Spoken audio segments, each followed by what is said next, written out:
I've enabled someone to speak. All I can see is the number 519587. Would you please unmute yourself and identify yourself?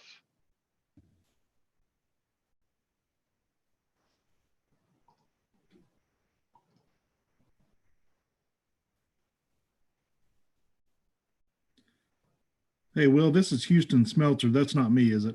No, it's not Houston. Okay. Thank you.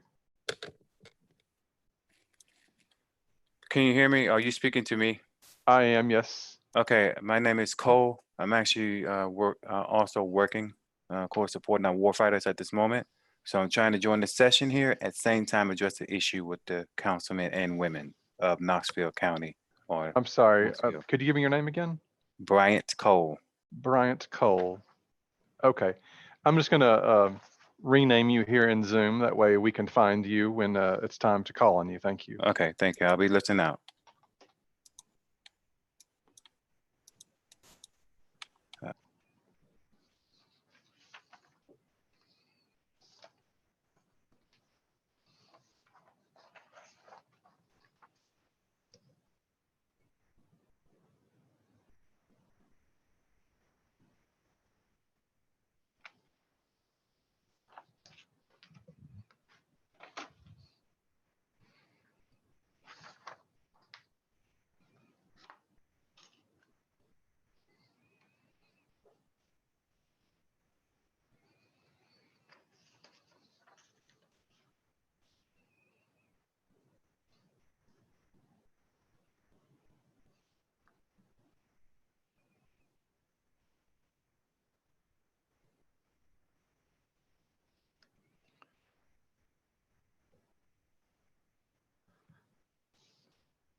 Hey, Will, Boyce here. Can you hear me?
Hello, can anybody hear me? Yes, Mr. LeBlanc?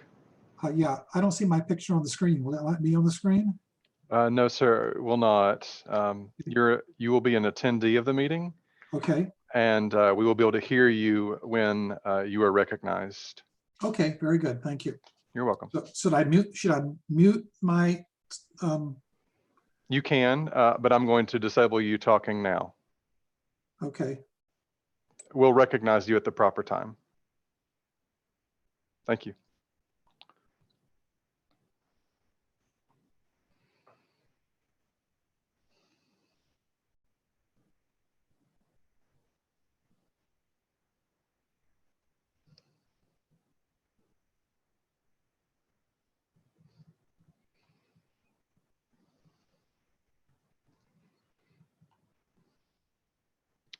I've enabled Mr. John Anderson. I see you in the pool. I'm not sure what item you are speaking to.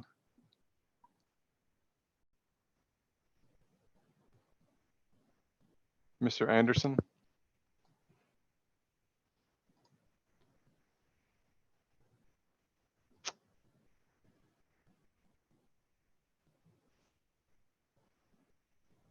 Mr. Anderson, are you there? Yes, I am. Are you speaking to an item on the agenda, sir? On item 10.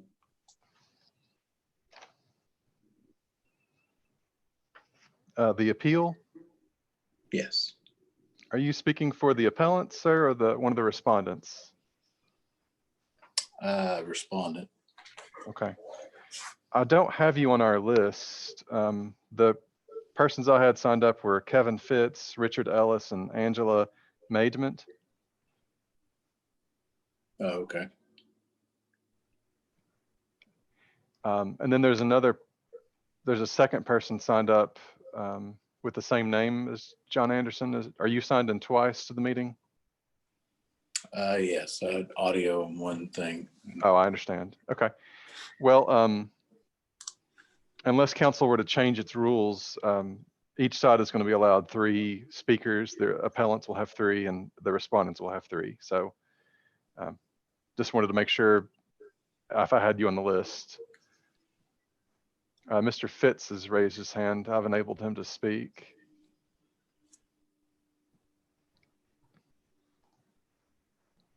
Mr. Fitz, can you hear us?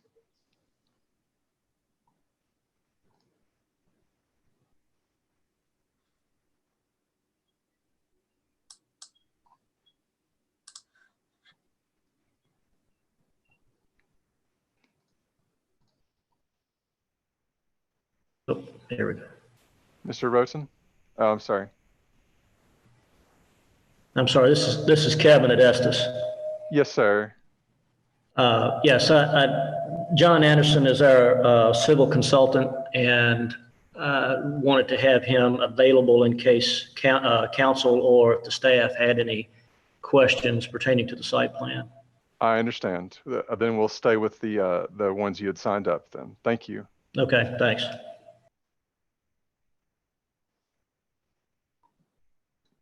Yes, Mr. Roten, I've enabled you to speak.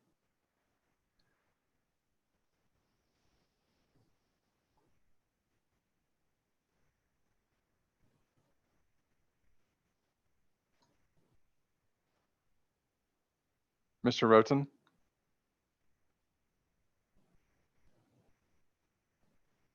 All right, can you hear me now? Yes, sir, we can hear you. Okay. Yeah, I just want to make sure I was on the speaking agenda tonight. I'm sure I Yes, am. sir, we have you down. I have you as the 3rd speaker for the appellants for our appeal. Okay. Thank you. Yes.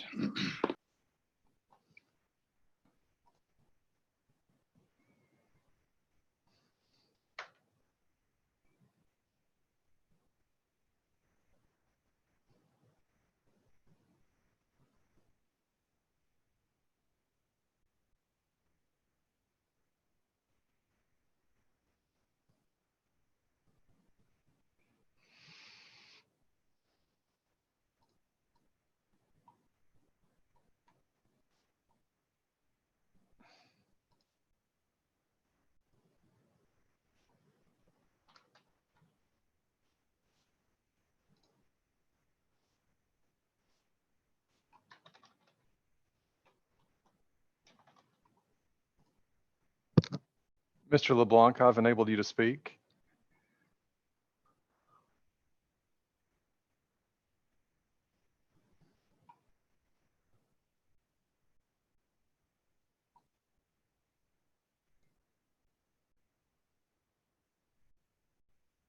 Mr. LeBlanc, I enabled you to speak. Do you have a question before we get started?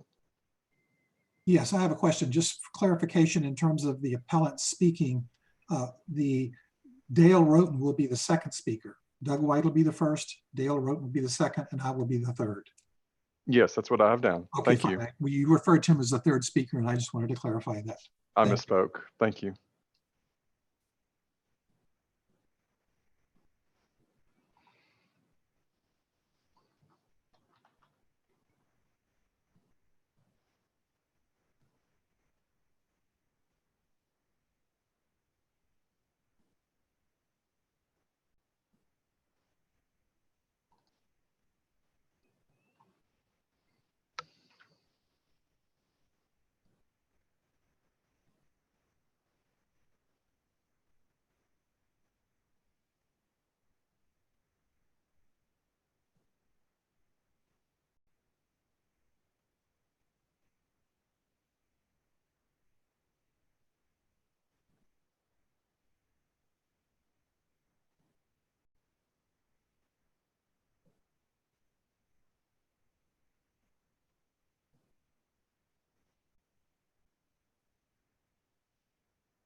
Hey, everybody.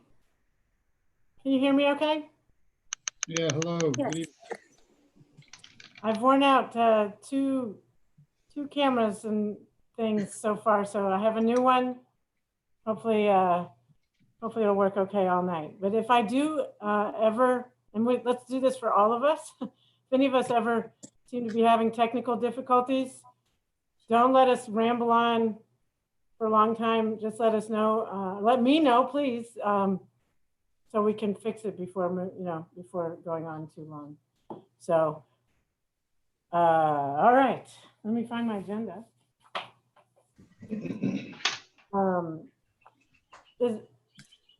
It's 6 o'clock, 6:01 actually, so I'd like to call this meeting to order. We'll start with an invocation led by a council member to be named in a second, and the Pledge of Allegiance led by another council member. Mr. Johnson, can you tell us who's leading the invocation and pledge, please? Yes, Mayor. Vice Mayor McKenzie will be leading us in an invocation, and Councilman Roberto will be leading us in the pledge. Thank you. If we can bow our heads. Most gracious and Heavenly Father, we thank you for this day. We thank you for the opportunity to serve our city. Father, we ask that you will continue to bless those who are hurting, who are hungry, and who are hopeless. We pray that you would inspire us to be able to do all things decent and in order. We ask that you would please protect our men and women in uniform who protect and service.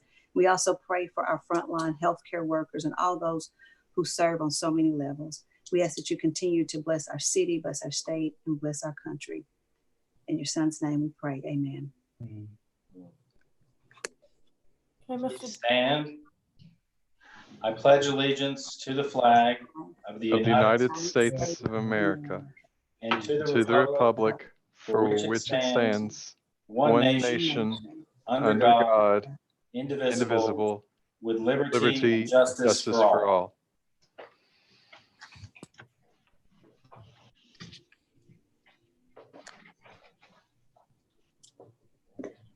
Okay, thank you very much. Mr. Johnson, would you do the roll call?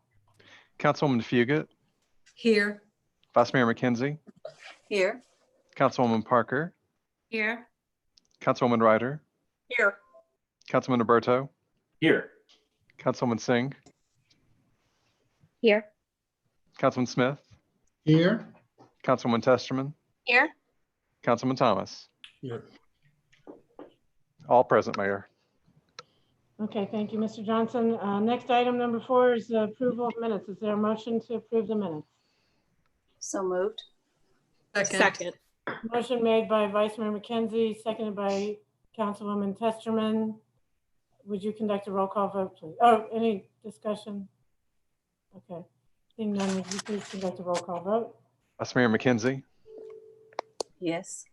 Councilwoman Parker, Yes. Councilwoman Ryder, Yes. Councilman Roberto, Yes. Councilwoman Singh, Yes. Councilman Smith, Yes. Councilwoman Testerman, Yes. Councilman Thomas, Yes. Councilwoman Fugit. Yes. Okay, the minutes are approved by a vote of 9-0. Item 5, are there any items that council members wish to withdraw? Okay, seeing none, are there any items council members wish to postpone? An item I was going to recommend we postpone, but I also wanted to bring it to the floor for discussion. So I didn't know if we did that at this point on the agenda or once the item comes up on the agenda. Well, I think if you postpone it, it doesn't also get to now, then it wouldn't be discussed later. Or it would be discussed 2 weeks later, but not on tonight's agenda. My understanding, Mr. Frost or Mr. Law Director, if someone can speak to that. I think if it's postponed at this point on the agenda, we don't discuss it later. Is that correct? That's correct, Mayor. Okay, so Councilwoman Parker, that if you can move to postpone an item now, but then it wouldn't be up for discussion.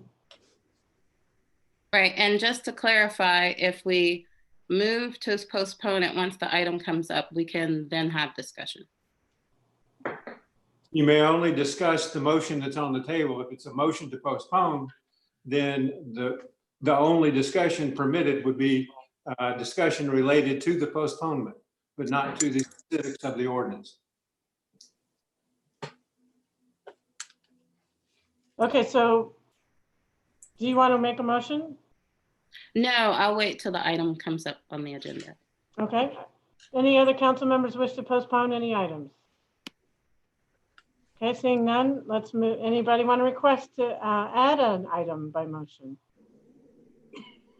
Okay, let's do the consent agenda, please. Is there a motion on the consent?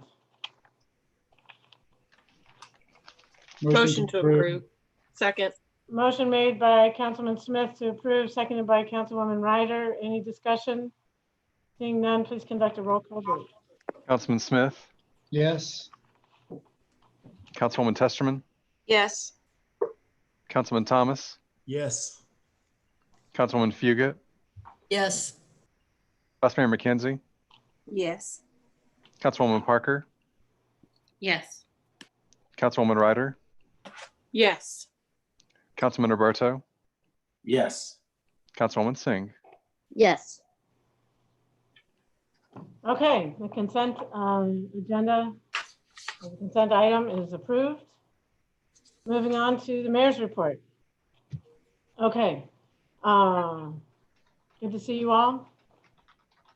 I wish we were in person, but thank you for being so flexible in doing these meetings by Zoom. The first thing I wanted to update you guys is on COVID. We are almost 3 weeks into phase 1 of our phased reopening of the economy. As you all know, the Knox County Health Department monitors the data daily, and our community, the good news is our community is currently meeting all 5 benchmarks that are being measured. Really pleased with that, and I'm really pleased with the health department's monitoring and reporting on that. And the city's been doing whatever we can to support their efforts, including sharing information about the daily updates. We are encouraging everybody to continue to work on the 5 core practices, which, as you all probably know, washing hands, physical distancing, wearing masks, cleaning surfaces, and staying home when sick. Those practices are going to be important until we have a vaccine, no matter what phase we're in. The jointly appointed reopening task force is meeting this week to further refine the guidelines for phase 2. These guidelines are going to be based on data, the best public health practices, and input from the community. As you all know, we put out a survey. We, meaning the city, the county, Visit Knoxville, the Chamber of Commerce, put out a survey to ask for input from the community. I sent that link to you guys over the weekend, and I know many of you were able to share that. Right now, we've had over 5,000 people respond to this community survey. I haven't seen the results yet, but as soon as they're public, I'll certainly share them with council and the public. So I have heard from many people who want to see the reopening process sped up, and I know others are very worried that it's going too fast. I've spoken to many business people and I know that they are very concerned about protecting their employees and protecting their customers and making a living. So it's a strong challenge. I believe our health department is proceeding at a good pace that's based on data and science, and that the economy will recover best with a steady, predictable, safe approach. Slow and steady wins the race. Haste makes waste. These old adages ring true, especially now during the pandemic. So I support the work of the task force, and I support the work of the health department. And if you all have any questions about that, they're going to be sharing the recommendations for phase 2 later this week. And just on a city council particular note, depending on when that phase starts and what the guidelines are, you all can think about when and if it's appropriate to start meeting in the main assembly room again. That'll be something to consider once the guidelines are made public, okay? Because, I miss seeing you in person. Next, I wanted to address some issues about homelessness. As we have discussed in various emails and other conversations, because of the pandemic, the city is following CDC recommendations and temporarily not disbanding homeless camps and dispersing people for the purposes of cleaning or otherwise. Short term, we will be bringing in a dumpster and a porta potty in the area around the Blackstock Avenue and emptying it out weekly. This is working in collaboration with the street outreach workers and other partners who work with the homeless residents and try to get them connected to services. Camping on public and private property is not sustainable in the long term, nor is it in the best interest of the people living in these camps. I have visited the 10 encampments around the Blackstock area twice in the last week. First with my 3 deputies and 2 street outreach workers, and then once with Councilwoman Ryder as we had a walking meeting and included that as part of our walk. The area is filled with human waste, drug paraphernalia, stolen bikes, and trash. Between April 1st and May 10th, there were over 200 calls for police help in the vicinity from nearby neighbors and businesses, but also many calls from homeless people themselves due to a slew of violent crimes against people staying in the camps. And as you all know, tragically on Friday, there was a murder in broad daylight, 3:30 in the afternoon, just a short walk from the camps and from the day space under Broadway. These areas are not safe spaces, and we need KPD to patrol that area along with the rest of the city. KPD will continue, as they do now, to respond to calls that report violence or other crimes happening in the camps. Even in the middle of the night, it is their responsibility to respond to and investigate reported criminal activity, especially, but certainly not limited to, acts of violence. Fortunately, we have excellent officers working this beat, including Officer Thomas Clinton, who many of you know. I have personally done 3 ride-alongs with Officer Clinton, and once it's allowed under the COVID conditions, I encourage all of you to do the same with Officer Clinton and other members of our police force. Officer Clinton is an incredibly effective police officer. I have the utmost admiration and respect for Officer Clinton, and I know I'm not alone. Business owners in the area find him responsive and helpful. I just spoke to Mr. Steve Chansey today, who runs an HVAC business right on Band Street, and he spoke very highly of Officer Clinton's ability to work with all of the people in that area. The VMC Street Outreach social workers know and trust Officer Clinton and see that he serves and protects in a professional and humane manner. And most importantly, the homeless people who interact with Officer Clinton know him, greet him, and trust that he's there to protect them too. His approach to talking and connecting with individuals experiencing homelessness reflects that he is a true servant leader, humane, empathetic, a listener, and a pathway to help connecting the unhoused with resources that can hopefully be a bridge to permanent housing. We are lucky to have him working in service to our community.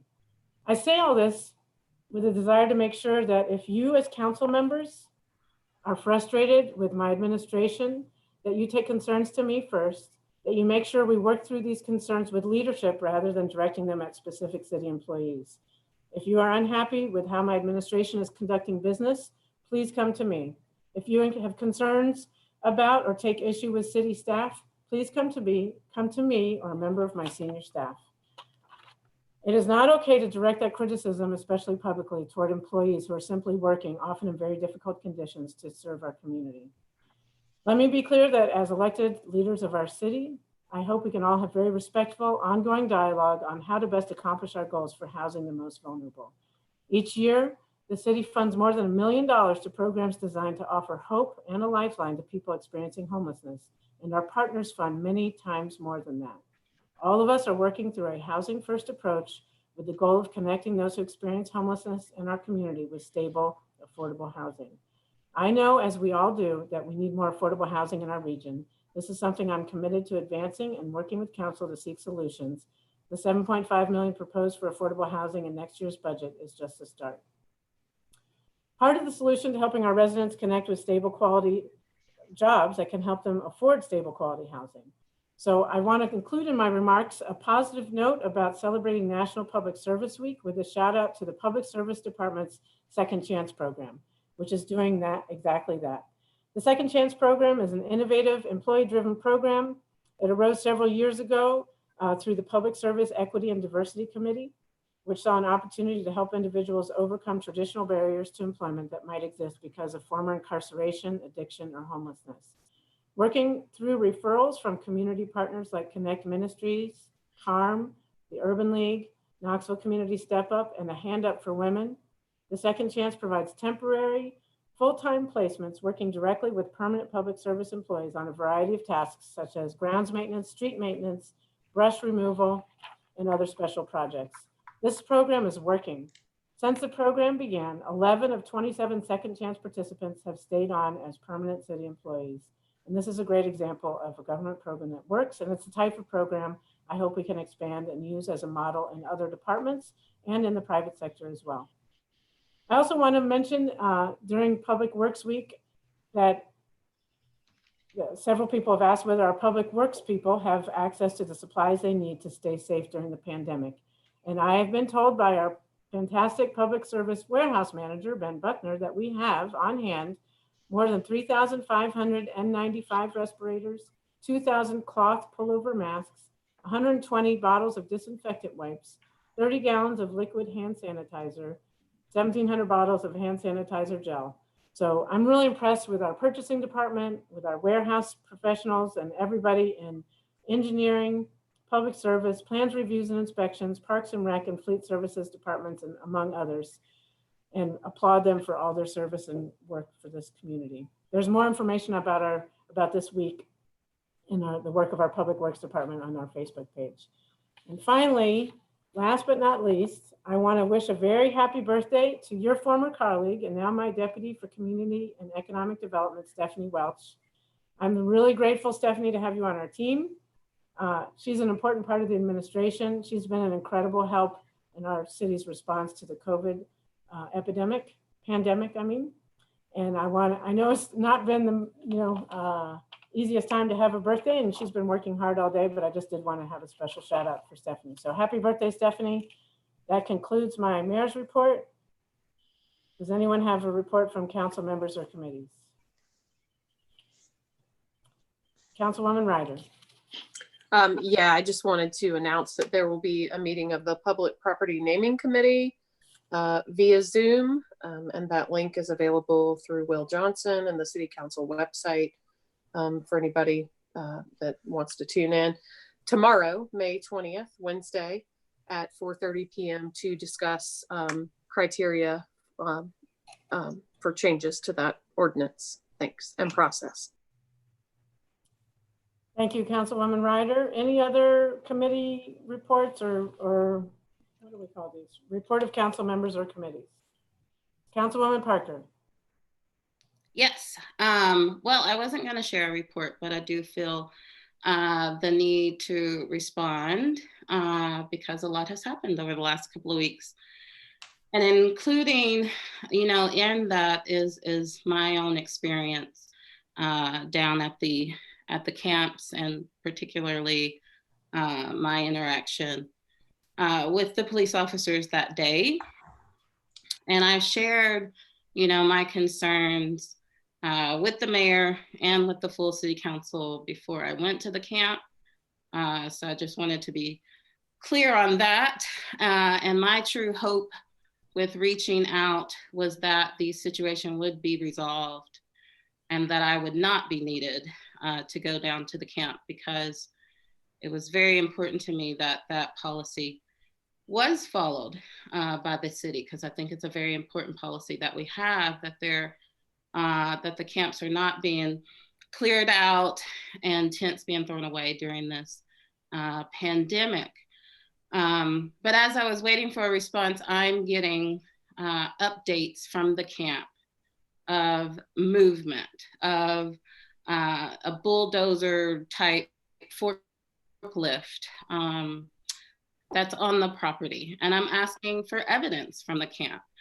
Can you send me pictures? Can you, confirm that these are city vehicles and that this isn't the county? So I can make sure that the folks who have arrived should be following the city policy. And I was getting those assurances.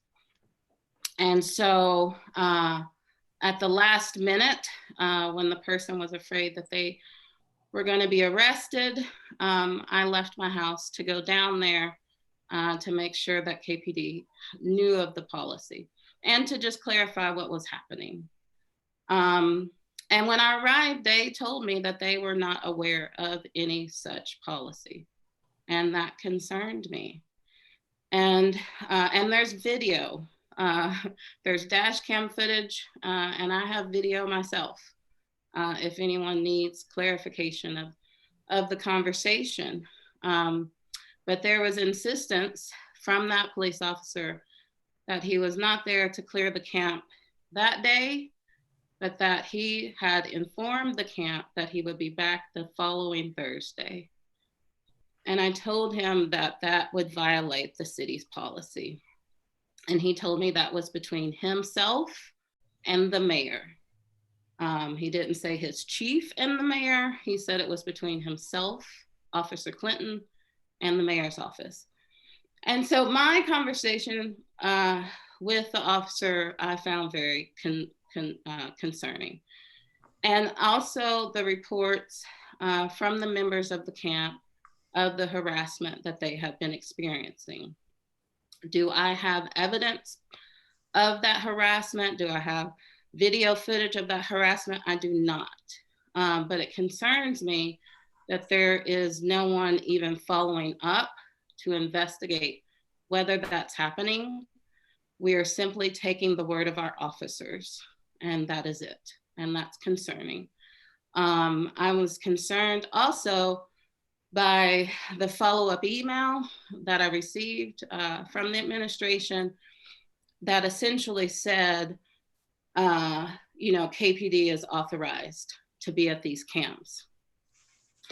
And I did not feel like it established a policy that made it clear that they should only be at the camps if they're investigating a crime. And I'm also concerned, especially since complaints are not being followed up on or taken seriously, that our primary person, doing our outreach in the homeless community, who's, maintaining a map and doing these outreach events into the community, is a member of our police force. I believe that we toe the line of approaching our homeless population in a way that criminalizes them when we do that, rather than invest in the social workers who can do this work. So I'm happy to hear about the updates regarding the dumpster. I'm happy to hear that that the outreach workers from BMC will lead that work of making sure that those dumpsters are cleaned out, and the occupants of the camp will help with keeping that area clean, as they told me they wanted to do if they had the resources to do it. I'm glad the outreach workers are taking the lead on that, but I think that we have more work to do, and this situation has taught us a lot, I believe. And I'm just really concerned that my recount of the situation was not believed, and that the only thing that I've heard is a repetition of how much trust there is of these officers, completely dismissing anyone else's experience at these camps, including my own. So I just wanted to share that as my update. Thank you, Ms. Parker. I'm going to respond to that since you brought up some things that I feel require a response. First, KPD can control any part of the city of Knoxville. That's their job. They need to protect and serve every part of the city, including where homeless people live. Two, I need to do a better job communicating our policies to all departments. That's on me. We've had a lot of rapid changes during this pandemic, and that communication did get sent out, but it didn't get articulated clearly and repeatedly as much as it could have. Three, the tent encampments are temporary. That is not a long-term solution. It's only temporary during the course of this pandemic, and based on guidance from the CDC and the health department. It is not a safe place to be. There's crime going on there. KPD needs to be there because there's been a lot of reports of assaults. There's been a lot of reports of rape. And then there's been an actual murder. Not to mention, lots of drug use and what appeared to me a lot of stolen property. So they need to be there. Our unhoused residents of the city need to be protected from crime just like everybody else. The dumpsters and porta potties are going to be managed by the city. We're going to try to work with the street outreach workers so they can reinforce what their purpose is and encourage their proper use. I hope that they're used in a safe manner. If they pose a difficulty and it becomes less safe to have those items there than not, then we'll have to go to Plan C. So also just to say that the dumpster is already there now, and I hope it can be make it a little cleaner environment during this temporary conditions. Any other reports of council members? I'd just like to make a statement. Sure. To add to that. There are often many levels of things going on at the same time. I know that Officer Clinton is trusted by a lot of members of the camp that live there or other encampments, and has been working with, there's a woman who's been living in that area that's been repeatedly raped, and the only person she felt comfortable talking to about it was Officer Clinton. And so that's one of the reasons that he comes around. So there are a lot of things going on, that there are a lot of levels. It gets complicated, but I know that he's been helpful in a lot of situations. And I also wanted to just clarify that my report back that I made was about the officer who was with Officer Clinton, who was mocking me. But there has been no conversation about that. There's only a focus on how good Officer Clinton is. I have concerns about that focus of the conversation. Whether people, you know, I didn't say Officer Clinton is the one harassing the homeless community. But until we investigate, we don't know whether even those claims are valid. So I just wanted to reemphasize. Also, yes, there has been a murder. We also have victims who witnessed, who are dealing with this, who were friends of. So responding to a community that's dealing with higher rates of crime and violence means responding also with support, not just increased police presence. That's what I mean by criminalizing this community. We have other resources in our city to respond with. Any other reports by council members? Vice Mayor McKenzie. Yes, Mayor. Just want to share some information and actually give a thank you to the Knox County Health Department, especially Dina Mashburn, for the partnership with our public housing communities with KCDC. Last week, they were set up to provide COVID testing with access into the community, along with free face masks. In Lonsdale, there were over 187 people who participated in the testing. And Saturday, there were 246 people, Sunday, 233. So just over 650 people who were provided access to the testing that took advantage of that. And they're also going to continue this as we move forward, ensuring that all of the housing developments have on-site testing events on the weekends, as well as free face masks. And so just wanted to thank them for those efforts, and also thank the faith leaders in the African-American community who actually went out to some of those sites to just talk to people and let them know that it was okay to be tested and to encourage safety and social distancing practices. So just wanted to share that information. Thank you. Thank you, Vice Mayor. Any other reports from council? Okay, seeing none, let's move on to item 8. 8A is a resolution confirming the reappointment of Jared Kroom and Kenneth St. Germain to the Police Advisory and Review Committee. Move to approve. Second. Motion made to approve by Ms. Ryder, I think, and seconded by Councilwoman Fugit.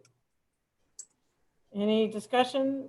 Seeing none, please do a roll call vote. Councilwoman Ryder, Yes. Councilman Roberto, Yes. Councilwoman Singh, Yes. Councilman Smith, Yes. Councilwoman Testerman, Yes. Councilman Thomas, Yes. Councilwoman Fugit, Yes. Vice Mayor McKenzie, Yes. Councilwoman Parker. Yes. Motion carries 9-0. Next item, please. 8B is a resolution confirming the mayor's nomination to reappoint Jacqueline Dent to a seat on the Knoxville, Knox County Planning Commission. To approve. Motion made to approve by Councilman Thomas, seconded Second. by Ms. Ryder. Any discussion? Seeing none, please conduct a roll call vote. Councilman Thomas, Yes. Councilwoman Fugit, Yes. Vice Mayor McKenzie, Yes. Councilwoman Parker, Yes. Councilwoman Ryder, Yes. Councilman Roberto, Yes. Councilwoman Singh, Yes. Councilman Smith, Yes. Councilwoman Testerman. Yes. Motion carries 9-0. Next item, please. 9A is an ordinance making and fixing the annual appropriations for the several departments, agencies, and funds of the city of Knoxville for the fiscal period beginning July 1, 2020 and ending June 30, 2021. Move approval. Motion made to approve by Councilwoman Fugit, Second. seconded by Ms. Ryder. Council, I'd like to take a couple minutes to not introduce, but to sort of just share again about my very first proposed budget to you. I appreciate all your work. You guys had 2 long days of legislative hearings and also, have been, considering these issues since I took office and before. So I appreciate all of your work. I also want to extend a huge thank you to Boyce Evans. Boyce, you and your team, have done amazing work in very difficult circumstances. So thank you very much for your work putting together this proposal and making it a good document and answering questions of my questions and council members' questions throughout. Council members, despite significant revenue losses due to the pandemic, this budget is fiscally responsible, maintains services to the people of Knoxville. Some key features that you all are well aware of, but I just want to share again. No tax increases, no cuts to city services, no furloughs. Employees get a 2.5% pay increase. Health insurance premiums are not increasing. It's not the budget I hope to propose, but it maintains the city's commitment to my 4 core priorities: public safety, healthy neighborhoods, clean and resilient future, and thriving businesses and good jobs. This pandemic has meant that our budget is tighter and more austere than in recent history. And I do expect that we will have to consider budget amendments more frequently in the year to come because our revenue projections, we just don't know exactly how the economy is going to be impacted by this pandemic. We are hopeful that we recover quickly, and I'm confident that we will, but it's just impossible to say. So budget amendments may be coming depending on the revenues. I also want to address explicitly a lot of discussion about our commitment to investing in East Knoxville and other underserved parts of town.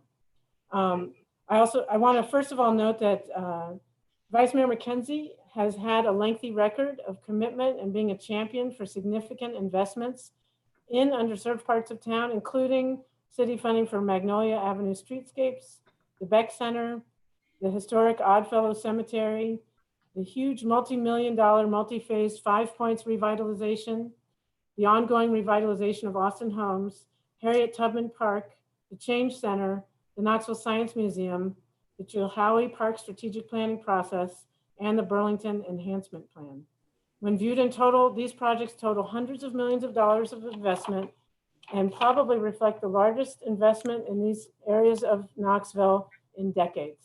And these were all investments that were in process before I took office, and I just want to thank Vice Mayor McKenzie for her role in advocating for those. I also want to explicitly reiterate my commitment to the 6th District and underserved parts of town and working with Vice Mayor McKenzie and the community and all of you on continuing to expand these investments.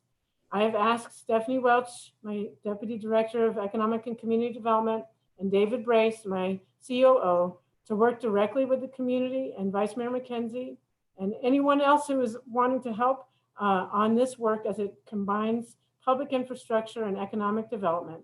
I specifically remain committed to showing tangible movement on investments in Burlington, Harriet Tubman Park, Magnolia Streetscapes, and the Austin Home revitalization. I just wanted to mention that as a preface to the discussion. The motion has been made to approve and seconded.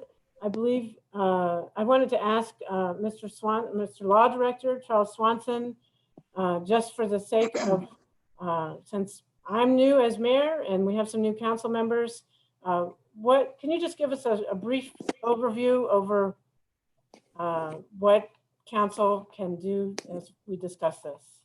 I can. Council's role with regard to adopting the budget is set forth in the charter and is specifically at section 901 sub F of the charter is where council's role is dealt with. And among other things, it says that the council is obligated to finalize the budget by the 15th day before the ensuing fiscal year. So that would be approximately June the 15th.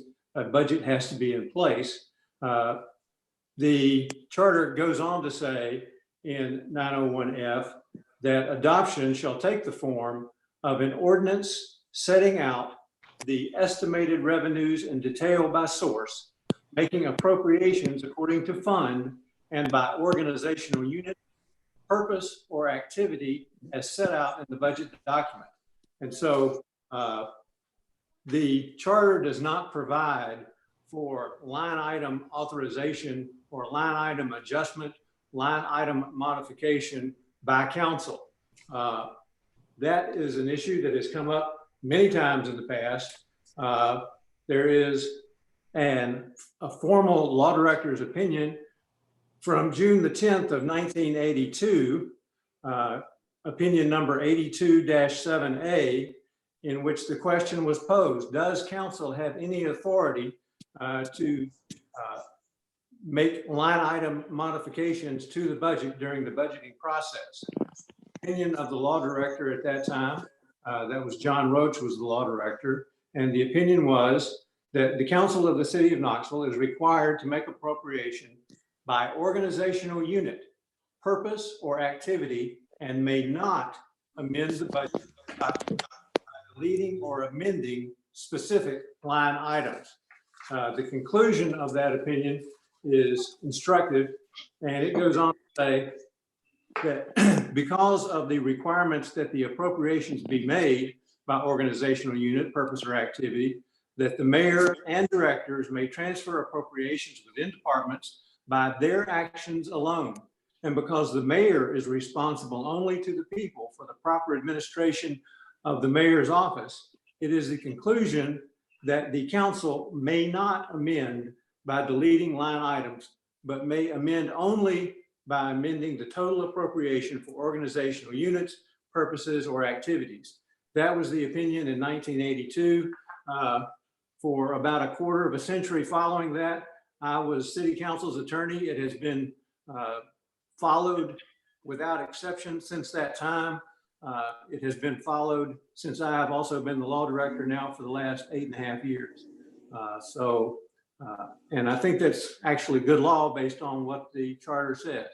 So there is no authorization for council to make line item modifications to the budget. What you can do is you can make modifications to the various departments. You can change what the bottom line is with regard to those departments. But other than that, because this is a strong mayor form of government under our charter, then the mayor is authorized to direct how the funds that you appropriate for those various departments, funds, or organizational units may be utilized. Be glad to- Mayor, we do have several persons signed up to speak to this item. I don't know if council wants to hear from them before council gets further in its deliberations. Council members, do you want to hear from speakers, or do you want to clarify some questions with Mr. Swanson? I had some clarifying questions. Okay, Ms. Parker? I have some amendments that I wanted us to discuss, but currently we have a motion to approve on the table. That is one reason I wanted to make the motion to postpone so that we could discuss my reasoning for wanting to make that postponement, and then we could continue the discussion of what our various amendments might be in preparation for our city council meeting our next city council meeting. And if we did make those amendments and bring forward a new amended ordinance, I believe we'd have to pass it on an emergency in order to meet that June 15th deadline, but it would at least give us another 2 weeks to determine whether these amendments could even be made to the budget. So Councilwoman Parker, do you want to make a motion? I would like to make a motion to postpone. I didn't know if I could do that with a motion on the table. Yeah. The motion to postpone is a priority motion. It must be taken up first. Okay, so there's a motion from Councilwoman Parker to postpone. Is there a second to that motion? Okay, seeing no second, the motion to postpone fails for lack of a second. Now we're back to the original motion. I would suggest that we hear from the public who signed up to speak, if that's okay, and then we can come back to the council discussion. What do you think, council? Is that okay? Okay, Mr. Johnson, we have several people signed up to speak. I'm not sure what the order is in which they signed up, so I mean, I can see, I do have the list. I Yes, could ma'am. start with Mr. Andrews. Or I The don't know first- which page. Yeah, no, you're fine. The first person we have is Michelle Brown. We do have not 10 people signed up to speak to this item. That is in excess of what council rules normally allow. So council rules normally allow 3 for, and 3 against. Is that right? That's correct, ma'am. Council members, we have more than 6 people, and I'm not sure about the for and against. Do you want to stick to the first 6 who signed up, or 3 for, 3 against in the order in which they signed up, or suspend your rules and listen to everyone who signed up? I would feel comfortable with 3 minutes each to listen to everybody. Anyone else have comments? And we can vote on it to alter your rules. It's up to you all. You could listen to everyone signed up, but shorten the amount of time if that. Yeah. I think Ms. Singh's, Councilwoman Singh's proposal is fair.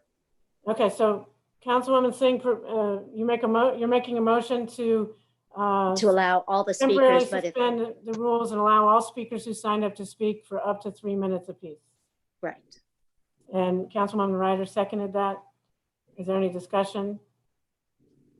Seeing none, please conduct a roll call vote on this motion to change the rules for public forum for this agenda item just tonight. Councilwoman Singh, Yes. Councilman Smith, Yes. Councilwoman Testerman, Yes. Councilman Thomas, Yes. Councilwoman Fugit, Yes. Vice Mayor McKenzie, Yes. Councilwoman Parker, Yes. Councilwoman Ryder, Yes. Councilman Roberto. Yes. Okay, the motion to change the rules passes 9-0. Let's start with the public forum. Yes, ma'am. Our Which, first, you want me, tell me which page. we're beginning with the one with Chris Martin at the top. He's not speaking to this item, but he's the first person on that Got it. list. Okay, so we'll start with Clifford Honick. Oh no, that's Michelle Ryan. Brown. Michelle Brown. Yes, Okay. ma'am. Ms. Brown, are you on the call? I am. Okay. Thank you. Thanks for the opportunity. I spoke last week and just wanted to come back briefly. Ms. Brown, if you could give us your name and address, please. Oh, that's right. Sure. Michelle Brown, 4407 Dogwood Lane, Knoxville, 37919. So I'm here again as someone who appreciates all the hard work and efforts that this council and the mayor are doing. I hear you agonistically trying to think through these things together. I appreciate that work. I'm a criminologist at UT. I'm here to speak about the budget that I hope for, if not now, in the future, which is one that I think will consider innovative ways of supporting the kinds of public safety efforts that I just heard Mayor Kincannon and Councilmember Parker discussing.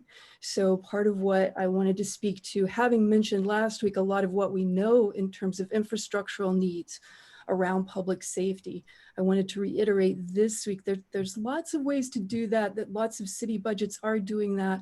I wanted to point briefly to some of how that's playing out. So we know that the police are given undue burden in terms of what they have to deal with. You just described it, and that burden in fact relates to all sorts of things, not just crime. It relates to the infrastructure of our city. It relates to housing. It relates to everything. healthcare, education, everything that we deal with. So part of what I wanted to show you is how some communities are in fact trying to address this. So I have worked with a program that started in 2011 in Seattle and is now in over half the states in the US.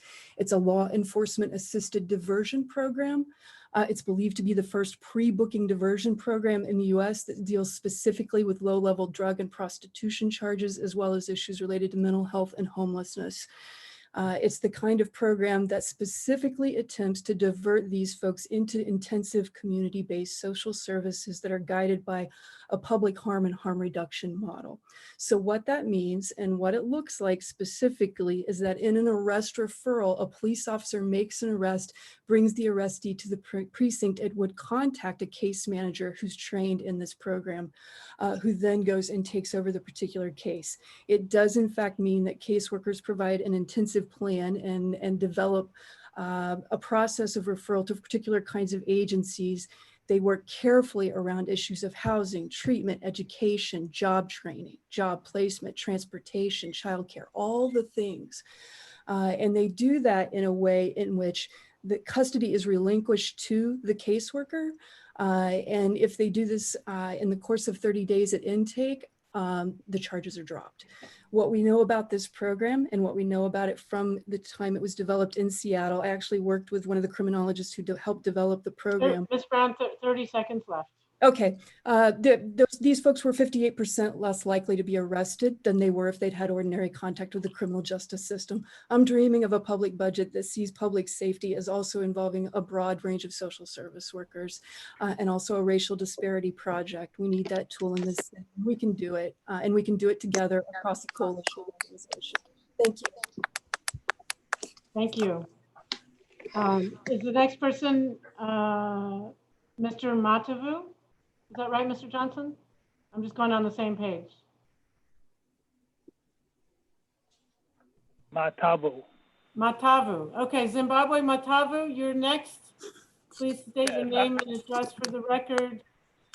And Zimbabwe up to 3 Matavu. minutes. Zimbabwe Matavu, 1828 Makala Avenue, 37915. Want to speak to the budget as it pertains to the administration of the city of Knoxville, and having a shifting of some of the funds for the administrative purposes to a department designed specifically to implement the disparity study that is a result of a Title VI effort that's taken place over 2 decades in the city of Knoxville. When we speak of healthy neighborhoods, I must concede that I think most neighborhoods in the city of Knoxville are healthy ones.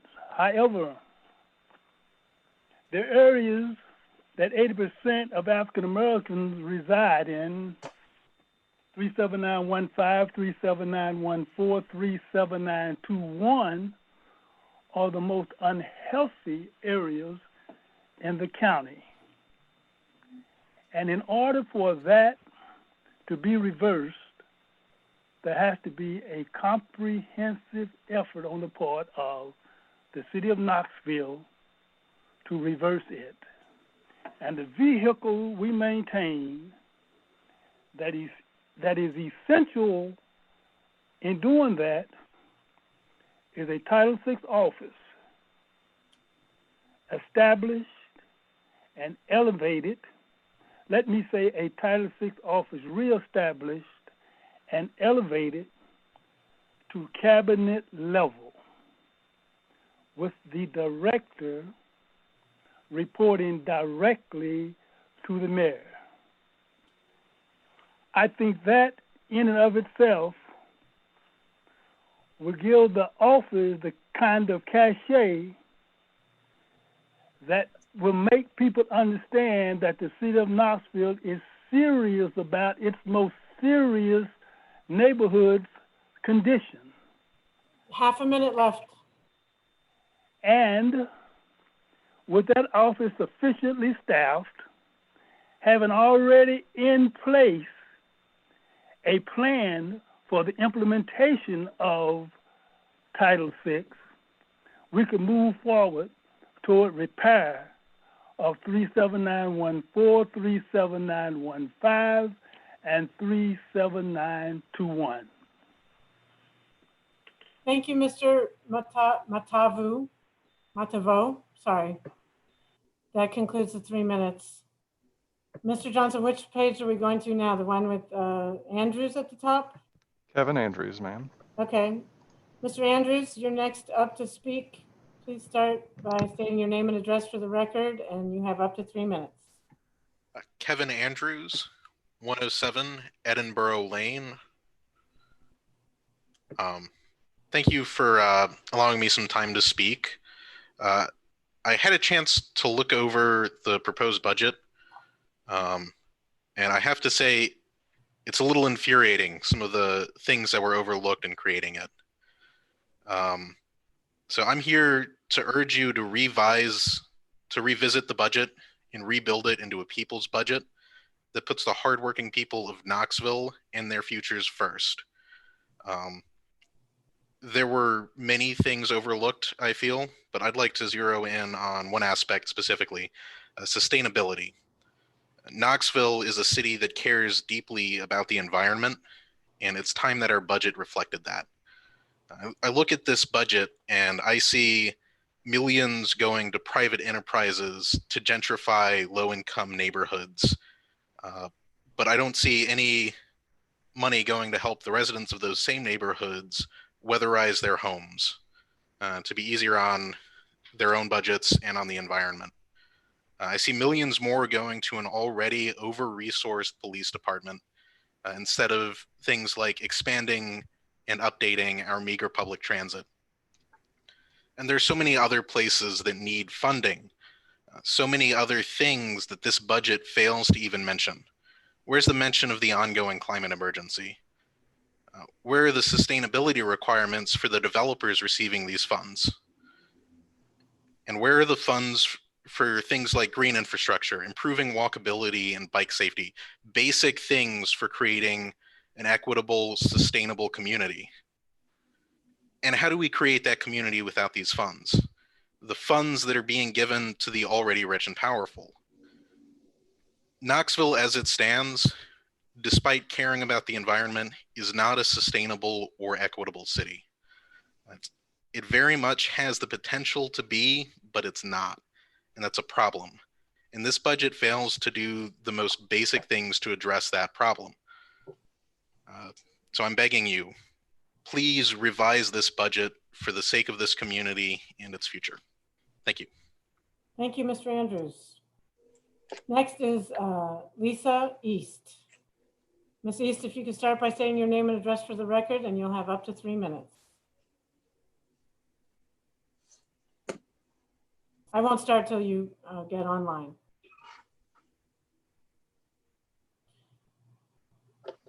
Ms. East, are you on the call? She is, ma'am. One moment.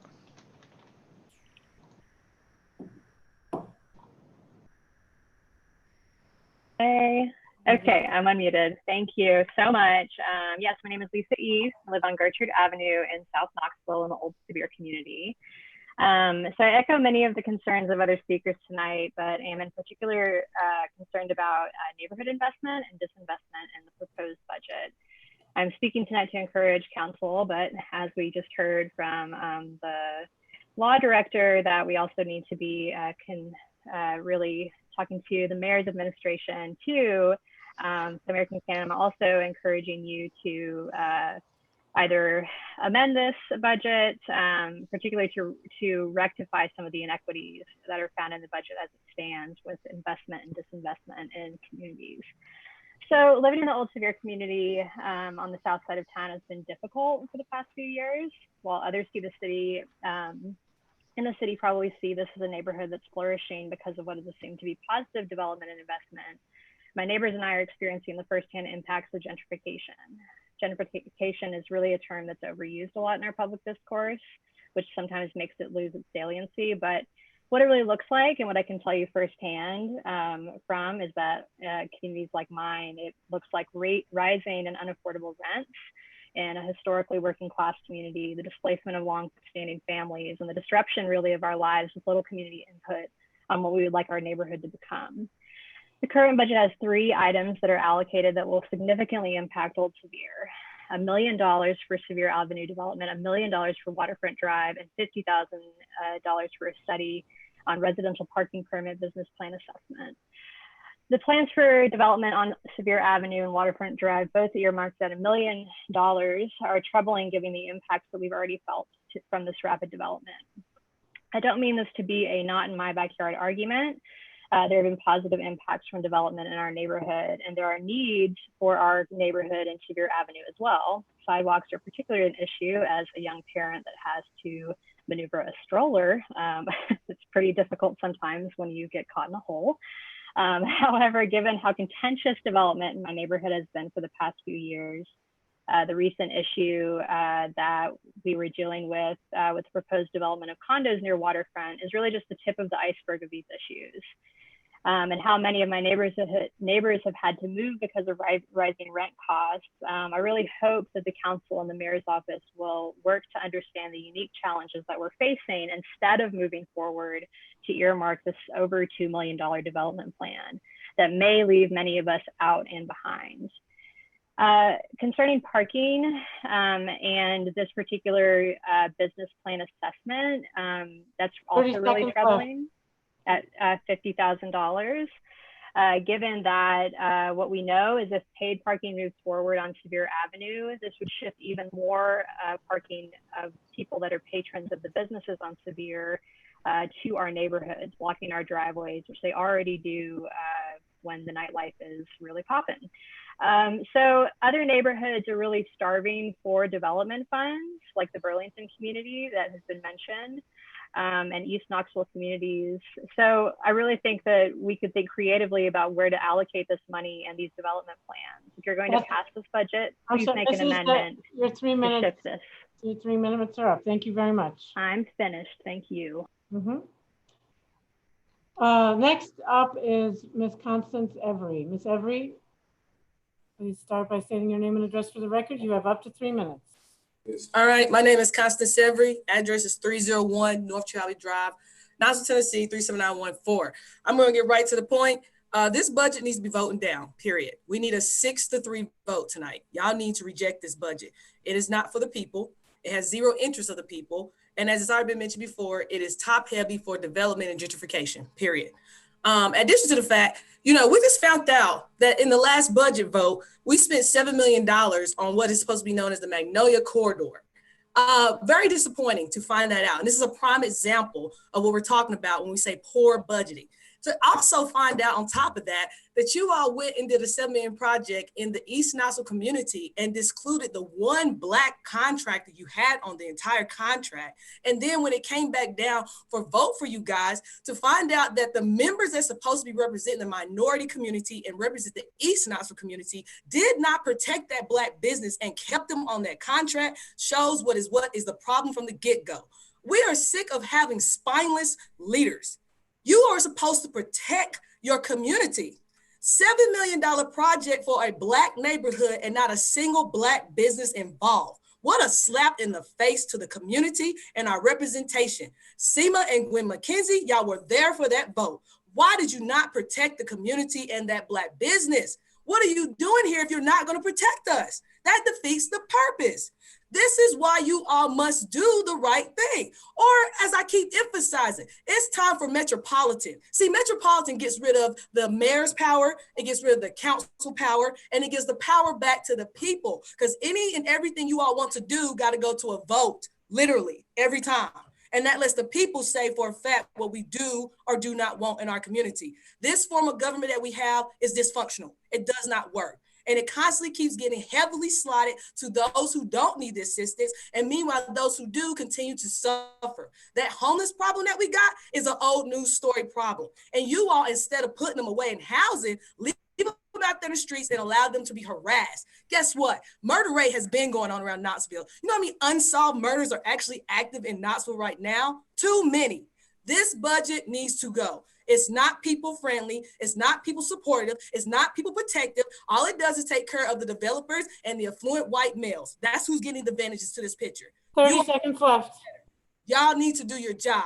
Or as it's been said, everybody gets to be up for election. Lauren Ryder, Gwen McKenzie, what's his name? Andrew Roberto, all of y'all up for grabs. And all of y'all participated in those previous budgets. And we won't forget that. So you all need to do the right thing. 6-3 vote, and it gets rejected tonight. Reject the budget.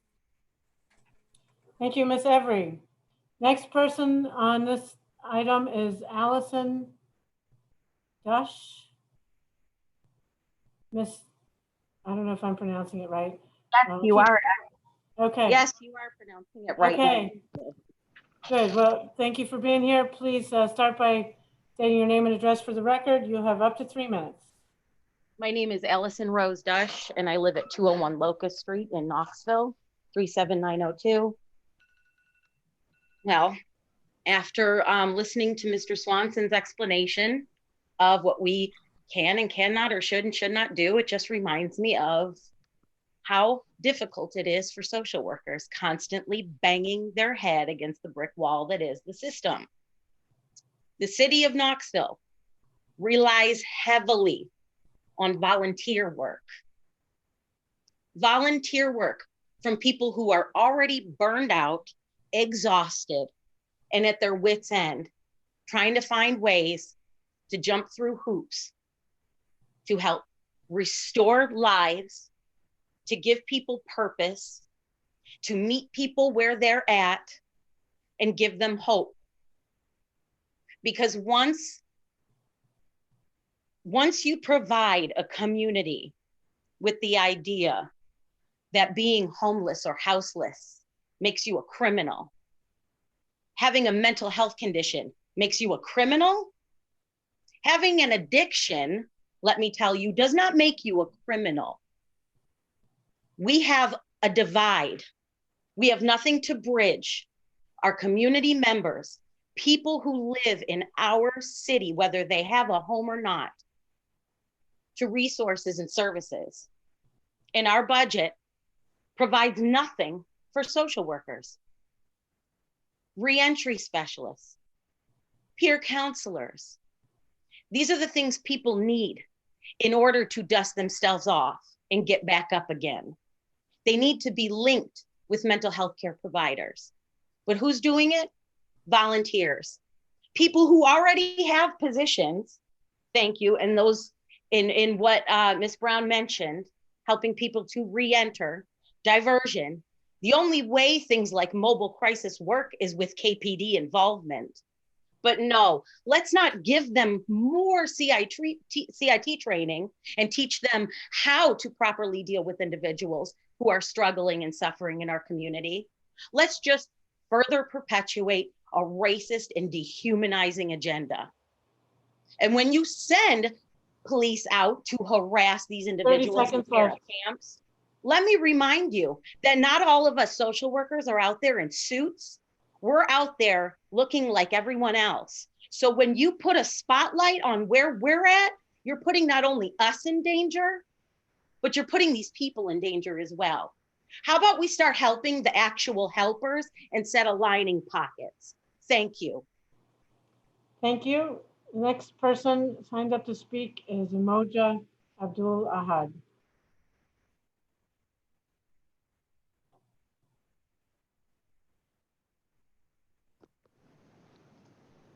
Mr. Abdul Ahad, are you on?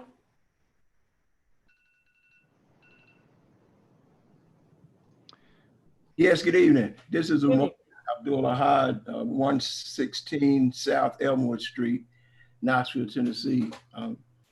This process has just been enlightening. I always have to reflect to my civics classes and all the rest. And first of all, Amelia, good work, City Councilman Parker. And it seems like you were ganged up in the very beginning of whether or not you were telling a lie, or whether or not the police are good or not. And they're good policemen. I mean, you know, my history is security police for 4 years in the Air Force, so I have some knowledge of it. But it just shows what we have to continue to do. We started an organization in 2013 thereabouts to make a difference on city council, and we still have plenty of work to do. Everybody who's talked about this budget and studied this budget, I want to congratulate you. Don't lose hope. We're going to win because we can vote, and there are more people and more people and more people and more people want to know about this budget. And this picture that I see is great. I mean, we couldn't beat this anyway. I like coming to city council meeting, but this is great because the nonverbal expressions, all the frowns, all the rest, when something is said that people don't like, you can't help it. Your job and our job is to make Knoxville a better place. This is my home. I was born here, and I came back here out of serving in Vietnam, and I'm going to stay here, God willing, until I decide to go or until God decides to bring me home. But also the culture of this city is going to have to change. Now, evidently, it's difficult for individuals to change the culture based on wherever they are situated, where they live, where they work, where they worship and all the rest. However, the movement to make a difference in the city of Knoxville and to make it more inclusive is on the move. This discussion about this budget has been coming forward for the last 20 years. And this time next year, I would say it's going to be more said about it because more is going to be done about it. When I came home in 70, Kyle Testament, who was the city councilman at that time, showed his courage and his integrity by actually writing a budget himself. He actually did not only say that the budget was not what it should be, he actually wrote a budget himself. So I'm a 23-year-old guy coming home from service. 30 seconds left. Okay, no problem. So that's where we are now. Everybody talk to your neighbor and friend, register to vote. Register to vote, learn the issues, and be ready for 2021 because we intend, God willing, to make a great difference in the culture in the city of Knoxville. Thank you. Thank you. Next person signed up to speak on this item is Winona Russ. Ms. Russ, are you on the call? I am. Can you guys hear me? Yes, we can. You have up to 3 minutes. If you could start by stating your name and address for the record. Yes, my name is Winona Russ. I live at 3504 Avondale Avenue. 37917 is my zip code.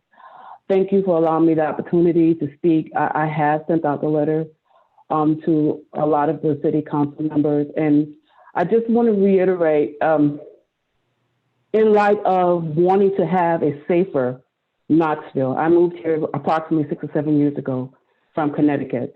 Knoxville is a great place, okay? It's a great place to raise a family. A lot of people here love God. I am a licensed minister. I had an experience with Knoxville Police Department a couple of years ago where I was racially profiled while walking to work. I was handcuffed, a gun was pointed at me. I was accused of having something to do with a head-on collision. You guys can read about it in my letter. I say it all that, and I've had a couple of other experiences with not only Knoxville Police Department, but Park. And it was my experience, from my experiences, I realized that Park did not have the power that it needs to properly police the police. Now, I am not knocking the Knoxville Police Department. There are some good police officers on the force. I applaud you. I salute you. But there are also some police officers that aren't doing their job. And all of us here in Knoxville don't feel safe, whether it's because of our race, because of our mental health conditions, or what have you. And in order for Knoxville to be a safer Knoxville, we have to make sure that the police officers that are not making us feel safe are investigated and are reprimanded if need be. Park needs to have more power. I ask you, I beg you to make Park a more powerful entity. Have some paid staff on Park, not just the executive director. Park needs an investigative report, not a reporter, but someone who investigates the complaints that citizens have. Park needs a legal counsel. Park needs even a social worker, as has been stated before. We criminalize people that don't need to be criminalized. And if the If Knoxville does not feel safe with the police department, then I don't see how you can have a safer Knoxville. If all of Knoxville doesn't feel safe, then none of Knoxville is safe. I beg you to, I'm sorry, I didn't hear you. I just had 30 seconds left. Okay. I beg you to reconsider the budget that you have in place to add a little bit more funds to park. You spent over $700,000 for body cams.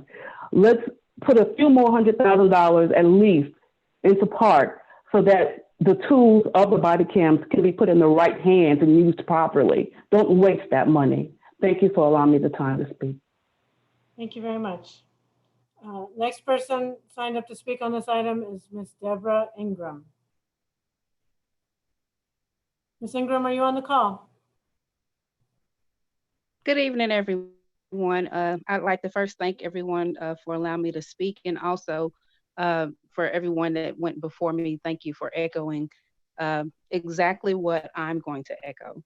I'm speaking on behalf of Ms. myself Ingram, and also my community. Could you just start by Hello. stating your name and address for the record? Thank you so much. My apologies. My name is Deborah Ingram. My address is 3919 Porter Avenue, Knoxville, Tennessee, 37914. And I'd like to go on just to say I'm echoing the hurt from my own community of Burlington. I was born and raised in Knoxville, and the budget that you all have proposed, specifically the administration, doesn't work.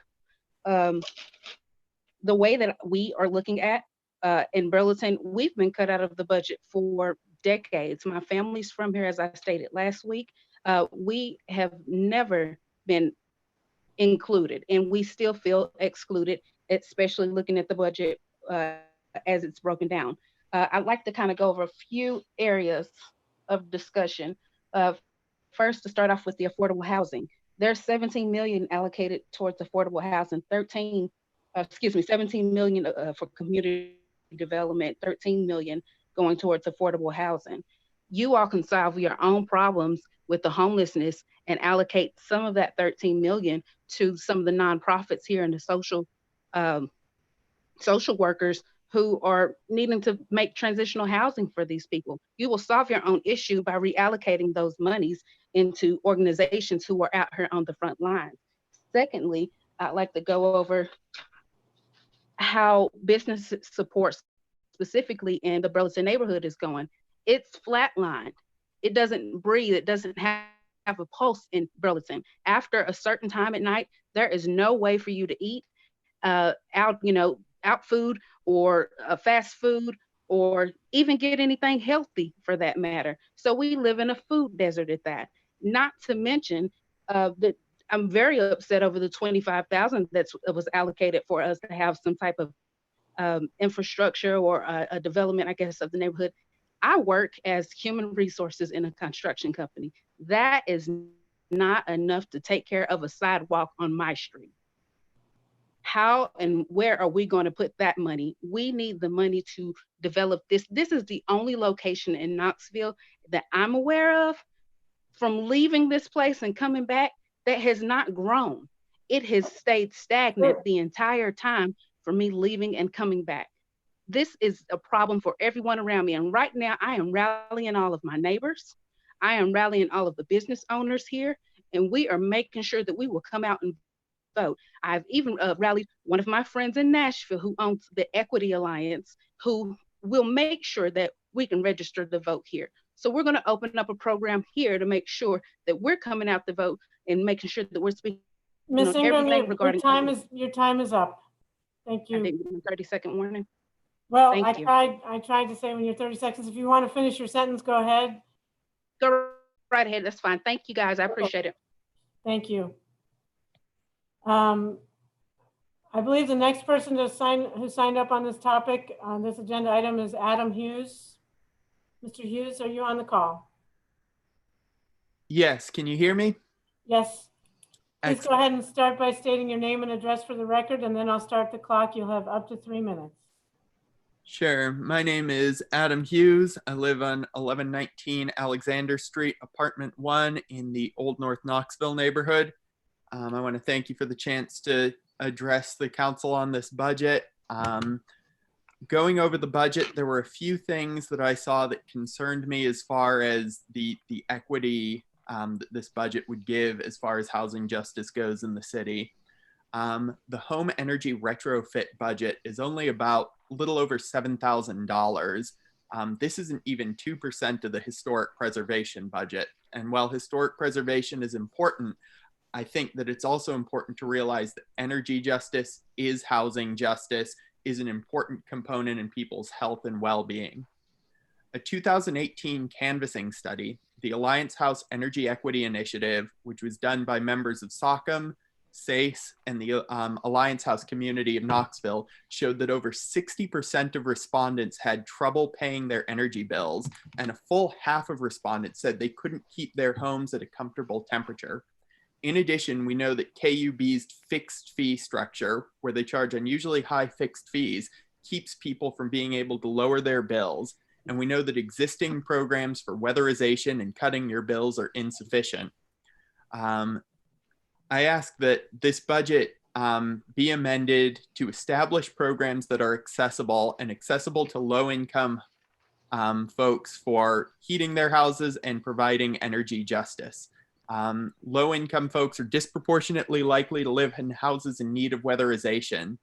And I would like the council to be able to work with the Knoxville Utility Board in establishing programs that are accessible to renters in a majority renter city and that don't require loans that may not be qualified for the lowest income workers. Finally, I'm happy that the budget supports affordable rental housing. However, keeping the affordable rental housing number at the same $2.5 million is just not enough to meet the scale of the problem in Knoxville. In addition to the statistics I won't belabor that I went over on the budget hearing, the mayor's budget presentation shows that rents are rising over 5 times faster than incomes in Knoxville, and over 1/3 of Knoxville households are paying more than they can afford for housing. We are currently in a crisis moment, and the amount of money allocated to the affordable rental 30 housing, seconds left. thank you, should show that. I am happy that the home grant fund did show an increase over the last year because of new state appropriations, and thank you for working on that. Finally, I just want to say so many conversations I have with people my age and younger involve worry about housing. I know so many talented young people who have left this city due to housing costs, and I know that Knoxville's better when we can retain people, people can remain in the neighborhoods where they grew up, and they feel they have the housing security to start businesses and pursue career risks. So I ask that you are able to amend the budget to add those items. Thank you. Thank you, Mr. Hughes. Mr. Johnson, as far as I can tell, that's all the people who signed up to speak to item 9A. Is that correct? Yes, Mayor, that is. Okay, council members, that concludes the public speakers on this item. We have a motion on the floor to approve, and it's been seconded. Please go ahead and discuss, and we can answer any questions. I would appreciate your votes for this budget. As I mentioned before, it's not the budget any of us wanted, but I think given the pandemic, it's a fiscally responsible budget that tries to be responsive to the community's needs. So I thank you for your discussion and support. Any questions or comments? I'd like to make a proposal that we amend the budget to address some of the community needs that were just brought up.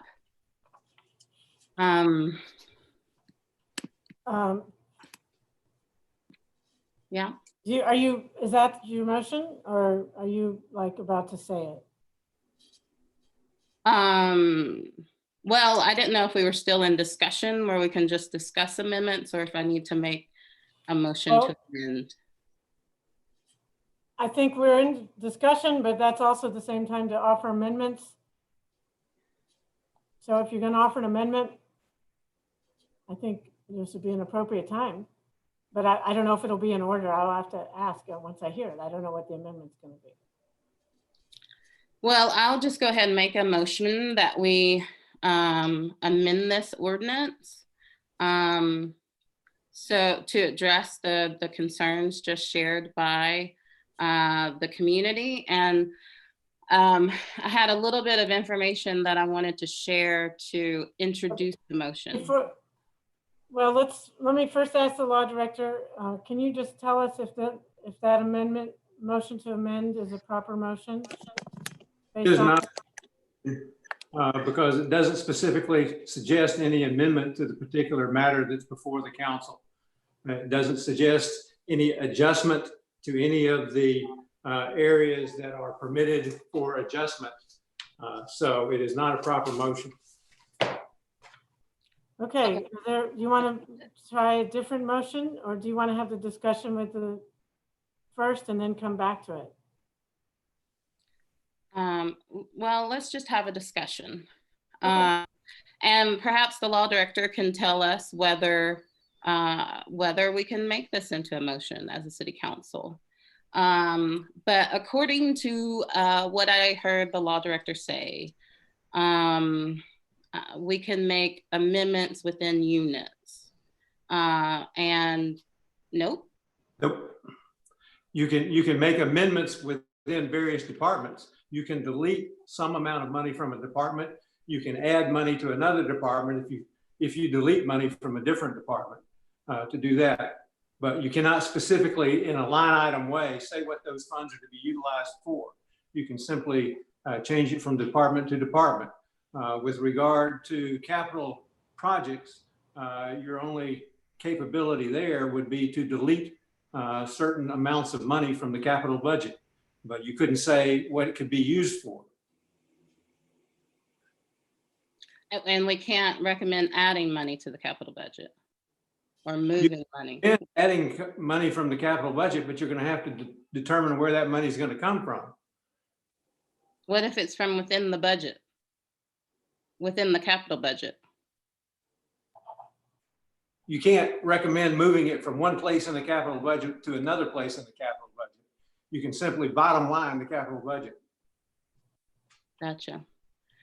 Okay, well, for our discussion, I would strongly urge the administration, since I cannot make a motion on the capital budget, I would strongly urge the administration to adjust the amount budgeted, and whether that's bringing that back to us in June, which I would love the council support on that, or whether that's a future budget amendment. But I would strongly urge the administration to adjust our capital plan to reflect a more equitable plan where we are reallocating when comparing to last year's capital budget, the $225,000 for Burlington improvements, so that Burlington can move forward with the work that they've done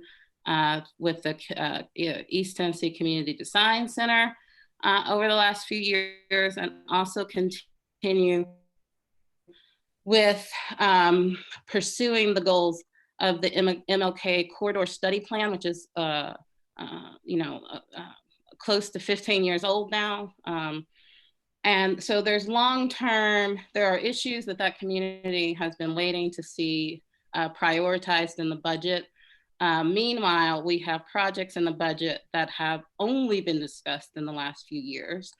And also we have projects in the budget that have had no public input process that are receiving a tremendous amount of dollars before those public processes have even taken place. So I would urge the administration to recommit money to Burlington so that those processes that have already gone through a public process can move forward while these other projects receive the public scrutiny that they deserve.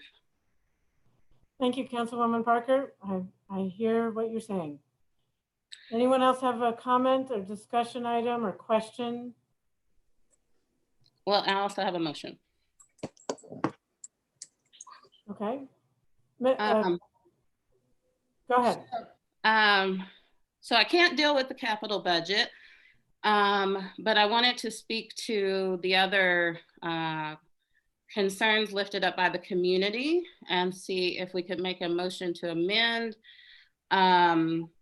the budget for certain departments and apply those amendments to other departments. So, and this is not a motion, this is the discussion before I make the motion. And so those adjustments that I'm recommending are that we increase the staff support for park so that we can have an investigator, an additional investigator in addition to the executive director in park to better serve our community. And I'm also recommending that we add staffing to our Title VI office. And the reasoning behind that, in addition to what the public speaker said, there's been 20 years of work put in to try to get us the Title VI office that we need in this city. But timing wise, as a city, Ms. Parker, why don't we just see about this motion? I mean, you finished making the motion, or you're making a motion about park and another motion about Title VI? Is that right, or is it one combined motion? Right, it's going to be a combined motion to amend the budget. Okay. Are there? And this is the discussion part before the motion is made. Well, then okay. So you're not making a motion, you're discussing. Okay. Yes. Go ahead. Okay, so we need increased staffing for park. We also need increased staffing for our Title VI office. And this was made even more clear after our budget hearings because there was there was a reference to a program in Memphis, the 800 initiative. And so over the weekend, I looked into that program, into that initiative, and thought, yes, this is something that we could do in Knoxville. But if we are serious about doing a program like that, we need a space where that work is going to be coordinated, where it is staffed. Essentially, that project, in case others haven't had a chance to look into it, it addresses the need to strengthen our minority business sector and makes specific plans for strengthening Black-owned businesses based on long-held disparities in their city and disparities that we also hold here. And so my motion speaks to both of those needs. And my motion that I'm about to make also speaks to, yeah, not there yet. A motion also speaks to the statistics that our community, has continued to share with us, that we do have a high poverty rate throughout our city, but particularly in our Black community. And we need to make addressing that a priority in this budget, even during a pandemic. And I would argue most especially during the pandemic. So I hope that you will support my motion. Sorry, Councilwoman Parker, excuse me. Can I just make a comment before you make your motion? Yes. Okay. So myself and Brandon Bruce gathered a lot of folks around the 800 initiative and were the ones that brought it to the mayor's attention. And so it is a problem. Black poverty in the Knox County, as you know, is the worst in the state. Budget aside, I will work with you hand in hand to lead the charge on that, regardless of this ordinance. So just echo your comments on that. It is a problem. There are ways to address that and replicate that program here that don't require a budget amendment. But that aside, I'm happy to join you in that. It is an issue. I agree with you. We should fund it. And I think there are other ways through departmental funds and supplemental funds that we can do that. So regardless of this amendment, I'll join you in that. And what departmental funds are you referring to? With the community development budgets, there are a number of sources for that. There are federal and state grants that are available for similar initiatives. So I'm not saying that I have a dollar amount for replicating that in Knoxville, but we can start it, and I feel confident we can achieve some things with the existing budget. So are you suggesting that the city council would coordinate that work with you and I leading it? I'm suggesting that the community participate in it. The administration, I think Mayor Kincannon has mentioned she's supportive of a similar program. The good thing about that program is that it reinforces existing programs in our community and provides funding and people resources to that. So we can start it and make progress regardless. So, and to add on to that, the particular part of the program that I find intriguing is tying it to a Title VI program where you are setting targets each year, and you need someone in the administration who's tracking it and who's holding who's not only servicing our community and our business community towards those efforts, but who's working to hold our own departments accountable and aligned with targets set that also impact our city contracting. So I do think the community piece is an important piece, but as far as I see it, it's an additional piece of workload that only shows us that we need more staff capacity committed to this. It's not something the community can do on its own. Sure. We're really going to see those targets hit.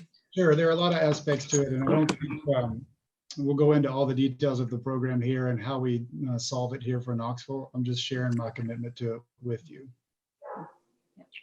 And let me, Councilmember Parker and Smith, let me also share my commitment to the 800 program as well.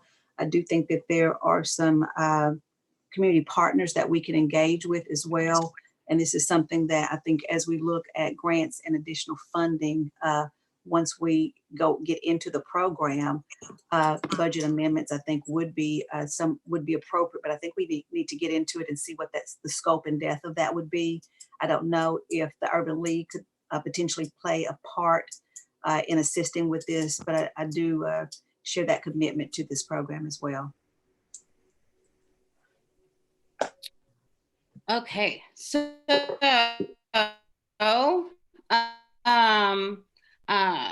I think that looking for funding is fabulous. My proposal is that we already have unfilled positions in our budget, and that during a pandemic, during a year where we're experiencing a budget crisis, we cannot just hold positions empty within our budget when we have other urgent needs that we could use those positions towards. The positions that I'm referring to are the human resources positions that were previously budgeted, but cannot be hired because they have not been created by ordinance. And also positions within our police department that are unfilled. My understanding is that KPD has 502 positions filled. They're authorized for 530. They have another class coming up this fall of 20 recruits to add. But what I'm asking for is only 2 of those positions. If we could reallocate 2 of those empty positions, that would allow KPD to follow through on their recruitment schedule, add in the 20 recruits, And also, I wanted to update, I reached out to finance to see what does KPD's budget look like at the end of the year? Are they underspending because of these vacant positions? And I learned that they're not underspending their budget.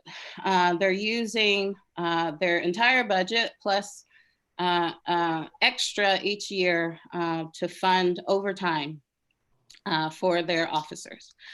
But the good news is that this year, we're expecting them to overspend about $26,500 in their budget, and that comes back to us in these housekeeping ordinances where we balance the budget as a city council. But the good news is 3 years ago, that overspending was as high as $400,000. And so my proposal is that even if we reallocate these 2 positions to other parts of the budget that are in need, we can ensure KPD is able to have the budget they need by them continuing the practice of spending what they need. And then we will rectify that during our housekeeping procedures in October. But this allows us to move forward with providing much needed capacity in other areas that's going to allow us to address long-term health equities in our city at a very serious level. And I'll stop because Councilwoman Fugate has a question. Ms. Fugate. I just have a question. And it's for one of our attorneys. I do not disagree with all the things that you're talking about. I'm trying to figure out what our authority is. I assume our authority is we could agree to move money from one department to another, but we cannot tell the mayor who she has to hire. Is that correct? That's correct.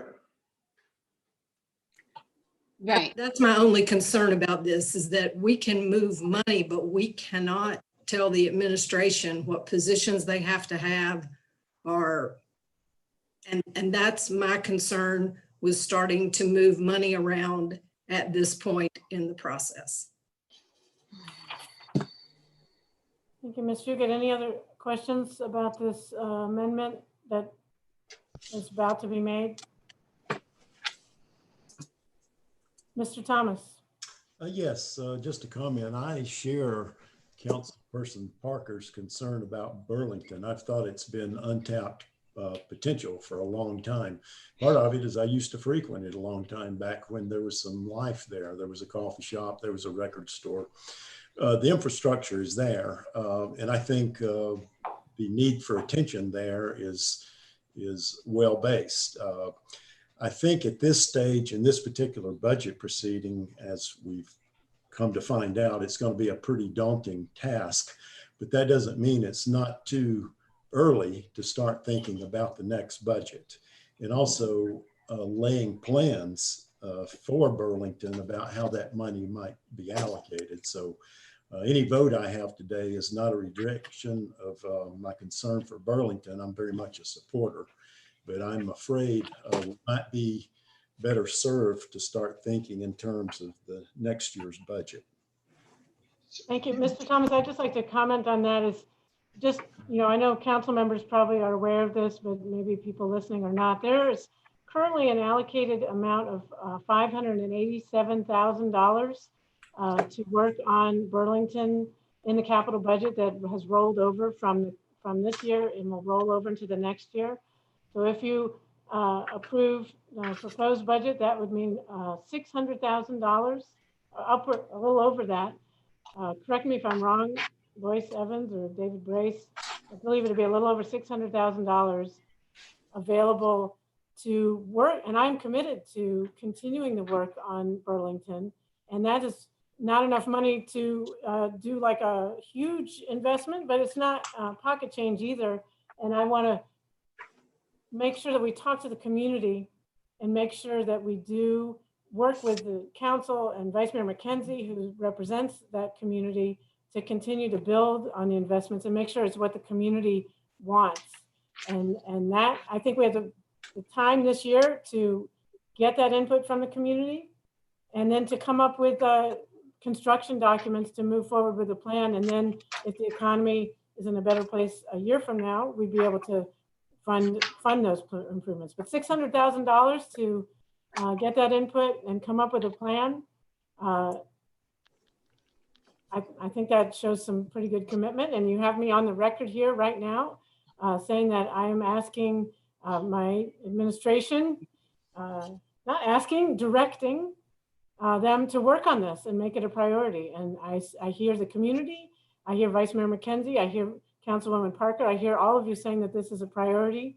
And I share that priority. And I think $600,000 is a healthy amount to move forward on the planning for this initiative.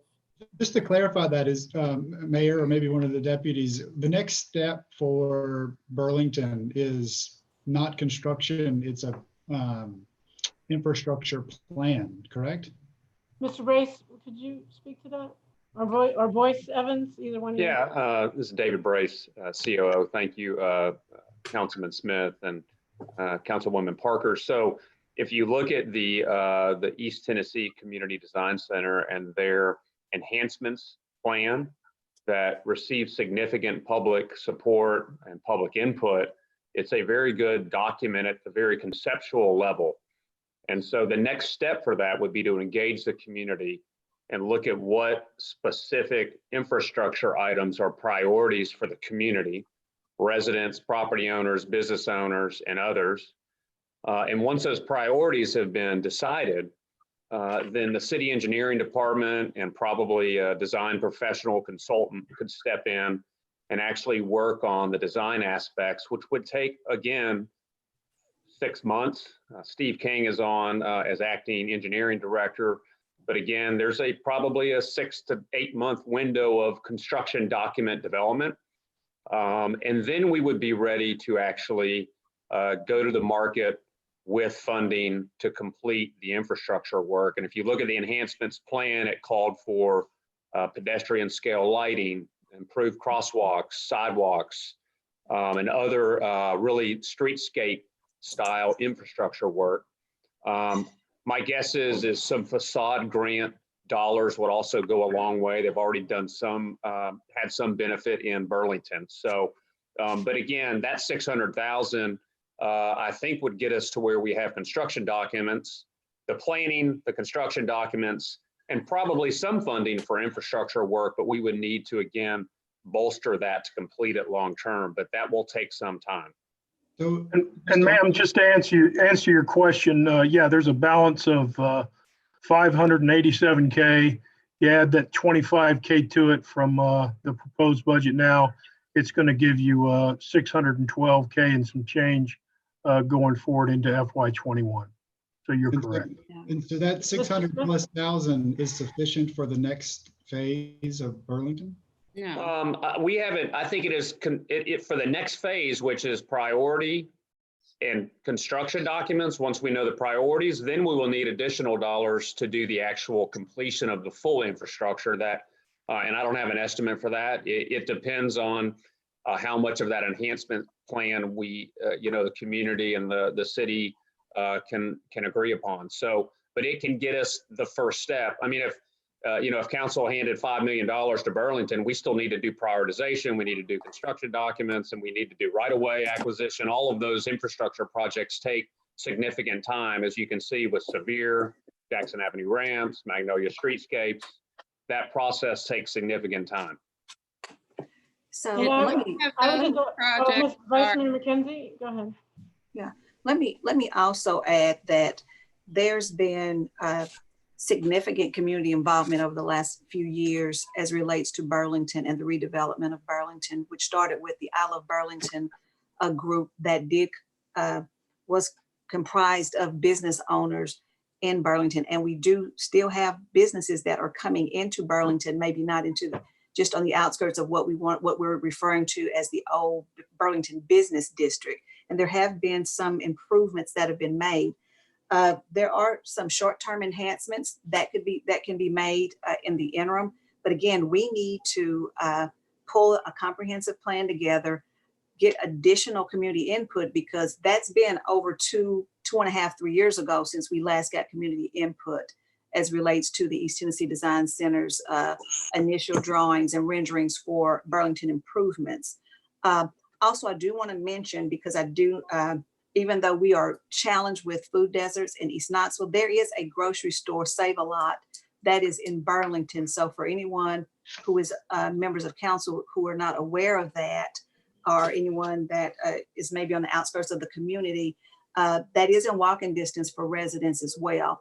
It is a smaller grocery store, but again, I don't want to negate the fact that we are in need of additional avenues for food sources in communities. But I do want to bring that grocery store to everyone's attention, that it is there, and it is really in the heart of Burlington, there at the major intersection there. I agree that more facade grants need to be done. There was just one that was completed in Burlington, and also engaging on a different level the property owners that are there in Burlington as well, because there are a lot of properties that have been vacant for many, many years. I don't know where we are in regards to, I know that there's one property owner who has not been responsive to communication about being a part of the revitalization. And so again, there's a lot of work to be done at the table. I do see in the capital improvements, the continued investment commitments in the budget. Again, I do feel like this is something that we will look for to amend as we go forward, but just anxious to get the work started as it relates to what does that plan look like, and getting additional input and re-engaging the I Love Burlington business group as well, I think is a critical piece of this. Thank you. Thank you, Vice Mayor. Any other discussion on this topic? This Councilwoman Singh. Thank you. Councilwoman Ryder. Vice Mayor McKenzie, I have a question about when the Magnolia Avenue work was being done. There was a lot of discord and a lot of anger about it. I'm wondering about the process that's been done with Burlington versus the process that was done with Magnolia.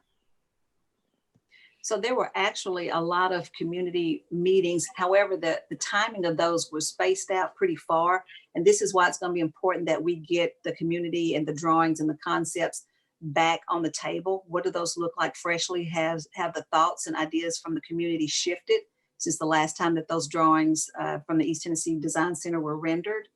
One of the major, I think, areas of frustration for people was just the naming convention, more so than anything, when it came to Magnolia and the branding of Magnolia and what that would be.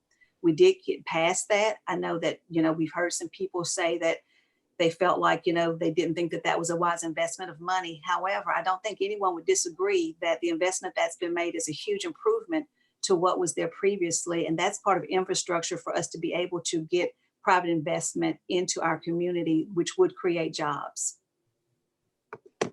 I also wanted to speak to that, if you don't mind, because I was one of the community members who spoke out around Magnolia. And part of our concerns was that that the MLK corridor study plan was not fully implemented. And so here was a new investment in infrastructure being made when infrastructure in the heart of the Black community was not being invested in and completed. And we see with Burlington, we're still waiting.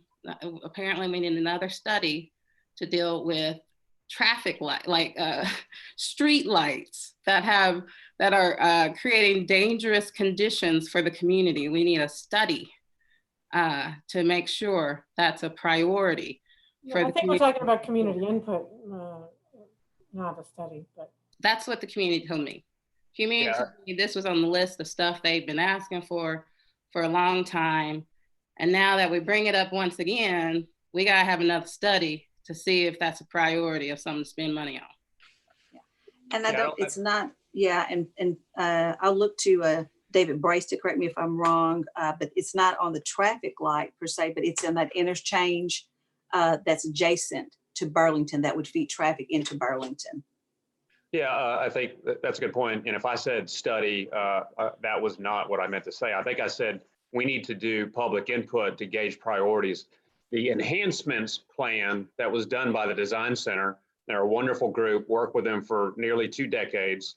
They're very good at bringing community members together and for developing conceptual documents, very high level documents. And there's a whole list of things that are in that document. Now we need to figure out what are exactly the priorities from within that document that we want to fund. And so what does the community see out of that document to go first? And so there are, lots of things in that plan, and we need to figure out what the priorities are. So it's not a detailed engineering study. It is a community engagement process that we would help lead with you and others, and obviously Vice Mayor McKenzie, who's been working in Burlington for a very long time. And we would then, once those priorities have been determined, we would then start the actual engineering work and hire a consultant to come in and do the actual construction documents to build what priorities have been identified. And so I think we will do that. It'll take a few months to do that. And then we can move forward with construction documents, and then we'll be ready again for the next budget to look at funding priorities. Thank you, Mr. Brace. And let me also add, as it relates to that, again, it has been at least 2 years since community input was given on those East Tennessee designs. I do think that we need to open that back up to get additional feedback. I will say, in our transparency, that one of those community meetings that I attended was at Burlington Library, where there was a majority of people who didn't look like the community, the Burlington community. And and there was a person who actually made a statement that said, hey, I want to make sure that when this is done, that it is reflective of the community and the people who live in this community. And so once again, I think that we would do ourselves a disservice if we did not open that back up for community input. And then also I want to mention that I also look forward to working with our county commissioner to look at bringing county funds to the table to help invest in Burlington as well. Thank you. Yeah, just to plug for everybody watching, if you go to the East Tennessee Design Center's website, you can find the Burlington plan. It's a good starting point. Thank you. Ms. Ryder, did you have a comment? I don't know if you've raised your hand before. Is that okay? Go ahead, please. We can't hear you yet. That would be the mute button. All right. Got it. I'm not sure if it's my turn to talk about something else or whatever. I wanted to ask Becky Wade, who I believe is on the call, to clarify about something that was of concern to me that was commented on during the public speaking. We've made a commitment to reduction of carbon goals, and I know the city has long been involved with weatherization for low-income housing, and I was wondering if Ms. Wade could comment on that, because one of the speakers raised concern about what they saw in the budget for weatherization, and I was hoping Ms. Wade could clarify. Or Aaron Gill, either one of you could speak to that, please. This is Aaron, and I want to answer one particular question, and then I'll turn it over to Becky. I believe it was Mr. Hughes mentioned a $7,000 line item that's specific to the home energy retrofit. Those are actually leftover grant funds from when we partnered with CAC on the KEAM program, the Knoxville Extreme Energy Makeover program.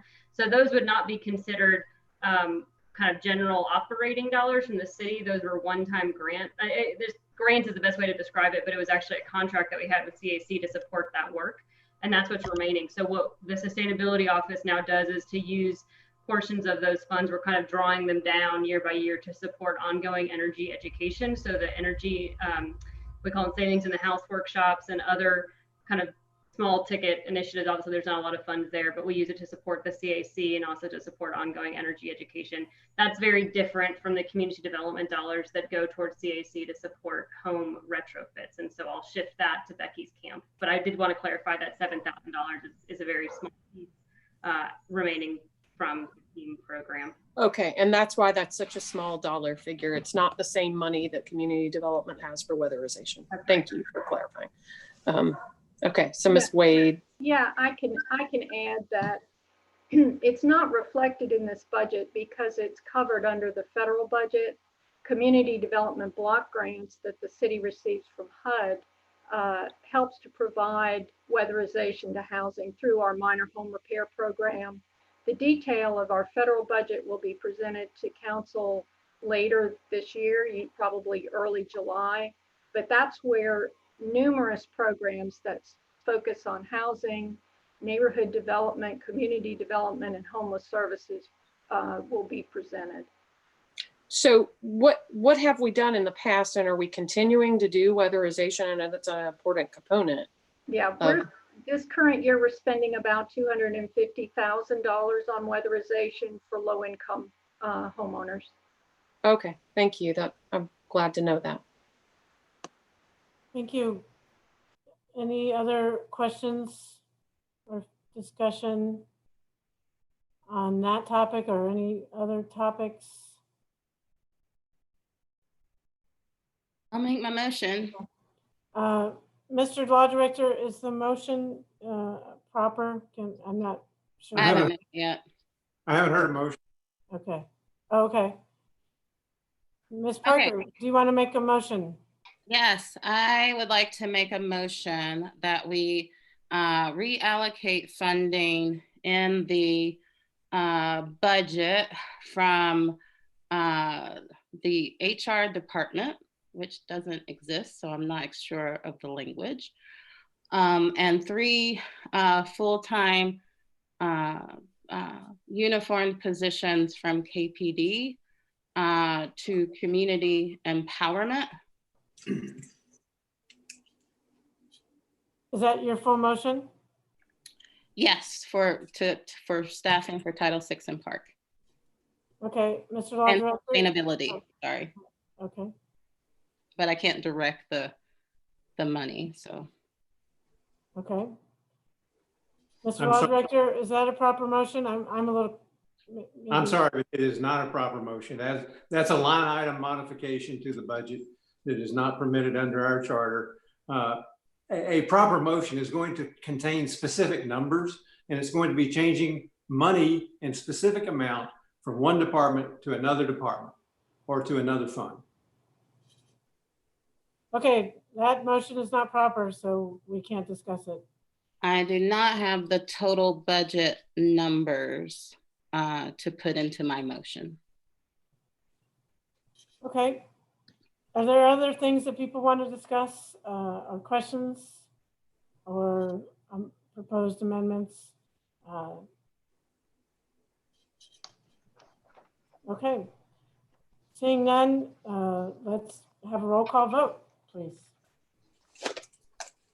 Mr. Johnson, would you Yes, conduct a roll ma'am. call vote? Thank you. Councilwoman Fugit, Yes. Vice Mayor McKenzie, Yes. Councilwoman Parker, No. Councilwoman Ryder, Yes. Councilman Roberto, Yes. Councilwoman Singh, Yes. Councilman Smith, Yes. Councilwoman Testerman, Yes. Councilman Thomas. Yes. Okay, the motion carries 8-1 with Councilwoman Parker being the 1 no vote. Thank you very much for your support, Council. I think appreciate it. If it's okay with you, we've been meeting for 2 hours. I'd like to call a short 10-minute bathroom break. Okay, let's reconvene at 8:10, please. Thank you.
Council members, when you get back, please show us your faces so we can know when to begin.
Okay, we're waiting on.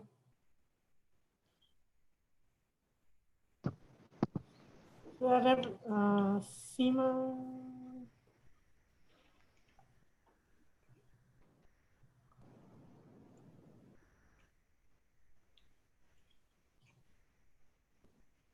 We have everybody? No, ma'am. SEMA, okay. She seemed to have, she's not signed on anymore either. She, Could someone just text her and make sure everything's okay? I'll text her. Yeah.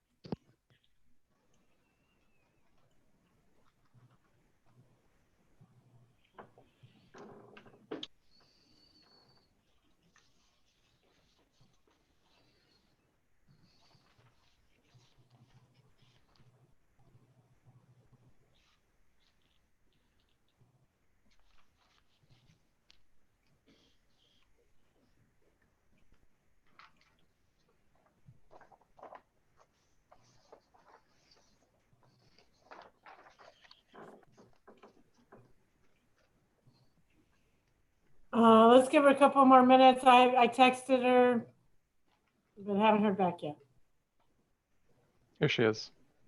Oh. Hi, Councilwoman Singh. Welcome back, everybody. I think we should maybe institute a new practice of taking a break every time our meeting lasts longer than 2 hours. I personally feel revived, so thank you for letting us do that. Next item on the agenda is item 9B. Mr. Johnson, could you read that to us, please? Yes, 9B is an ordinance to levy a tax on all taxable properties, real, personal, and mixed, within the corporate limits of the city of Knoxville to provide sufficient revenues to fund the general fund and debt service fund operations and debt service obligations of the city of Knoxville for fiscal period beginning July 1, 2020 and ending June 30, 2021. Move to approve. Motion made to I'll approve second. by Ms. Ryder, seconded by Councilwoman Fugit. Any discussion? Mr. Roberto, were you? No, okay. Seeing no discussion, please conduct a roll call vote. Councilwoman Ryder, Yes. Councilman Roberto, Yes. Councilwoman Singh, Yes. Councilman Smith, Yes. Councilwoman Testerman, Yes. Councilman Thomas, Yes. Councilwoman Fugit, Yes. Vice Mayor McKenzie, Yes. Councilwoman Parker. Yes. Okay, motion carries 9-0. Next item, please. 9C is an ordinance to amend section 2-450, 2-458, and 2-459 of the Code of the City of Knoxville to adjust the City of Knoxville's classification and compensation plans for general government, police, and fire employees. Move to Move approve. to approve. Motion made by Ms. Fugit, seconded by Ms. Ryder. Or is that wrong? I think it was Gwen I McKenzie. had I'll second McKenzie. her Okay. motion. Motion made by Vice Mayor McKenzie, seconded by Councilwoman Ryder. Any discussion? Seeing none, please conduct a roll call vote. Vice Mayor McKenzie, Yes. Councilwoman Parker, Yes. Councilwoman Ryder, Yes. Councilman Roberto, Yes. Councilwoman Singh, Yes. Councilman Smith, Yes. Councilwoman Testerman, Yes. Councilman Thomas, Yes. Councilwoman Fugit. Yes. Okay, motion carries 9-0. Next item, please.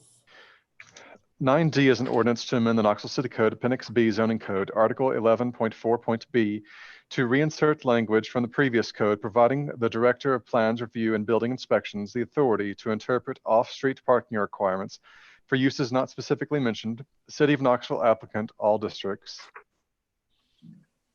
Move to approve. Second. Motion made to approve by Councilman Roberto, seconded by Smith. Councilwoman Ryder. Sure. Is that right? Okay. Any questions or discussion? Sorry. Okay, seeing none, please conduct a roll call vote. Councilman Roberto, Yes. Councilwoman Singh, Yes. Councilman Smith, Yes. Councilwoman Testerman, Yes. Councilman Thomas, Yes. Councilwoman Fugit, Yes. Vice Mayor McKenzie, Yes. Councilwoman Parker, Yes. Councilwoman Ryder. Yes. Okay, motion carries. Next item, please. 9E. 9-0. Motion carries 9-0. Sorry. 9E is an ordinance to amend the Knoxville City Code, Appendix B zoning code, Article 2.3, to add a definition for full summer pool and to substitute full summer pool mark instead of high water mark in Article 2.4.j, City of Knoxville applicant, all districts.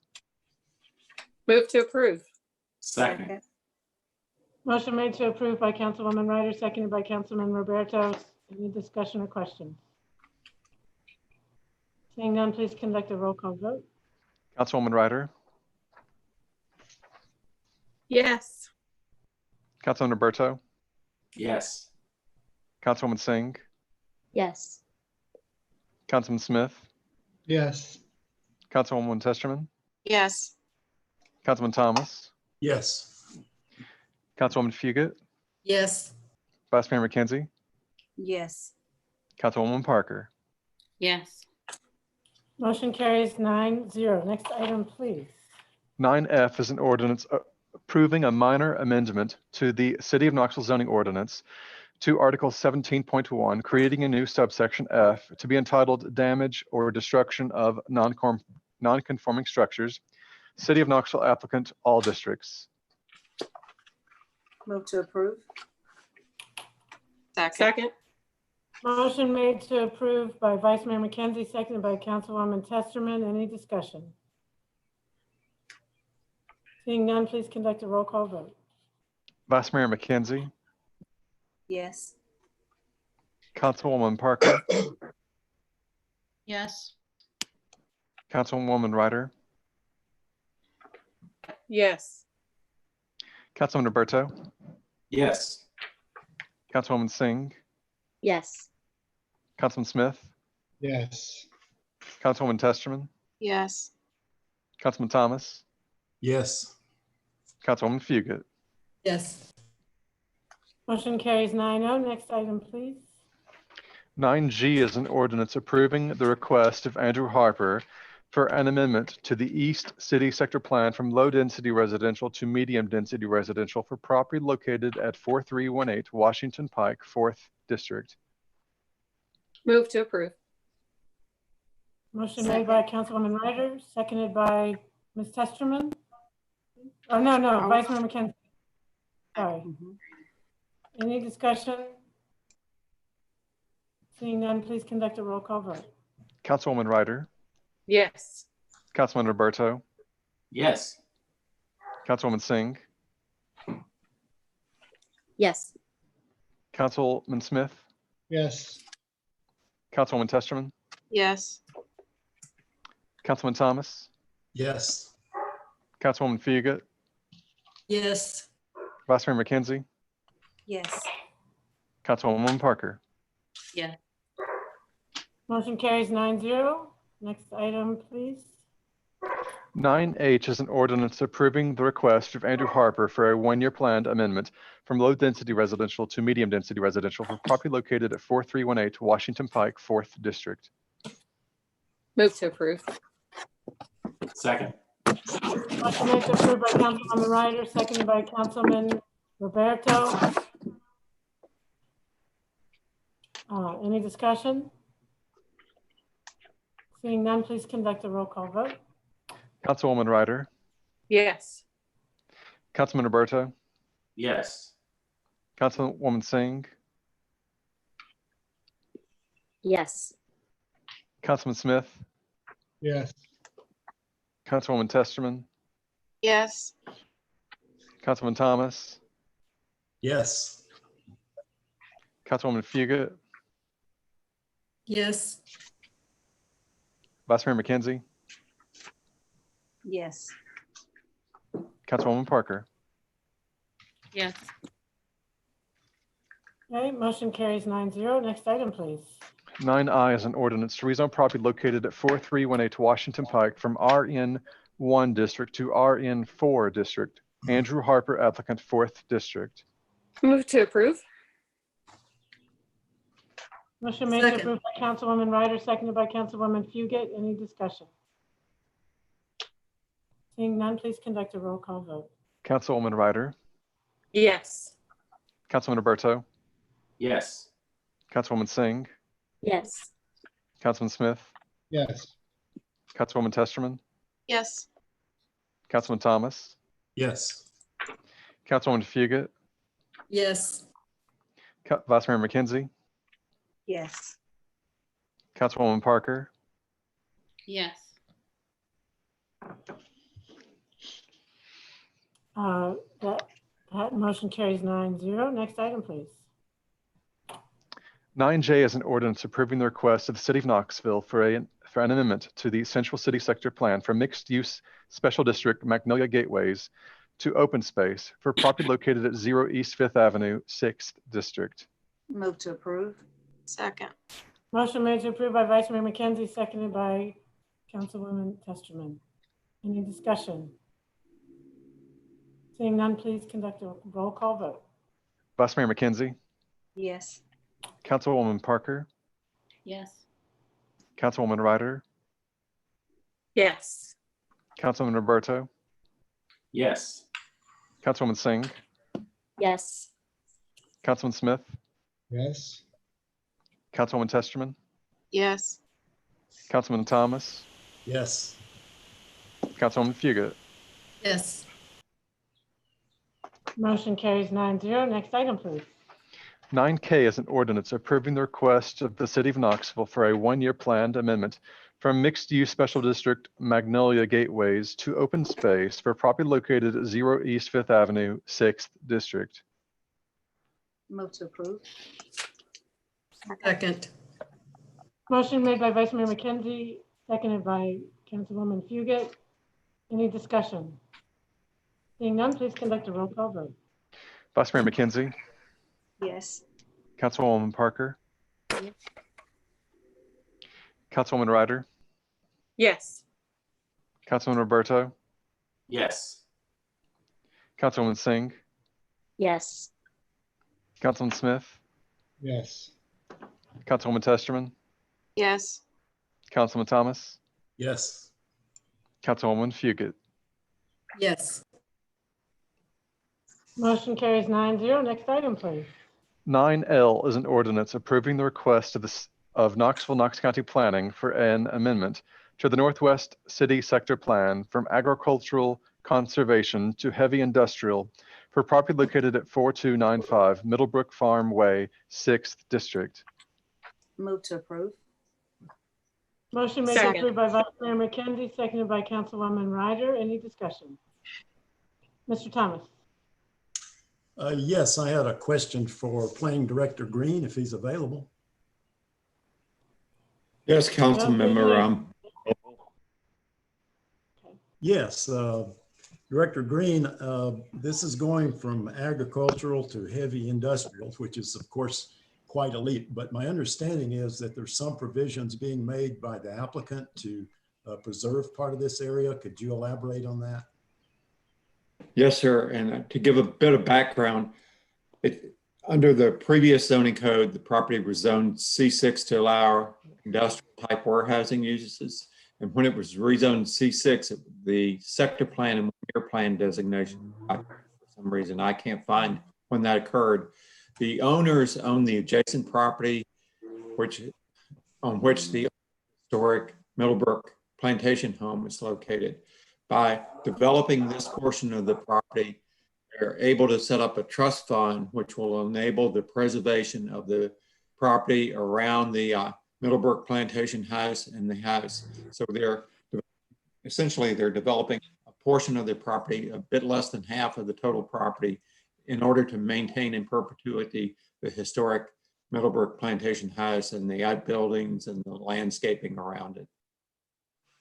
Okay, great. Thanks for that clarification. Thank you. You're quite welcome. Thank you, Councilman Thomas, Director Green. Any other questions on this agenda item? Seeing none, please conduct a roll call vote. Vice Mayor McKenzie, Yes. Councilwoman Parker, Yes. Councilwoman Ryder, Yes. Councilman Roberto, Yes. Councilwoman Singh, Yes. Councilman Smith, Yes. Councilman Testerman, Yes. Councilman Thomas, Yes. Councilwoman Fugit. Yes. Motion carries 9-0. Next item, please. 9M is an ordinance approving the request of Knoxville, Knox County Planning for a one-year plan amendment from agricultural conservation to heavy industrial for property located at 4295 Middlebrook Farm Way, 6th District. Move to approve. Motion made to approve by Councilwoman Testerman. I think it was seconded by Vice Mayor McKenzie. Okay. Any discussion? Question? Seeing none, please conduct a roll call vote. Councilwoman Testerman, Yes. Councilman Thomas, Yes. Councilwoman Fugit, Yes. Vice Mayor McKenzie, Yes. Councilwoman Parker, Yes. Councilwoman Ryder, Yes. Councilman Roberto, Yes. Councilwoman Singh, Yes. Councilman Smith. Yes. Motion carries 9-0. Next item, please. 9N is an ordinance to rezone property located at 4295 Middlebrook Farm Way from IMU District to IH District, Knoxville, Knox County Planning, applicant 6th District. Move to approve. Motion made to Second. approve by Vice Mayor McKenzie, seconded by Councilwoman Ryder. Any discussion or questions?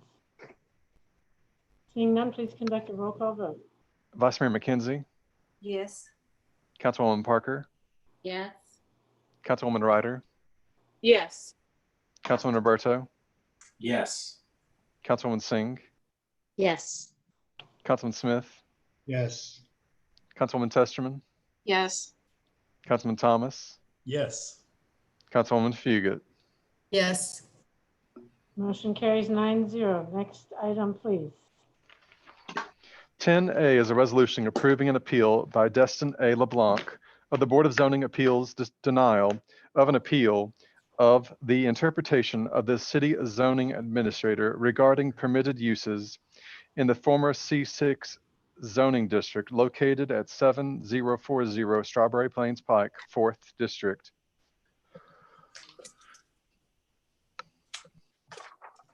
Mayor, we have, of course, Some appellants speakers? signed up to speak and respondents. We do have 3 appellants that were given to me by the appellants. There was an additional individual who signed up to speak with this office in excess of the number of normally allowed speakers. Council members, you want to let everyone who signed up speak? I'm in favor of letting the additional person speak. One extra person? Okay. That, I guess, do we need to take a vote on that? Okay, so Councilwoman Ryder's making a motion to. Motion to allow a 4th speaker. Suspend the rules, Mo. A Motion fourth to speaker, suspend the or rules. is it a? Mr. Johnson, would you clarify? 4 pro and 3 against? Yes, I'm sorry. The additional person is wanting to speak in favor of the appeal. Okay, so 4 people in favor, 3 against. It's a slight variation from our usual rules. Is there a second to Councilwoman Ryder's motion? I believe Mr. Swanson has a. Oh, Mr. Swanson, okay. You have, what are we doing? You're involved in a quasi judicial matter here, and it's important that it be handled as an appeal, that it be handled fairly. So if you're to amend your rules to allow 4 speakers for one side, it would not be, certainly would not lend an appearance of fairness that you not amend the rules for both sides. And I don't know whether that's part of the motion or not, and they may not be prepared to have 4 speakers. But if you're going to amend to allow that, you should probably allow it for both sides. Okay, and it would still be kosher even if the other side doesn't have a 4th speaker? It would be kosher. It's not exactly what you hope for, because they didn't know in advance that they could have 4 speakers. If people read the rules in advance and learned that they could only have 3 speakers and didn't come prepared to have 4 speakers, you do somehow in some way impair the fairness of the proceeding when you change the rules in the middle of a quasi judicial proceeding. Okay, Mr. Frost?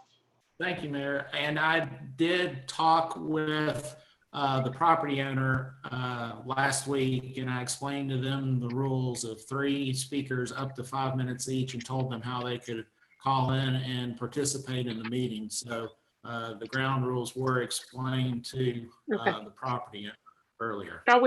I'll withdraw my motion. Okay. So we'll stick to 3 on each side, and they'll have up to 3 minutes apiece. Is that right, Mr. Swanson or Mr. Frost? I can't. 5 minutes each. 5 minutes each. Okay, up to. They don't have to use the whole time.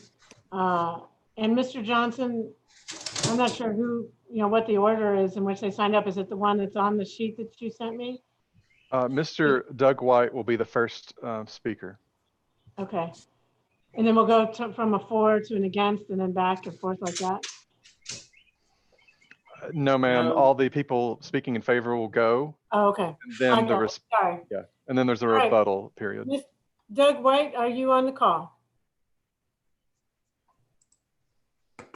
Yes, ma'am. Okay, if you could start by stating the name and address, your name and address for the record, and then you'll have up to 5 minutes to speak to council. Okay. Thank you. My name is Doug White. I live at 1630 Wisteria View Way and Wisteria Plantation condominiums, which is next to the TBI building and diagonally across from the SD truck terminal building. that they're wanting to build. I'm the first person that's going to speak on behalf of the city council to uphold the appeal and reject the interpretation of Mr. Aaron's of the C6 zoning, such as for parking of tractors are allowed on that portion of the proposed Estes Express truck terminal. I'm just going to be sharing some of the history and just wanted to share some things with you about it. It's clear that the city zoning ordinance allows the placement of a truck terminal on the I-3 portion of the property, but not on the C6. The land in question was previously owned by Primos Land, which is part of or related to the Smith-Built homes. It is a total of about 37 acres, with 6 acres being directly on Strawberry Plains Pike and our zone C6 for commercial development. About 30 acres are behind the C6 portion and are zoned I3 for industrial development. Our understanding is that in order for Estes to purchase the land and build a truck terminal there, more buildable land was required. The size of the truck terminal plan was such that Estes wanted a minimum to park tractors on the C6 portion. In order to accomplish this, Primos Land and Smith-Built Homes and Estes pursued the option of having the C6 portion rezoned to I3. It is our understanding that this was also their understanding, as evidenced by a letter from the zoning chief, Scott Eller, on March the 21st of 2019 to Josh Sanderson of Smith-Built Homes, to which it was clearly stated the C6 zone land could not be used as a storage lot for tractors. The rezoning request was heard by the Metropolitan Planning Commission on March the 14th, 2019, was turned down by a vote of 7-6. And as a result of the MPC decision, an appeal was made by Primos and Smith-Built Estes Express to City Council at a meeting on April the 23rd, 2019. The appeal was turned down unanimously by the City Council. And at that meeting, an attorney for Primos and Smith-Built and Estes clearly stated that they believed parking of tractors was not allowed on the C6 parcel, and the land sale would not go through unless that change was made. The interpretation was echoed by a statement in the same meeting by Gerald Green of the Planning Board, and also would like to say that Mr. Sanderson appeared to be looking for another means of getting the tractor parking on C6 portion of the property. The result of this was there was a discussion, was an interpretation letter on June the 5th of 2019 from Peter Ayers, but somehow that letter appeared to be saying that the tractor parking was acceptable on the C6 property. This letter should be in your packet, and Mr. LeBlanc will share some things about that in a few moments. However, getting back to the sequence of events that led up to this appeal to the City Council, sometime in January of this year, some individuals in the neighborhood received a proposed truck terminal, became aware of the June 5th, 2019 interpretation letter, and as a result, a discussion was held with the planning department to try to understand the basis of the interpretation. 1 minute to go. Okay. As a result, an appeal was made to the Board of Zoning Appeals requesting that the zoning interpretation of Mr. Abrams be overturned. The meeting was held on April the 16th of 2020, and as stated in the meeting, before they ever got there at 3 o'clock, the board members of that zoning board said they were going to support him. That doesn't seem like a very fair zoning board of appeals if they've already made their mind up. And so we ask you to uphold the council's decision of last year to not allow tractor parking on the C6 portion only. The I-6, we recognize they can park back there all they want to. Thank you so much for your time, and I hope I gave you back 30 seconds. 12 seconds, but thank you. Okay, next speaker is Ms. Dale Roton. Yes, can you hear me? Yes. Mr. Okay. Roton, if you could start by stating your name and address for the record, and you have up to 5 minutes. Thank you. If they could show the site plan, please, for, I think Mr. Will said he would. But my name is Dale Roten. I live at 4315 French Road, Knoxville, Tennessee, 37920. I own the property at 7025 directly across the street from the 7040 Strawberry Plains Pike property or site property. And if you notice the site map, the front portion of this property of 6.5 acres is zoned commercial. And the rear 30 acres, of course, is zoned I3 industrial. And you can see the light yellow line there. This 27 acres are to be used by ST's express lines for a truck terminal, docks, truck parking, all truck activity. The question is, why are there no trucks? I mean, no trucks at all parked on these 30 acres of industrial zone property, which is required zoning for a truck terminal. Not one tractor truck, only 460 parking places for trailers are available on this I3 property. This increases the size of the terminal substantially. The employee parking occupies only about 15% on the front of it and the C6. And even the setback line is 35 feet and it's larger than the employee parking slots. That leaves the remaining 70% of the C6 property is being used for industrial use by ST's trucking, for tractor parking and operations. Yes, without a fence border, the I3 and C6 property lines, this C6 property is used for trucking terminal activity. City Council's meeting unanimously voted and said no parking on or any truck activity on the C6 property. Of course, Mr. Ayers changed the interpretation and allowed tractor parking. City Council members have received a copy of a letter from ST's Trucking sent to other locations. It's a standard letter and you've got a copy of it is sent. And it says that their dynamic does not mix well with residential use, especially during night hours while families are trying to sleep. This letter from ST's Trucking says that the terminals are loud, they're brightly lit, they're heavily trafficked with all tractors and trailers. Their complaints of noise, diesel smell, blinding lights, truck traffic in areas adjacent to residential developments are common. Therefore, the experience has shown that these problems are not often considered until construction is complete. The magnitude of this horrific interpretation will affect single-family housing, 60 condos, 2 subdivisions, and other businesses across the street.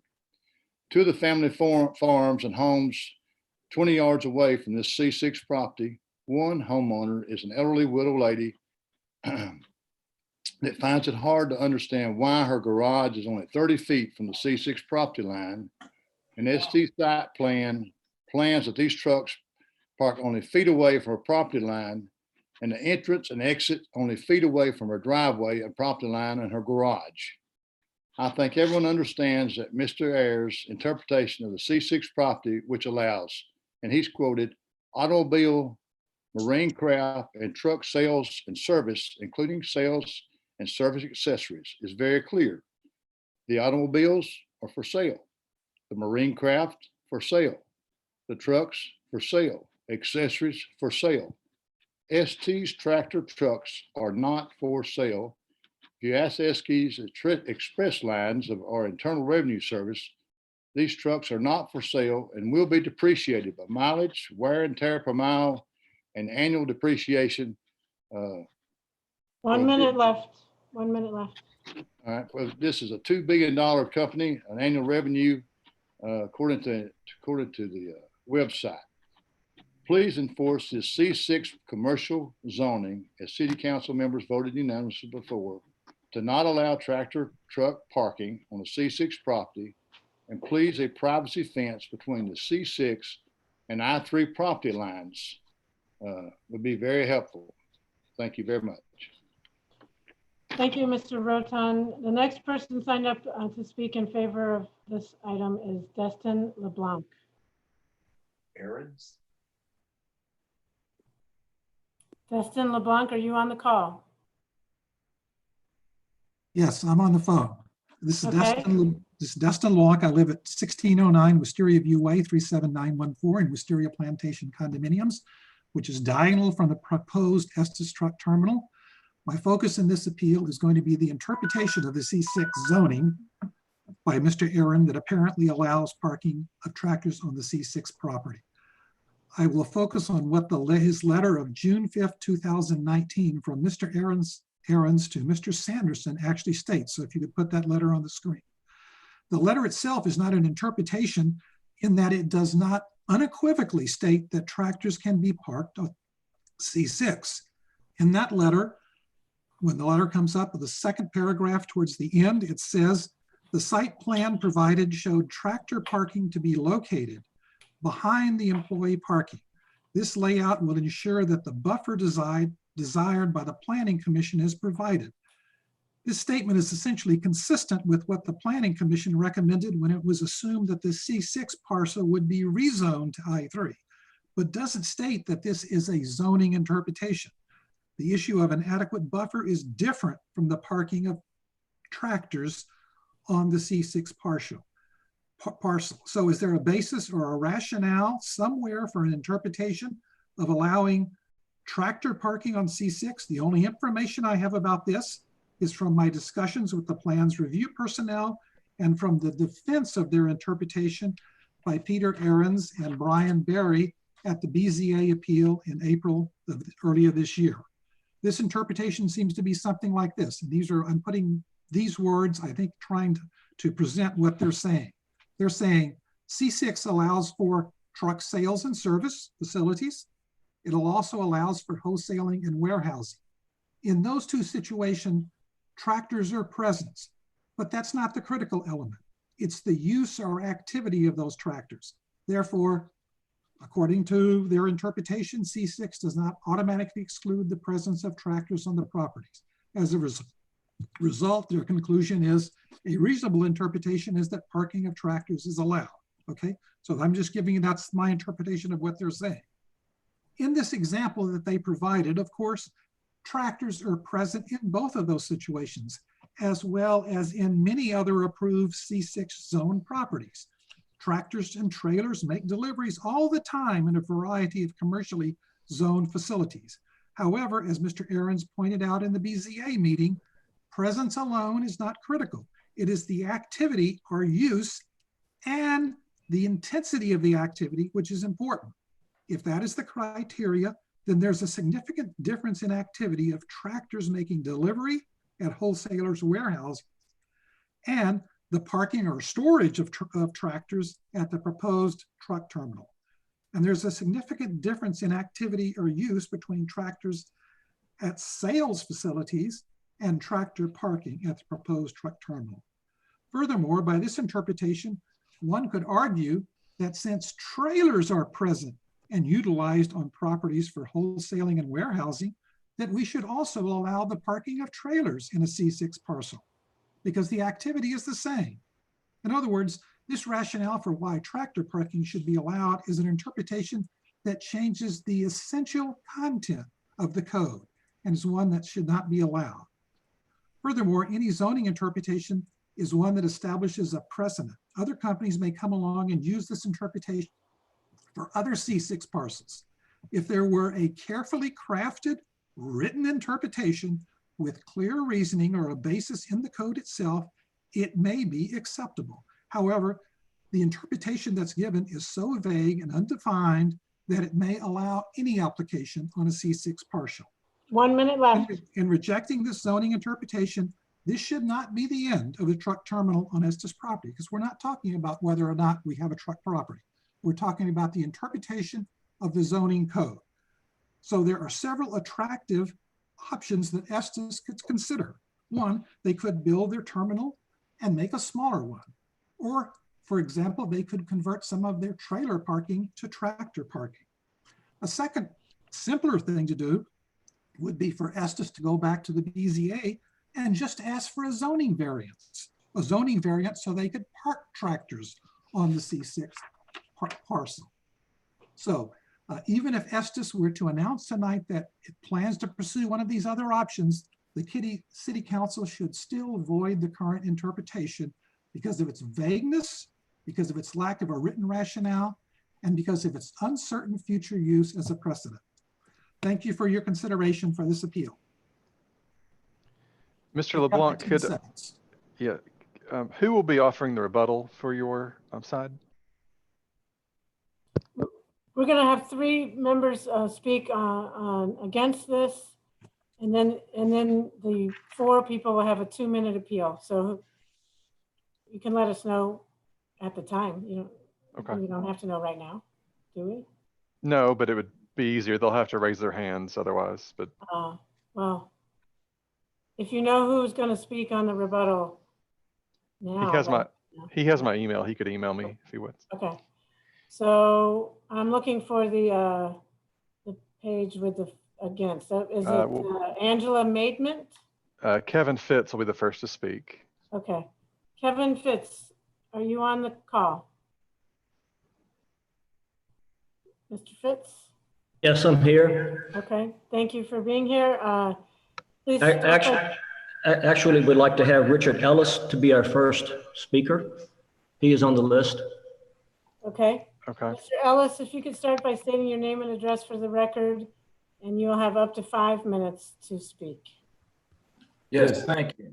My name is, excuse me, my name is Richard Ellis. I am Vice President of Pricing at Estes Express Lines at 3901 West Broad Street, Richmond, Virginia, 23230. I am the Vice President of Pricing, and I have been with the company for about 25 and a half years, but I am originally from Eastern Knox County. Matter of fact, I grew up just down the street from this proposed site on Strawberry Plains Pike. I graduated from Carter High School and from the University of Tennessee with a degree in transportation and logistics. Estes Express Lines, if you're not familiar with us, is one of the 5 largest LTL companies in North America. And we are considered an essential services company for the country during the pandemic.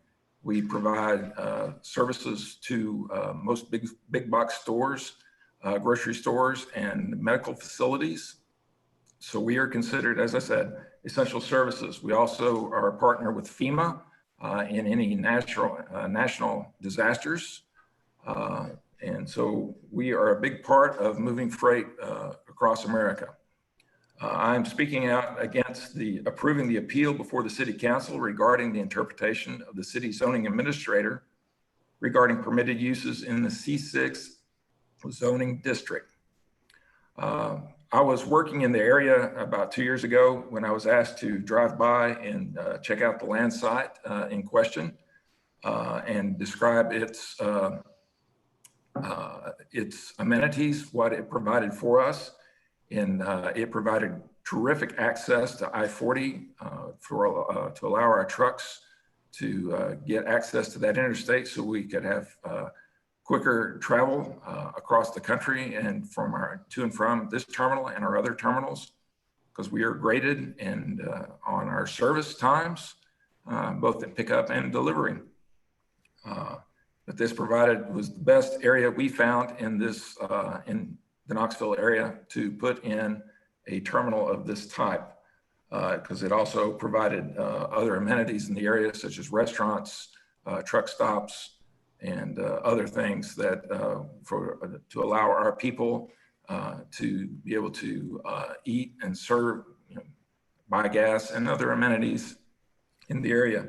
I also provided urgent care at the pilot site if necessary. Estes Express Lines started out, when I first started here 25 and a half years ago, we did $250 million. We have grown now in those 25 years to $3.5 billion. And what we bring to this area, we bring jobs. This new terminal will allow us to grow to our jobs by 30 to 40% in the first year and 10 to 15% in the second year. Our current facility in the area, which we have outgrown, has 104 jobs. We assume that that will allow us to employ 145 people in year 1 and bring that up to 167 people in year 2. We also provide full benefits for our people in terms of paid sick leave and holiday leave, 401k matching, and many other amenities. We have relied upon the city and their assurances that we could park trucks in the C6 zone. Due to the wetlands, drainage, and topography issues common in our area, we cannot afford to only use the 6 areas for only employee parking. So in closing, I urge you to deny the appeal before you and ask that you support the administrative interpretation by the City of Knoxville Planning Department from June of 2019 regarding parking rights in the C6 zone. Estes Express Lines has spent millions of dollars and will spend millions more in this community. Not allowing truck and tractor parking in the C6 zone will greatly impact our ability to build the already approved truck terminal design, grow in this area, and keep jobs in the city of Knoxville and in Knox County. Thank you for your time and consideration of this matter. Thank you, Mr. Ellis. Is Mr. Fitz going to be the next speaker on this? Kevin Fitz, are you on the line? Yes. Okay, Mr. Fitz, if you could start by stating your name and address for the record, and you have up to 5 minutes. Kevin Fitz, Director of Construction Facilities Maintenance. Address 3901 West Broad Street, Richmond, Virginia 23230. I've been with Estes for 24 and a half years. I've seen lots of growth, and I am speaking against the approval of the appeal before the City Council regarding Mr. Aaron's interpretation and to allow our trucks to park in the C6 zoning district. His interpretation was confirmed by the Board of Zoning Appeals with a vote of 5-0 denying the appeal brought to it on April 16th.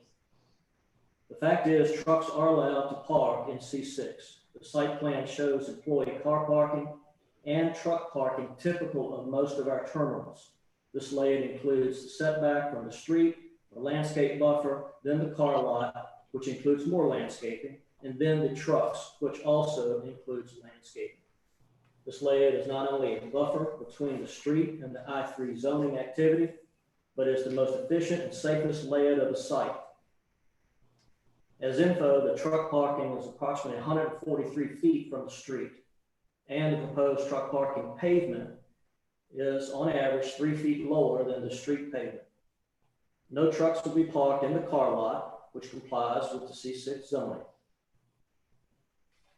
We also will have a landscape buffer along the southern boundary, and this buffer varies 40 to 100 feet, and the property to the south of us is zoned OB. This was rezoned in 2007. This is the property that was referred to as the 80-year-old lady living there. Our property is 36.53 acres. Only 24 acres within this property are usable for development. This is due to floodplain and wetland on the east side of the property and utility easements along Strawberry Plains Pike. There are 30 acres within I-3 with only 18.4 acres usable. There are approximately 6.5 acres within the C6 with 5.6 acres usable. The usable area causes a challenge to develop. However, we believe that we have generated a good usable plan to support our desired business load. And to achieve this, parking the trucks in C6 is a necessity. Please note that we proposed one driveway cut for entering and exiting of all traffic, the cars and the trucks. This driveway is directly across from Neal's Commerce Lane. We will widen the street that includes left turn into our site and a left turn onto Neal's Commerce Lane. This is all in accordance with the city traffic review. This improved intersection will be approximately 800 feet north of Wisteria View Way. We will have approximately 6 to 9 trucks daily headed south on Strawberry Plains Pike. These trips will vary in number based on scheduled pickups and deliveries. All other truck trips will be between the site and I-40. Please be aware that Estes has invested several $1 million to purchase the land, generate the plans, and install the erosion control measures. We plan to invest approximately $20 million more to build this facility. The vast majority of this spend will be to local Knoxville, contractors, and suppliers. And once built, we intend to evaluate the possibility of installing a solar array on the terminal roof. We have 4 such projects already in North Carolina, Maryland, and Pennsylvania. I urge you to deny this appeal so that Estes can proceed with construction per the approved plans, and in turn create good paying jobs for the Knoxville area. Thank you very much. Thank you, Mr. Fitz. There's one other speaker signed up to speak against this item is Angela Maidment. Ms. Maidment, are you on the call? Yes, I am. Okay, if you could start by stating your name and address for the record, and you have up to 5 minutes. My name is Angela Maidman, and I'm the Vice President of Corporate Real Estate with Estes Express at 3901 West Broad Street, Richmond, Virginia. Today happens to be my 23rd anniversary with the company, so I'm happy to represent my company and to share with you the reasons that I'm speaking against approving the appeal on the Board of Zoning's appeal and denial of the interpretation of the city zoning administrator. It's a unique situation. We're doing a Zoom call. I've got a background in public administration, and I've never seen an appeal on a zoning administrator's interpretation like this. So I want to give a little background on the fact that we were unaware of that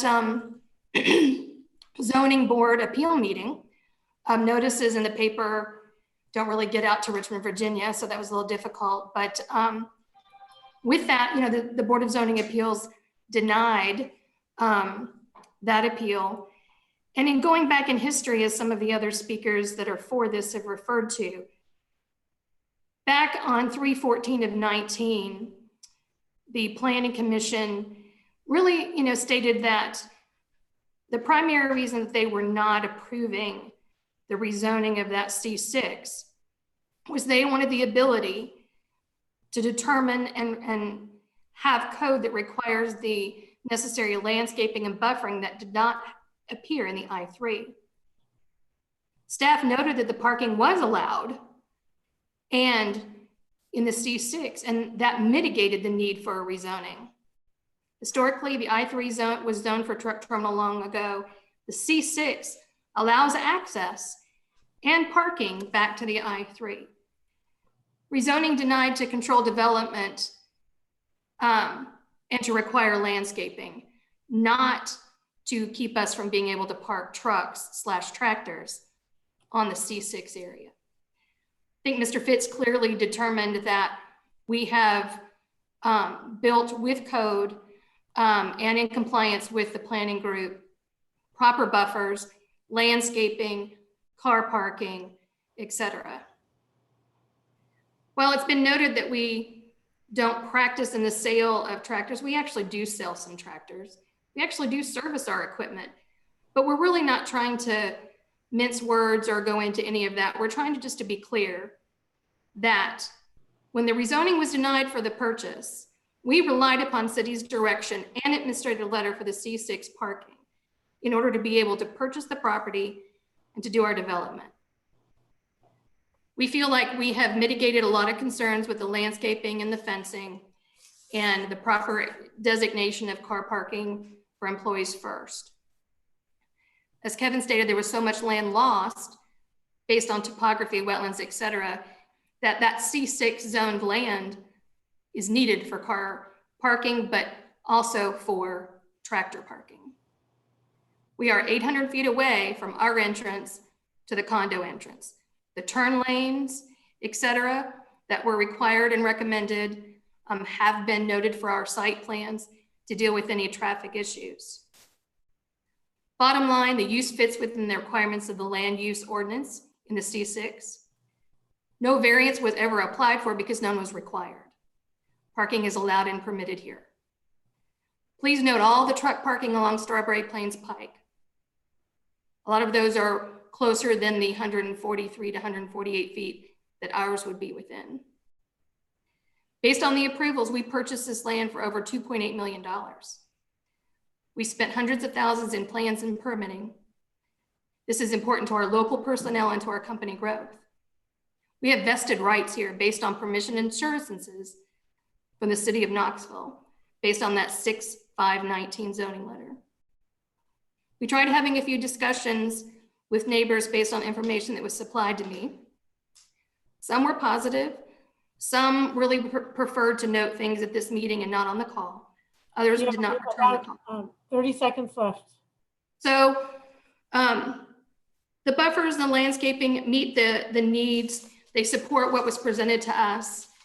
And we are investing in significant investments to the community with jobs and tax dollars. And we're supporting e-commerce in today's climate, which is much needed. We have equipment sitting on the site right now, and we're ready to go once we can get these taken care of. As we've met the city and TDEC requirements for the site plan and are ready to develop, I urge you to deny the appeal before you, changing written and spoken assurances that we relied upon in a good faith attempt to develop a new trucking terminal here on Strawberry Plains Pike. Thank you for your time and consideration, Mayor and council members.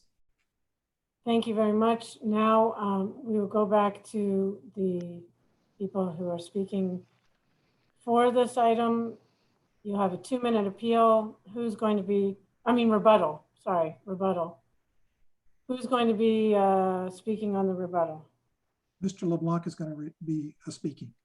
Okay, Mr. LeBlanc, let me get my, okay, you have up to 2 minutes for a rebuttal. Okay, I just want to talk about the fact that one, the people that are making this appeal are not going to bring any jobs to Knoxville, but that's not the issue about bringing tax dollars or jobs. The issue is, what's the interpretation?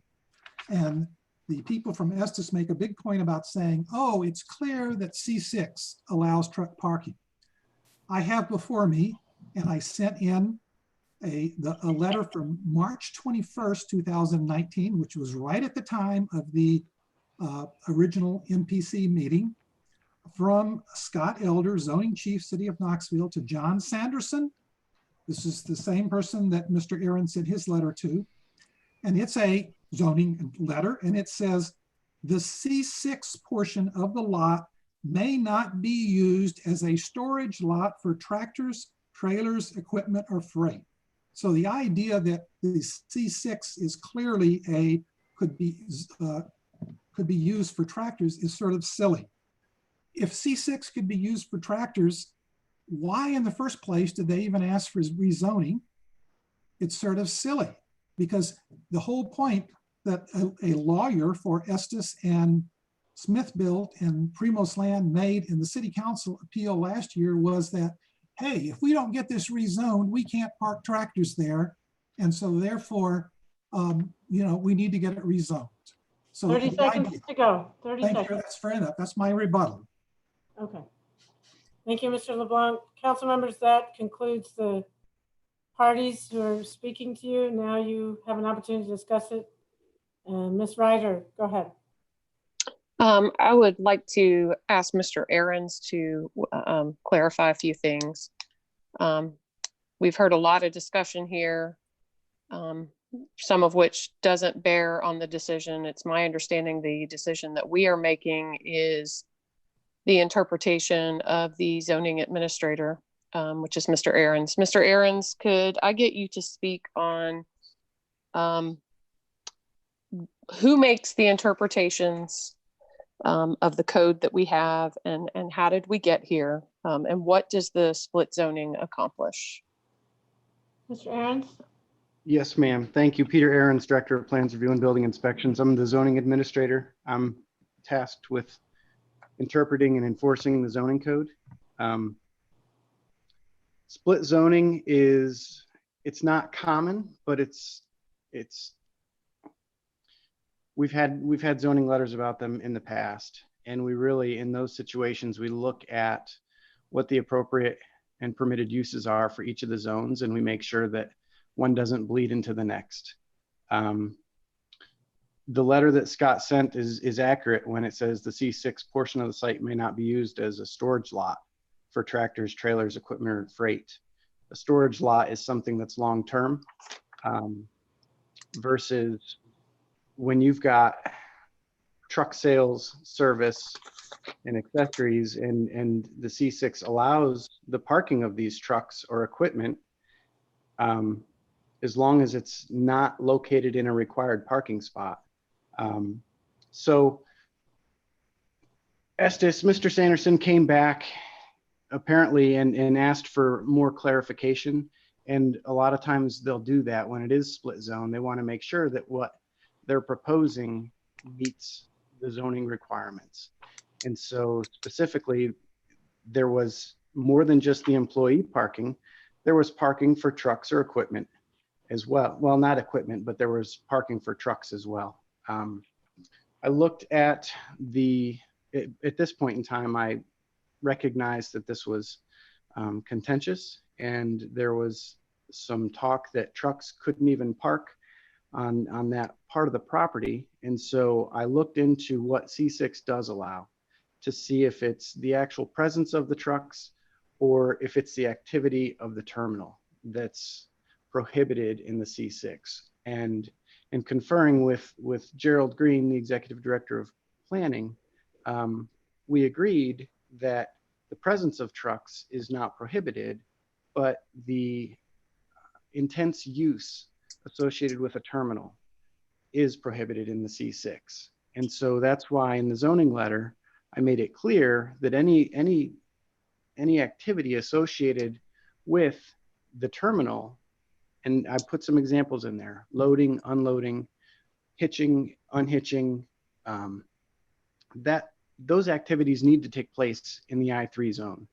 So I feel confident that what they're proposing is not an intense I3 use in the C6.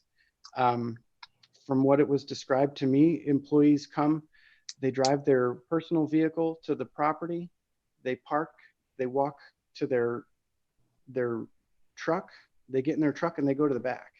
And so from my perspective, that's not I3 activity. That's what's permitted in the C6. Does that answer your questions, ma'am? Yes. So you answered another question I had here, was what can be done in the I3 zone that can't occur in the C6 zone. So you were talking about the terminal. Yeah. So that's what we've accomplished by maintaining the split zoning, is pushing the terminal activity to the further back part of the property and maintaining a large buffer. Yes. What are the required parking spaces for this development? You said as long as it's a storage, they can't use, they have to maintain the required parking spaces. So what are they having to maintain, and they're allowed to have the parking in the C6? So required. That was the required parking was calculated based on the size of the terminal, and they met those requirements. In addition to those minimum requirements, they added the additional truck parking within the C6. I think it's important to note that many times terminals have storage areas where there might be broken down trucks that are in need of service. There might be trailers that are in need of repair. Those are the sorts of activities that we would consider a storage yard that would also be prohibited in the C6, that would be allowed in the back of the property. And so another thing to clarify, we keep talking about C6. We just made the transition to the new zoning code, which that new property is zoned as. The property is now rezoned as. I believe it's CR2, which also allows for. Was it CH2? CH2? CH2. I believe so. Okay. I'm trying to pull it up real quick. I looked at this the other day, and it does allow for, I apologize, I'm scrolling through on my iPad here. Yes, the CR does allow for heavy retail, rental, and service, which is consistent with And let me jump to the definitions real quick. But it's CH, right? Yes, I'm sorry. I keep saying That's okay. I get them.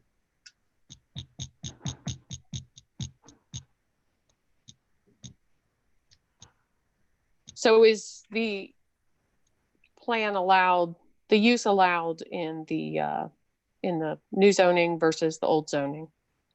They're very similar. The heavy retail, rental, and service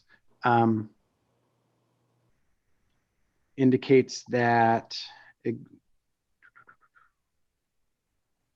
we go. Examples of heavy retail, rental, and service establishments include large-scale home improvement centers with outdoor storage, display, and rental components, lumber yards, recreational vehicle dealerships, boat sales, rental and service, truck rental establishments, and sales, rental, and repair of heavy equipment.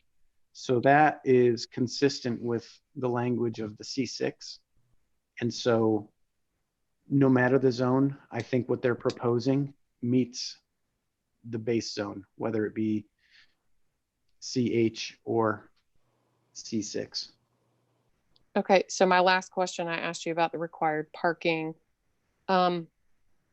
They've been allowed, as long as they have their required parking separate, your determination is that they can have the cabs, the tractors of the trucks on the C6 buffer. How do we tell them where they can park them? So in the previous code, there were no maximum parking requirements. And so they met their minimum for the employee parking and visitor parking as it was identified before. And on their site plan, we counted up traditional passenger vehicle spaces, and they met those minimum requirements. And then those additional spaces they are oversized and more in line with spaces that are appropriate for the cabs. So those are not to be parked in the passenger vehicle area, but they can be parked in that zone.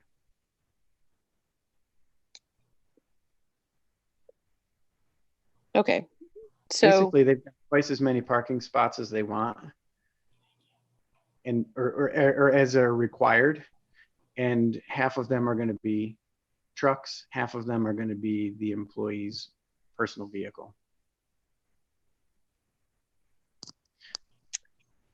okay. The language where they were talking about you cannot park trucks or heavy equipment in required spaces, those are the situations where if folks don't have enough room and they've got their required spaces, and then we get complaints or we see that they're occupying those required spaces with display vehicles, with display equipment, and there's not enough room for employees,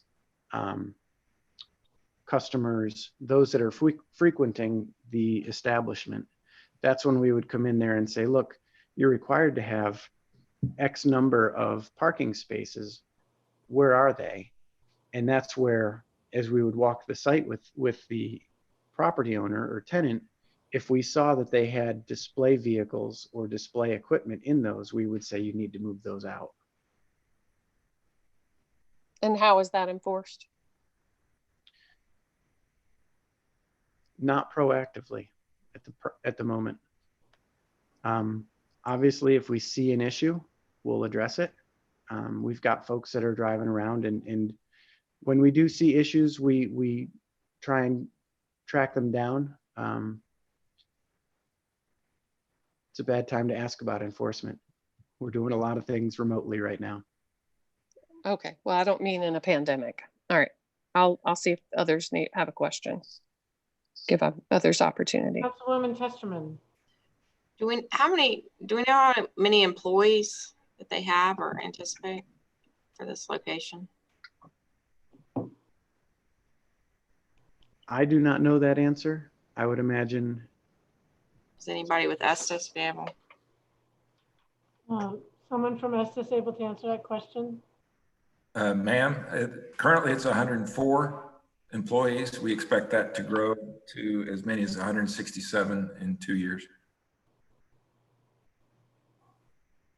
Ms. Kesselman, any more questions? Yeah, I'm struggling. I think I'm struggling with, you know, a year ago between council and Knoxville County Planning Commission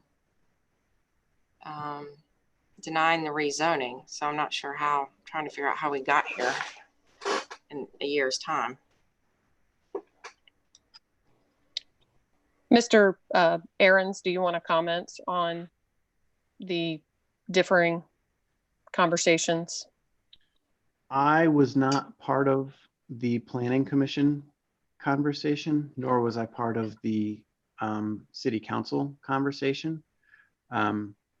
I became involved when the zoning letter became an issue. Other than that, I don't have a good answer for you, ma'am. But what we've accomplished by maintaining the zoning is keeping the terminal pushed back. Yes, ma'am. Yep. Okay. I don't think there's any question as to whether a terminal can be there. And in my zoning letter, I attempted to emphasize that all of those activities need to be taking place at the back of the property, so that we don't have, you know, the beeping backup horns or sirens that are going on constantly in that C6. All of that intense use needs to take place back in the industrial zone. Okay. Any more questions, Ms. Ryder? Go ahead. I was going to make a motion if nobody has any questions. Ms. Singh or Ms. Singh and then Mr. Thomas. Thank you. Councilwoman Ryder, I know that you're very thorough in your research and you generally try to get people to come to talk to each other and reach some sort of compromise. But when the Estes folks were speaking, I didn't hear any reference to discussions to the neighborhood or any compromises that have been made. So these conversations began in February, renewed. And I was going to say, let's have a sit down and have a compromise. And unfortunately, once the appeal is filed, I can't do that. So I did have our attorney, Mr. Frost, reach out to the parties involved. And one of the speakers did mention that there were conversations back and forth. It much to my chagrin, it's still maintained to be an appeal situation where we are faced in deciding if Mr. Aaron's interpretation of the code, and it clearly says truck sales are allowed in C6, and so that's the interpretation that he has given, and that's what I struggle with. We did maintain the buffer. The terminal is that far back, and I would hope Estes will continue conversations with the neighborhood. I think what Mr. Ahrens has said to us here is, regardless of how we decide on this appeal, a truck terminal can still be there. There's still a large portion of industrial there. And that's been for a long time. I think Mr. Thomas had his hand up. I don't know if anybody else has anything. Yeah, Mr. Thomas. Yes, Ms. Singh actually asked one of my questions, and I'll just reiterate, it's always the better option, especially when you're dealing with that much property. I know some of it may not be suitable, but for the parties to get together, and sometimes you can get close to win-win situations, or at least amicable situations. In light a bit of what Councilperson Testerman said, I'm bothered a bit by the inconsistency that we might be having here. If the council a year or so ago interpreted it one way, and now we're being asked to interpret it another way, which is the way I'm kind of understanding this, that that presents a problem for me.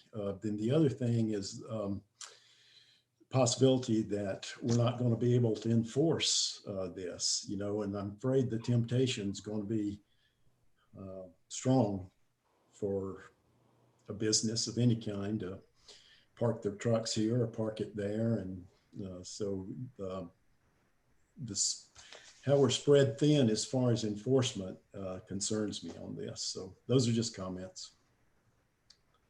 Thank you, Mr. Thomas. Ms. Fugit, and then we'll do Ms. Testerman. Thank you. This is a very confusing situation. I think the other concern I have now is if we have a corporation that has done acts based on opinion they have gotten from the city of Knoxville, what kind of liability does that give to the city? Maybe one of our attorneys can talk to about that, but if a city employee interprets zoning and tells someone that something works, or I mean, I wasn't on council when all this happened, but I just think it's confusing if they go through another process, get an opinion that says what they want to do is okay, and then it's appealed. I just think that also is troubling. Somebody help me with that. Mr. Swanson, you're muted. I can help you with the liability question. And really, we don't have any significant liability in this area. What we have is our chief building official and our chief zoning administrator for the city offering his interpretation of the code, which he is authorized to do by the code, and the law as it exists would support his ability to do that, would not provide any real sense of liability to either to the city or to the individual who makes that interpretation. So that's kind of where we are. And if somebody made a mistake earlier on in giving advice about what was permitted and what's not permitted, that still allows Peter Arians to provide the correct advice in his interpretive letter. Thank you, Ms. Testerman. Oh, Ms. Fugit, did you have? I was just going to say thank you. That's exactly what I. Okay, Ms. Testerman. Can I ask, was Director Green there? Is there something that he can lend to this conversation? Director Green, are you on the call still? There you are. Mr. Gerald, could you speak? Yes, to I'm Ms. here. Testerman? Yes, thank you. Gerald Green, Director, Knoxville, Knox County Planning. The history, and I'm not sure what I can add, is that there was a rezoning request to rezone what was then the C6 parcel to I3. That was denied because, as Mr. Aarons explained, the uses permitted in the I3, including truck terminal activity itself, did not seem appropriate to the Planning Commission nor to the City Council. And so the rezoning was denied. And from that point on, we were not heavily involved. Mr. Aarons came to me to run his interpretation by me, and his reasoning seemed sound, and I agreed with it. Thank you, Mr. Green. Ms. Testerman, did you want to follow up questions for him? No, I think I kind of wanted to see where he landed or what historic perspective he had. Okay. Ms. Ryder. So, Mr. Green, just to have you clarify, you and Mr. Aarons did confer on that, the determination that we're discussing right now. Yes, ma'am, that's correct. Okay. I'm ready to make a motion. Okay. I would like to make a motion to deny the appeal. Okay, is there a second to the, Ms. Ryder made a motion to deny the appeal. Is there a second to this motion? I'll second for the sake of discussion, which is what we just did for. Okay, motion made to deny the appeal by Ms. Ryder, seconded by Ms. Fugit. Discussion. Ms. Singh. Thank you.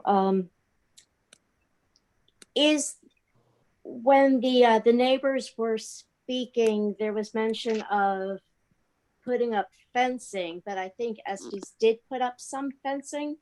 Anyway, I'm wondering if I could speak to if some of the neighbors would speak on, is there anything with this situation that they feel a compromise, some landscaping or some sort of compromise that would make them feel better? Is there someone from the neighbor side? I'm looking for someone to raise their hand. Okay. Mr. LeBlanc has raised his hand. Okay, Mr. LeBlanc. Mr. LeBlanc, you know, are we open to something? Yes, but realize that all this happened, all the appeals last April and so forth with the city council. And then this zoning letter came out. We didn't hear about this zoning letter until January of this year. And that's why then we said we started putting in appeals and so forth. Now, Estes says they never heard about it either. But, you know, I would think that whoever was involved in it last year should have known the concern the neighbors had and should have reached out to us. As far as I know, nobody reached out to us. Somebody reached out from Estes. Somebody called me last week, okay? And I had extensive 30-minute conversation with that person, okay? And explained the concerns and so forth. But my concern, and I thought that this city council meeting was mainly about the interpretation and so forth. So, you know, if Estes wants to talk to some neighbors, I'm sure that I don't represent all the neighbors, okay? I probably represent some of them and have been heavily involved in this process. But if Estes wants to talk about what can be done, then we're open to that. So far, other than a call last week, sort of out of desperation because they'd never heard, you know, hey, this is brand new to us. We don't know anything about it. And this appeal has been going on to the BZA and so forth. And the other thing is just, it would be a simple matter for Estes to go through and just say, let's do a BZA zoning variance and put trucks. And that way they can define, under that variance, they can define very carefully where the trucks are parked, how many are there going to be. You know, trucks are always going to be facing out, that type of thing, as well as present to the neighbors what they're doing, rather than just, we're looking at the picture Mr. Roten put up there and trying to figure out what's a tree, what's a fence, what's a, you know, those type of things. So no, we don't think that Estes has been forthcoming in terms of trying to work with neighbors. Now, they may say we haven't been forthcoming either, but that's the situation. Thank you, Mr. LeBlanc. Any more questions? Ms. Fugit. I'm sorry. I'm just trying to really understand what happened about rezoning. So there was an attempt to have it rezoned to all industrial, and that is what city council said no to. And then they came back and asked, well, can we build the terminal part on the industrial part and use cab parking in C6 so that we can still buy this property and build our terminal? Is that kind of what I'm understanding here, Peter or Mr. Aaron? Yes, ma'am. That's my understanding. C6 accomplishes a couple things.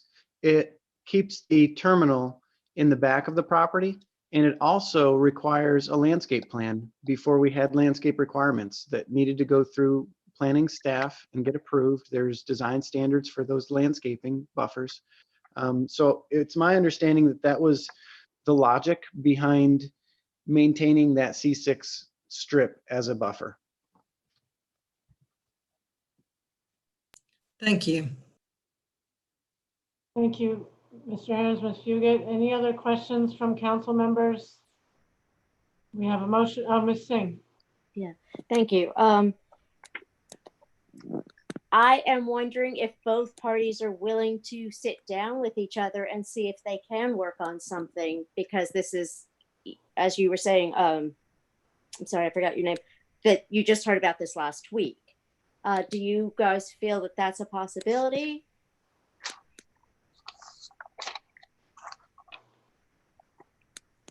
Ms. Singh, you're directing your question to both parties, basically? I am. I'm sorry, I wasn't clear. Yeah, I'm wondering if both parties are willing to sit down and discuss this and see if they can find a compromise on this before, if they need to come back to council, that's okay. But if they could work it out on their own, that would be probably better for both parties. Mr. LeBlanc has raised his hand. Okay, Mr. LeBlanc, The answer from me is yes. Someone from the Estes company want to speak to that?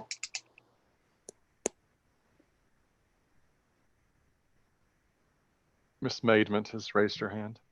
Ms. Maidment? Well, we would be open to discussing things. I did try to do so with Mr. LeBlanc, and he stated that he wanted to keep his cards close to the vest and did not want to discuss what his issues were for a compromise prior to this meeting. So I did not have anything to work with at the time. And we've been working on this project for 9 months, and we have equipment sitting on the site. We were at the point of the permits ready to roll when we were made aware of this. So while we were always open to talking with neighbors about processes, we believe that we have met the requirements and then some as to proper buffers. Landscaping that instead of an 8-foot tree, we're putting in a 12-foot tree. We have designated areas because of wetlands and topography to add to the setbacks. And we've tried to address traffic issues based on what the city has asked. As far as delaying this vote, I don't think it's fair and reasonable to ask us to wait to do so. But are we open to having a sit-down discussion with the neighbors? Absolutely. Thank you, Ms. Maidment. Any other questions or discussion among council members? Mr. Thomas. I would just like to reiterate, I'm in sympathy with the comments of Ms. Singh. I would really like for the parties to at least give this a try, because this is a tough issue, and I see both sides of it. If they could somehow take a little bit more time and maybe 2 weeks or a month and try to work something out on this, because both sides have their own views and a lot of it is credible on each side. So I don't know if that's possible. It would be up to them, but those are my sentiments as well. Mr. Frost? Yes, I'm not taking sides or anything, but there is a motion already on the floor. Thank you, Mr. Frost, for the reminder. Is there any other discussion on the motion on the floor, which is to deny the appeal? It's been made by Councilwoman Ryder, seconded by Councilwoman Fugit. Any further discussion? Seeing none, please do a roll call vote. Councilwoman Ryder. Yes. Councilman Roberto. Yes. Councilwoman Singh. Yes. Councilman Smith. Yes. Councilwoman Testerman. Can I clarify? Yes to uphold the appeal, yes to deny the appeal. The motion on the floor is to deny the appeal, so a yes vote denies the appeal. I'm just going to say, based on council and planning commission's 12 months ago, I'm gonna vote to approve the appeal. The motion on the floor is to deny, so that would be, I think what you want to do is vote no, is what you're trying to say? No, I'm voting to approve. God, this has gotten so confusing. Sorry, If, guys. if this motion were to fail, you would have a chance to make a motion to approve it, and then you could vote in favor of the appeal. The motion is upholding the building administrator's determination, if that helps. So the appeal is to say, my motion was to, sorry, I don't know if somebody wants to help me now. I can't believe we've gotten this far. Okay, my motion is to deny the appeal, meaning that I am siding with the building administrator. And just before anybody, I feel bad because a couple of people have already voted, but I knew where my vote was going to be. That does not preclude any continued conversations and negotiations. It's just that the appeal being filed precluded me from having conversations with any parties involved. So I'm Councilwoman Ryder. voting to uphold the appeal by Mr. LeBlanc. So then you would vote Okay, so no to that's my a no. motion. Okay. So No. that's a no by Ms. Testerman. Please continue the roll call vote. Councilman Thomas, No. Councilwoman Fugit, Yes. Vice Mayor McKenzie, Vice Mayor McKenzie, Yes. Councilwoman Parker, No. Is that 6-3? yes, The ma'am, motion- 6-3 in favor of the motion. Okay, and the no votes were Ms. Parker, Ms. Testerman, and Mr. Thomas. That's correct. I don't know if I have to say that. I think someone said I had to say that, so. Okay. Thank you. Let's move on to the next item, 10B. No, 11A. Yes, ma'am, 11A. Mayor, do you mind hanging on just a moment? I just had a comment to make. Councilwoman Ryder, so at this point, you can have conversations, and if they will sit down and have discussions, you'll be able to do that. I relish that opportunity. I always want to do that. This is never what I want. Never. Thank you. No, didn't want this. Other council members are free to do that too, if they wish. Mr. Thomas. Yeah, not to pile on, but any efforts that is still within the realm of possibility for these parties to sit down and become better neighbors, let's say, I would encourage. That's all. Thank you, Mr. Thomas. As we approach our 10 o'clock hour, if anyone needs to dismiss themselves to use the facilities, go ahead, but let's not take a recess in the interest of time, and that's okay with everybody. All right, let's move on to item 11A, please. 11A is a resolution respectfully requesting that Governor Lee and the members of the Knoxville legislative delegation consider a path forward to take the necessary steps to accept Medicaid expansion for Tennessee. Motion to approve. I'll second. Motion made by Councilwoman Ryder, seconded by Councilwoman Fugit. Ms. Testerman. I would like to add my name as a co-sponsor to this resolution, please. Okay, let the record reflect that Ms. Testerman is a co-sponsor in addition to the other co-sponsors. Ms. Fugit. Thank you, Mayor. That's why I seconded it. I too want to be added as a co-sponsor. I don't know if we have to amend to do by consent. Y'all will let us pile on. Do we have to do an amendment to change the to add people to the sponsorship? There's no problem with adding sponsors if they ask to be included as sponsors at the meeting. Okay. Many times. Thank you, Ms. Ryder. Yeah. So it will be reflected that it was unanimous. I appreciate that. I just wanted to say that real quickly. This is becoming a very long meeting, and we're not done yet. Anyway.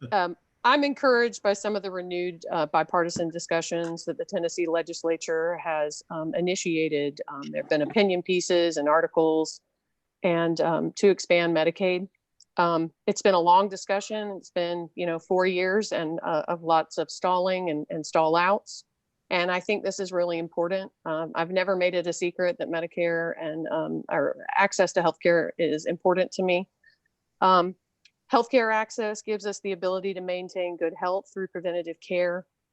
It gives us negotiated pricing on medicines like insulin, allergy medicines, heart medications, and seizure medications. Just tip of the iceberg there. And it gives people the ability to negotiate pricing on urgent care or surgery care. So it keeps people going and getting preventative care so that they take care of themselves. They're able to take care of their families. They're able to work. And we have an estimated 113,000 people in Tennessee that are in the coverage gap and are not getting, they don't have an option for affordable care. And I'm enthused that there are conversations going on, and the state legislature will be going back into session here at the end of the month. And supposedly they've made a commitment to continue discussion of this. And also supposedly, as I hear, the governor could, under the emergency order right now with coronavirus, he could make a decision tomorrow to take the Medicaid expansion and help cover those. And not taking it has really impacted hospital closures across the state, which impacts us, though we're not in much of a rural area. You guys know we've seen hospital closures here. It's a lot of uncompensated care that can't be borne by the hospitals, and we have to find a way to cover the gap. And so this is a logical way to do it. And I hope they'll find a path forward. And this is why I wanted to do that, was to ask them to do that. So I appreciate that everybody also supports that. Thank you. Thank you, Councilwoman Ryder. Any other comments by council members? Okay, seeing none, I guess, if everyone's a sponsor, do we still need to do a roll call vote? Yes, ma'am. Okay. Please conduct a roll call vote. Councilwoman Ryder, Yes. Councilwoman Roberto, Yes. Councilwoman Singh, Yes. Councilman Smith, Aye. Councilwoman Testerman, Yes. Councilman Thomas, Yes. Councilwoman Fugit, Yes. Vice Mayor McKenzie, Yes. Councilwoman Parker. Yes. Okay, the resolution passes unanimously. Okay, let's hope they listen. Next 11, item is- yes, 11B is a resolution respectfully calling on the U.S. Congress to work toward the immediate enactment of federal legislation to ensure appropriate health care coverage for all residents of the United States during both the COVID-19 pandemic and the recovery period. Motion to approve. Second. Motion made to approve, seconded by Vice Mayor, motion made to approve by Councilwoman Parker, seconded by Vice Mayor McKenzie. And also I'd like Mayor, to, I'm sorry. we have several persons signed up to speak to this. Okay. I'd also like to be a co-sponsor to this resolution. Okay, let the record reflect that Vice Mayor McKenzie is going to co-sponsor this. Ms. Parker. Well, I just wanted to say that I was inspired to bring this forward once Councilwoman Ryder introduced her resolution. And so I wanted to work on something to target our federal legislators. I worked over the weekend to get that done, submitted it to Rob Frost on Monday, and it was too late to send around for co-sponsors. So I apologize that I couldn't get it to you earlier, but welcome other co-sponsors joining on. Okay, should we have the, oh, I'm sorry, did someone want to speak, or should we go to the speakers? Mr. Thomas? Oh, I just wanted to request to be a co-sponsor as well, if it's the proper time. Okay, why don't we see it as Mr. Thomas wants to be a co-sponsor, Vice Mayor McKenzie is a co-sponsor. We can go to the speakers. Okay, Mr. Roberto, you want to be? I appreciate, I've certainly had several times where I've, brought something and worked on something, and, it's difficult to get it in on time. So I totally understand what Councilperson Parker is talking about. And I'd like to be added as a co-sponsor as well. Okay, is there someone else, anyone else have their hand up right now? Pile on, please. Mr. Smith wants to be added. Okay. Me too. Ms. Singh would like to be added as a co-sponsor. Okay. Oh, I'm muted. That's why you can't hear me. Sorry. All right, Lauren, Miss Ryder, did you? Whatever. You want to be added to the? Yes, the whatever was to what you called me. You can call me whatever, but the answer was yes, I'll sign on. Yes, and Ms. Parker, it's very hard to meet the deadlines for things. Sometimes you have to stay up very, very late. Okay, shall we go to the people who wish to speak on item 11B?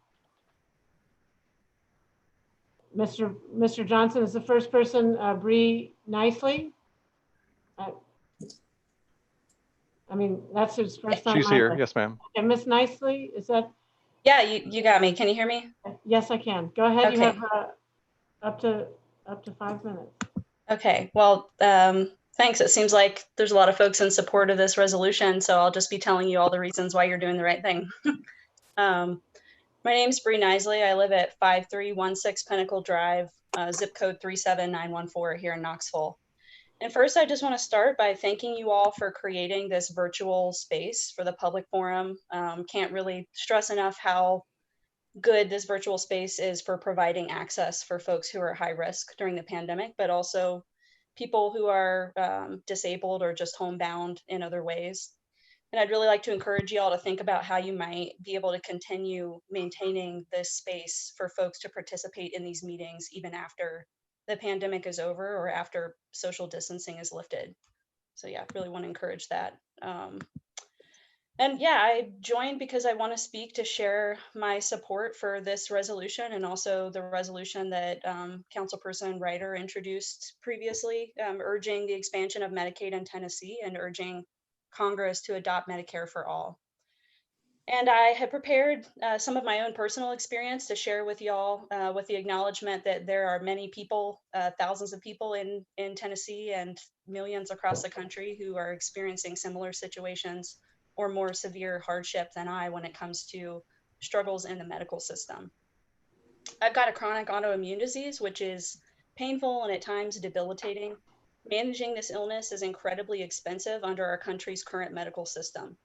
Every 6 weeks, I need an IV infusion of a biologic drug that costs roughly $900 per treatment. And I also require scans and scoping procedures and sometimes emergency medical care throughout the year. Despite having a decent insurance plan through my employer, I have thousands of dollars in medical bills at only 27 years old. In my experience here in Knoxville, there are several hospitals here that require medical bills to be paid in full within 4 months of the date of service. So I've had to set up payment plans through third-party financiers, which are somehow allowed to charge interest. So in reality, I have thousands of dollars in medical loans that I am trying to keep paid while also trying to manage my illness. And that debt just grows with any additional medical care that I receive. And it's really hard to describe the impact that this has on my decision-making and my ability to stay physically and mentally healthy. I also experience a lot of fear and lack of stability from trying to navigate the insurance system. I can't change jobs, visit family in other states, or even access critical treatments without worrying that I will have a gap in coverage or that I'll be denied by my insurance provider and that will prevent me from accessing the medical treatments I need. Unfortunately, thousands and millions of people throughout our state and across the US are facing the same reality. And again, many folks are even in a more difficult situation than I am. It's 2020, and we live in one of the wealthiest countries in the world. No one should have to go without medicine and the treatment that they need. And folks who are low income, disabled, or experiencing chronic illness should not have to empty their savings or finance their medical treatments in order to access care. Access to medical care is something we all need and deserve, and it's a human right. And I think the city of Knoxville can and should be a leader in both our state and our country in advancing Medicaid and Medicare for all. So thank you all for showing that support. Thank you, Ms. Nicely. The next person signed up to speak on this item is John Howington. Mr. Howington, are you on the line? Yes, I am. Okay, if you could state your name and address for the record, and you have up to 5 minutes to speak. All right, thank you. My name is John Howington. I live in Morristown, Tennessee, actually, 521 Scenic Drive. And I would like to thank you for letting me speak on this issue. I wanted to express my support for Councilwoman Amelia Parker's introduction of this resolution. And I want to talk a little bit further about not just the long-term solution of Medicare for all, which we of course need in this country, but the near-term solution that was introduced this Friday on both the Senate and the House of Representatives in the form of the Healthcare Emergency Guarantee Act. And it is critical because it will provide emergency Medicare for the uninsured for the duration of this crisis and provide wraparound coverage to the insured for all copays and deductibles, not just those for COVID-19 related care. These are steps we desperately need to take if we wish to keep our communities alive and out of medical debt. Medical debt has plagued communities like ours for years, cited as the #1 reason why families file for bankruptcy in the United States. In this global pandemic, this medical debt will only get worse if we do not act quickly. Tennessee leads the nation in medical-related bankruptcy, something we can hope to begin to reverse with this bill. Any qualified licensed provider under this bill is eligible to be reimbursed for providing medically necessary care. And this is important regarding the state of rural hospitals in Tennessee. 14 have closed in the past few years, and 9 more are in danger of closing this year. The Healthcare Emergency Guarantee Act would help. This bill would prevent surprise billing, limit prescription drug prices, and ensure that private insurers can't reduce coverage during this crisis. Before this pandemic, 87 million Americans were either uninsured or underinsured. The Economic Policy Institute estimates that as many as 14 million people have been kicked off their employer-sponsored health care insurance and joined the ranks of uninsured. The number of uninsured Americans could rise to 40 million within the next several months if U.S. job losses continue at their current rate, according to Health Management Associates. This resolution would be an important signal to the rest of Tennessee. So thank you for letting me speak. Thank you, Mr. Howington. The next person signed up to speak on this is Sarah Malia. Ms. Malia, are you on the line? I know Mayor. yeah, go ahead. Well, you may have more information than I do. I don't see her. She sent us a message that she had to get off of the Zoom call, but she sent a letter to City Council in support of the resolution. Okay. Is there anyone else who signed up for speak to this item? I don't think Yes, so. Jennifer Stambaugh. Yes, ma'am. Ms. Stambaugh, are you on the line? Yes, I am. Okay. Thank you for staying with us for so long. Thank Please state your name and address for the record, and you have up to 5 minutes. Okay. My name is Jennifer Stambaugh. I live at 2430 Burnhurst Drive in Knoxville. My reasons for supporting this resolution are threefold. Firstly, political, secondly, practical, and thirdly, personal. For political reasons, I have a master's degree in teaching and work in the schools.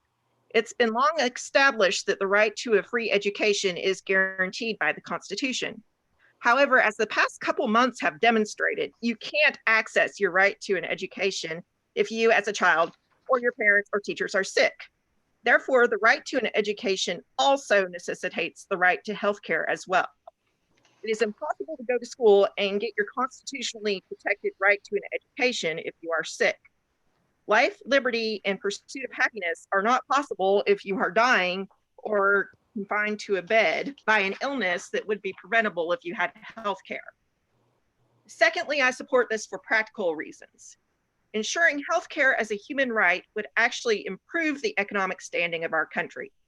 22 different studies have now been done that prove that Medicare for all would actually provide a net savings over the years. Even studies that are started by right-wing think tanks like Mercatus Center show a 2 trillion savings over 10 years. A large part of the savings is a reduction in administrative costs. There's also savings from having a uniform electric health record system, which would make it easier to detect problems and correct issues while also reducing the possibility for fraud. Also, with people having access to healthcare, they would get underlying conditions treated preventatively. For example, going to a routine checkup and getting put on high blood pressure medicine is a lot cheaper than an ambulance ride, emergency room stay, hospital stay, and long-term aftercare for a heart attack or a stroke. And thirdly, and finally, I support this for personal reasons.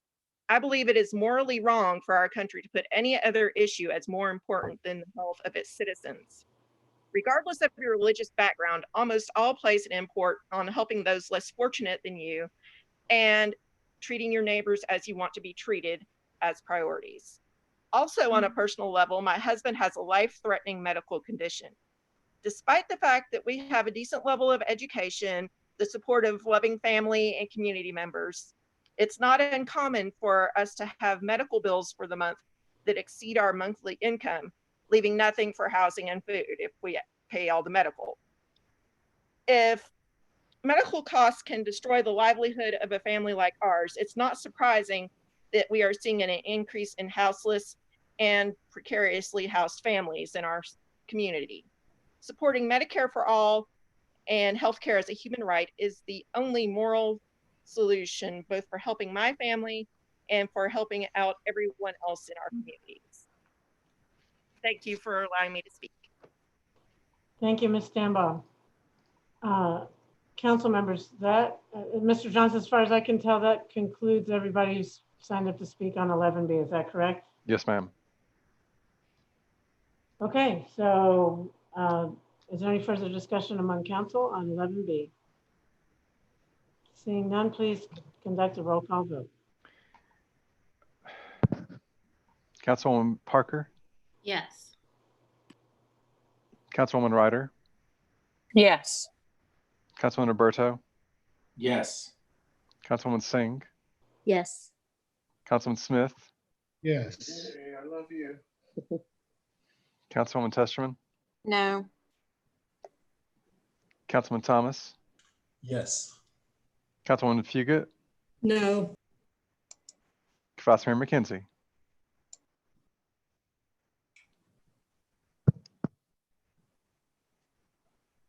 Did Vice Mayor McKenzie? Vice Mayor McKenzie, My apologies, I was on mute. Yes.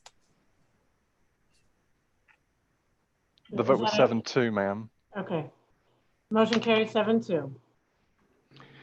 11C is a resolution authorizing the submission of Community Development Block Grant and Emergency Solution Grant Program funding proposals under the Coronavirus Aid, Relief, and Economic Security Act, a substantial amendment to the 2015-2019 Consolidated Plan and 2019-2020 Action Plan for Housing and Community Development to the U.S. Department of Housing and Urban Development, and authorizing the mayor to execute any associated documents and certifications. Move to approve. Second. Motion made to approve by Councilwoman Ryder, seconded by Vice Mayor McKenzie, Or vice versa. Vice versa. Okay, sorry. Yeah. Motion Mayor, made by Vice Mayor McKenzie, seconded by Ms. Ryder. Yeah. Discussion, Ms. McKenzie. Yeah, Mayor, I'd also like to amend the motion, like to make an amended motion. Council, we were sent some documents earlier today, amended documents that change the distribution to provide for an additional $100,000 for the mobile meals program. So I'd like to amend so that those documents will be included in this item. Okay, motion made to amend this to include the $100,000 change for mobile meals. Is there a second to that motion? Second. Seconded by Councilwoman Singh.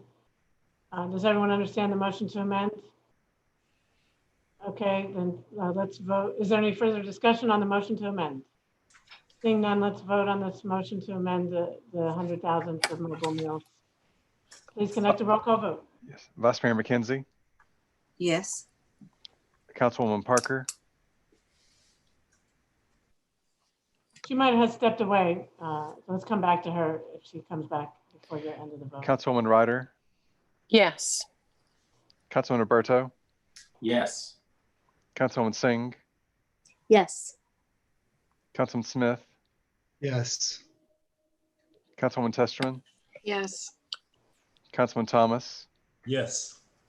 Councilwoman Fugit, Yes. Okay, let's just, can we, is it, I would record her as absent if she's not present okay. for the vote. Okay, then we'll go back to so the motion carries 8-0 with one absent person. Now the motion on the floor is amended. Is there any further discussion on the motion as amended? Seeing none, please conduct a roll call vote. Vice Mayor McKenzie, Yes. Councilwoman Parker, absent. Councilwoman Ryder, Yes. Councilman Roberto, Yes. Councilman Singh, Yes. Councilman Smith, Yes. Councilwoman Testerman, Yes. Councilman Thomas, Yes. Councilwoman Fugit, Yes. Okay, so the motion as amended carries 8-0 with one absent. Let's move on to the next item, please. 11D is a resolution authorizing the mayor to execute all documents on behalf of the city of Knoxville necessary to acquire property by negotiated purchase or by condemnation if necessary in fee simple and for easements within 33 tracts of real property as part of the Pleasant Ridge Road Phase 2 project for a total amount not to exceed $650,000. Move to approve. Motion made to approve by Councilwoman Ryder, seconded by I'll second. Councilwoman Testerman. Any discussion? Seeing none, please conduct a roll call vote. Councilwoman Ryder, Yes. Councilman Roberto, Yes. Councilwoman Singh, Yes. Councilman Smith, Yes. Councilwoman Testerman, Yes. Councilman Thomas, Yes. Councilwoman Fugit, Yes. Vice Mayor McKenzie, Yes. Councilwoman Parker. Yes. Was that a yes? Yes, ma'am. Yes. Okay. Sorry. Motion carries 9-0. Next item, please. 11E is a resolution authorizing the mayor to enter into an agreement with the State of Tennessee Department of Transportation for traffic signal improvements for the University of Tennessee area for an estimated project cost not to exceed $2,964,000. Move to approve. Second. Motion made to approve. Was that Councilman Roberto? Yes, ma'am. Then who seconded it? I'm sorry. Ryder. Councilwoman Ryder. Thank you. Ms. Testerman. I just have a quick question out of curiosity. Does the university have any responsibility or help with any of the infrastructure as on campus? That just crossed my mind as I was reading through this. If David Brace could answer that. I mean, I'm pretty sure, I better let someone else answer this before I answer it incorrectly. David? Yeah, Mr. King can jump. Sorry, I walked outside to walk my dog, so it's dark. So very quickly, yes, UT is responsible for the infrastructure on their campus. There are projects that we collaborate with UT on in areas around campus. And so, but within the campus itself and the streets that they own, they handle all of the maintenance within those areas.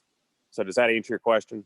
Yeah, I just didn't know what type, what that shared responsibility looked like. So, Yeah, all of those landscaping improvements that you see within the interior portions of campus are all handled by the university, and those are their streets to maintain.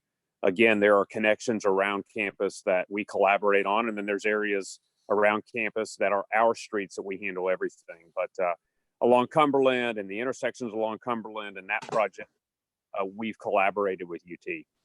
okay, thanks. Yep. Thank you, Ms. Testerman. Thank you, Mr. Brace. Any other discussion on this agenda item? Okay, seeing none, please conduct a roll call vote. Councilman Roberto, Yes. Councilwoman Singh, No. Councilman Smith, Yes. Councilwoman Testerman, Yes. Councilman Thomas, Yes. Councilwoman Fugit, Yes. Vice Mayor McKenzie, Yes. Councilwoman Parker, Yes. Councilwoman Ryder. Yes. Motion carries 8-1. Okay. 11F Please go is the ahead. resolution authorizing the mayor to execute Amendment Number 2 to the agreement with the State of Tennessee Department of Transportation for the Advanced Traffic Management Systems Project, accepting additional grant funding of $6,360,000 with no required local match for a new total amount of $15,345,000. Move to approve. Motion made to approve by Councilman Thomas, seconded by Councilman Roberto. Any discussion? Seeing none, please conduct a roll call vote. Councilman Thomas, Yes. Councilwoman Fugit, Yes. Vice Mayor McKenzie, Yes. Councilwoman Parker, Yes. Councilwoman Ryder, Yes. Councilman Roberto, Yes. Councilwoman Singh, Yes. Councilman Smith, Yes. Councilwoman Testerman. Councilwoman Testerman. You're muted. Yes, sorry. Was Is that that a a yes? yes? Yes. Okay. Thank you. Motion carries 9-0. Next item, please. 11G is a resolution authorizing the mayor to amend contract number C-15-0222 with Kimley Horn and Associates Incorporated to provide design services for the Advanced Traffic Management Systems Project, increasing the contract amount by $440,000 for a new total contract amount not to exceed $2,086,600. Move to approve.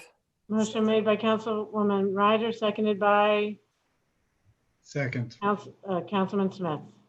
Any discussion? Seeing none, please conduct a roll call vote. Councilwoman Ryder, Yes. Councilman Roberto, Yes. Councilwoman Singh, Yes. Councilman Smith, Yes. Councilwoman Testerman, Yes. Councilman Thomas, Yes. Councilwoman Fugit, Yes. Vice Mayor McKenzie, Yes. Councilwoman Parker. Yes. Motion carries 9-0. Next item, please. 11H is a resolution authorizing the mayor to execute any and all documents necessary to apply for and, if awarded, accept a grant from the Federal Transit Administration for Formula Urbanized Area Transit Grant Assistance in the amount of $13,264,902 with no local matching funds required pursuant to the Coronavirus Aid, Relief, and Economic Security Act, to be used for operating expenses for the transit system and to replace lost revenues to the COVID-19 pandemic. Move to approve. Motion made to approve by Councilman Thomas, seconded by Councilman Roberto. Any discussion? Seeing none, please conduct a roll call vote. Councilman Thomas, Yes. Councilwoman Fugit, Yes. Vice Mayor McKenzie, Yes. Councilwoman Parker, Yes. Councilwoman Ryder, Yes. Councilman Roberto, Yes. Councilwoman Singh, Yes. Councilman Smith, Yes. Councilwoman Testerman. Yes. Motion carries 9-0. Next item, please. 11I is a resolution authorizing the mayor to execute an amendment to document C-17-0288 to extend the tri-party defined services contract with Knox County, Tennessee, and the Helen Ross McNabb Center Incorporated for the Behavioral Health Urgent Care Center for an additional 3 years, and to delete references to the Consumer Price Index. Move to approve. Second. Motion made to approve by Councilwoman Ryder, seconded by Vice Mayor McKenzie. Any discussion? Seeing none, please conduct a roll call vote. Councilman Thomas had a question, I Just believe. briefly, I think we all know that this is one of the most important things we can be doing. And I know all of you are quite aware of what this system does here. And as far as I'm concerned, we've cracked the door. It's very important that we've cracked the door as far as being able to give some assistance to homeless and mentally ill people that are in the conflict between minor violations and going to jail. So this is a great start. It came about through a collaboration between the county and the city maybe 3 or 4 years ago. And I would like to see us continue this and build on it. So that's all. Thank you, Mr. Thomas. I do think someone from Helen Ross McNabb, Houston Smelser is here if anyone has any particular questions. I certainly support this as well and think it's good, good part of the solution. Ms. Singh. Thank you, Mayor. Yeah, I think we did a good job with, we had a plan in action and then the state pulled their funding. So I know we had to really roll and change things. I am hoping that we're able to enlarge the capacity to make this a bigger project. It sounds like a good place to start. So yeah, I just hope we're able to build on it. Thank you. Any further questions or comments? I think earlier this week or last week, I don't know when it was, but we met regarding the budget. I guess it was last week. Councilwoman Ryder, you mentioned I think you mentioned the operating hours or the hold times. Length of stay. Length of stay. I did. It was I don't know if Mr. Smelser is still on the call here. Mr. Yes, Smelser, I'm here. It originally started as 72 hours because that's the Baker Act, but I'll let Mr. Smelser comment on that. Yes, I'll give the simple answer, and then Leanne Human-Hilliard, our VP of Clinical Services, is on as well. The short answer is prior to the state's funding cuts, this program could allow for 72 hours. And as we retool the program to allow for the new funding pattern, a 24-hour stay plus a community-based program we call FACT is now in place. So, Mr. Smelser, do we have enough beds or enough locations in the other in the FACT program for folks to move on to? Yes, in terms of capacity, we have not turned anyone away for not having available bed space since the program began. And how many folks have you all served since the program began? Actually, we provided the recorder, Will Johnson, with a very short 5-slide presentation that has all the data for the program to date. And Leanne Human-Hilliard, as I said, is on the call. She can unmute and kind of go through the numbers. But to give a short answer, for the target number that we were projecting, we were right on target with the volume we were hoping to see. Mr. Smelser, do you want to just run through these real quick? Houston, this is Leanne. I'll defer to Leanne. Okay. This is Leanne Human-Hilliard. Can you all hear me? Yes. Yeah. Thank you. So I'll do this as briefly as I can. Yes, we did retool the program. I will tell you that the last year we served over 500. Year to date, we've served 373. So we are on track to get to that same 500 number. And Houston is absolutely correct. So we retooled the program to reduce the residential drop-off, which is very, very critical. But we did that to align with utilization that we had been seeing over the past year. The other thing that we did was pull those resources to provide for the community-based component, which we call FACT. We really heard feedback that while our outcomes looked good for engaging individuals into their first appointment with outpatient providers, we didn't have a step beyond that for this program. So that's what was created with the FACT program. And it's really the focus for FACT was housing and employment, treatment, engagement, and stabilization. So you can see that if you want to look at this slide, 44% of the individuals were served through the, can you go back to the other one? Oh. Sorry about that. 44% of the individuals were provided services with the drop-off. And I'll just, as a reminder, because someone spoke earlier about services in Seattle that they provide for this, we do very similar. This is pre-booking. Upon arrest, low-level misdemeanor, if they don't come to our program, they are going to jail. So 44% of the individuals went to the drop-off center, and then 49 actually went to the drop-off center and the community fact program in addition to that. 8% came through a different avenue. Very small numbers, but most of those are coming directly through Avenue B, which is through jail. If you want to, would you all like to go through all of these quickly? Okay, so it's important. Quickly, yeah. Okay, so it's important to know that the majority of the individuals that we see are uninsured, and that the population is over 50% are reporting homelessness. If you want to go to the next one, we're very proud of this outcome. So for individuals that come to the drop-off center, we wanted to make sure that we not only engage them in an outpatient treatment appointment anywhere, not just for McNabb, wherever they chose to go. We wanted to make sure that appointment was kept and they showed up to it. So we see a 68% success of our individuals who actually make that appointment. When you look at a benchmark for that, what we found was 35% is the benchmark for the state of Tennessee's goal for a similar population, not just exact, it's for inpatient postage charge to outpatient appointments. So we're proud of that 68%. If you want to go to the next one. So this is important, I think, for you all and interesting. So we want to make sure this is outcomes for the community-based program. We wanted to track housing and employment. What you see from this slide are individuals that upon admission, 33% are reporting that they are housed. Within 30 days, if they're in this quarter, this is a quarterly report, within 30 days, the individuals in the FACT program who have been in the program 30 days show an 88% housed.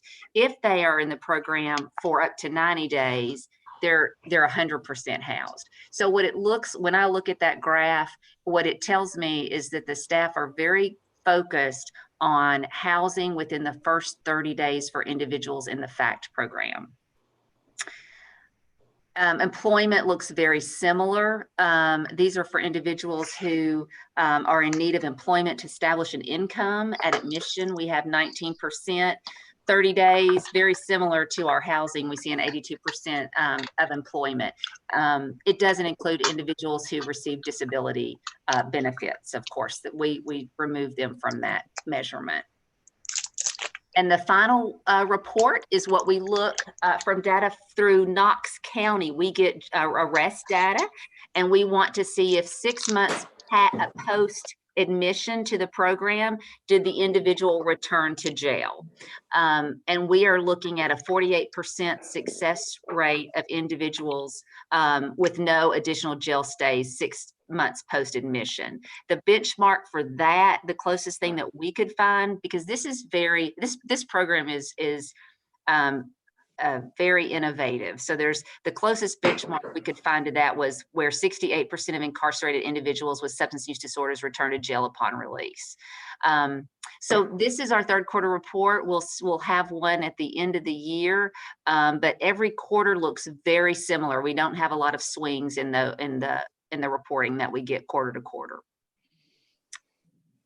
And I'll be happy to answer any questions or talk to you about any changes that we've made for this year. Thank you, Ms. Hilliard. Any questions for Ms. Hilliard? Ms. Singh, are you raising your hand or? I am, yes, I'm in the dark. Maybe you were like. So. It's too bright. Okay. Yes, I had a couple of questions. The FACT program is what is out in the community. Is that working with the homeless going into the community there? Absolutely. I appreciate the question. So the FACT program, when we wanted to develop that, we wanted to find a model that we knew that we could go out into the community, meet people where they are, because that's the best way we're going to know how to help an individual in their own environment. And so the services would be very intensive, very frequent touch points with that individual, whether they're in a home or in the street, or wherever they may be, with the goal of making sure we first get basic needs met, of course, and then work on the housing, employment, engaging in treatment, obtaining medications, whether that means we need to take them to the pharmacy, take them to the grocery, take them to their first appointment, take them to get their medications. And every single person that's in that program has a unique treatment plan that we're working on, because everyone's very different. I will say that there is no other program that is that intensive in this community for the uninsured population. A very similar program is what we call PACT, and that's for individuals that have insurance, TennCare, with meet very strict criteria. So I really feel like this is meeting a huge gap for a very unique, hard to engage population. Okay, I also have some questions about, did you call it the drop-off center? I did. Okay. So someone had mentioned to me that the cost was very high. They said about $3,000 for a day. And I wondered if that's correct, and if it is, how is that investment seen as the cost that it saves us down the road in, emergency rooms and all the other things that happen?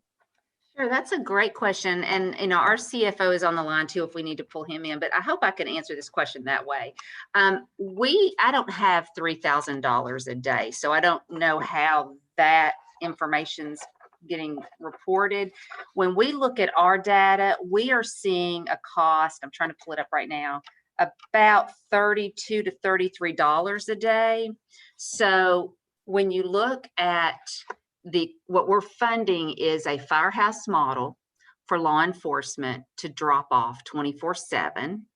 And then we have the FACT community-based component. So when you look at how much funding we get based on the number of individuals that we serve through the BHUC or through the drop-off component, as well as the community-based program, it averages about to $33 a day. So big difference. It is a big difference. So if you have more information on how they get into that other higher number, I'd be happy to talk with you about that and work through the numbers with you. Because I think there's a lot of, the program is extremely complex and there's a lot of pieces to it. And I think from our initial version of the original just plain drop-off center with the beds, it's not really a bed day design any longer once that funding from the state went away.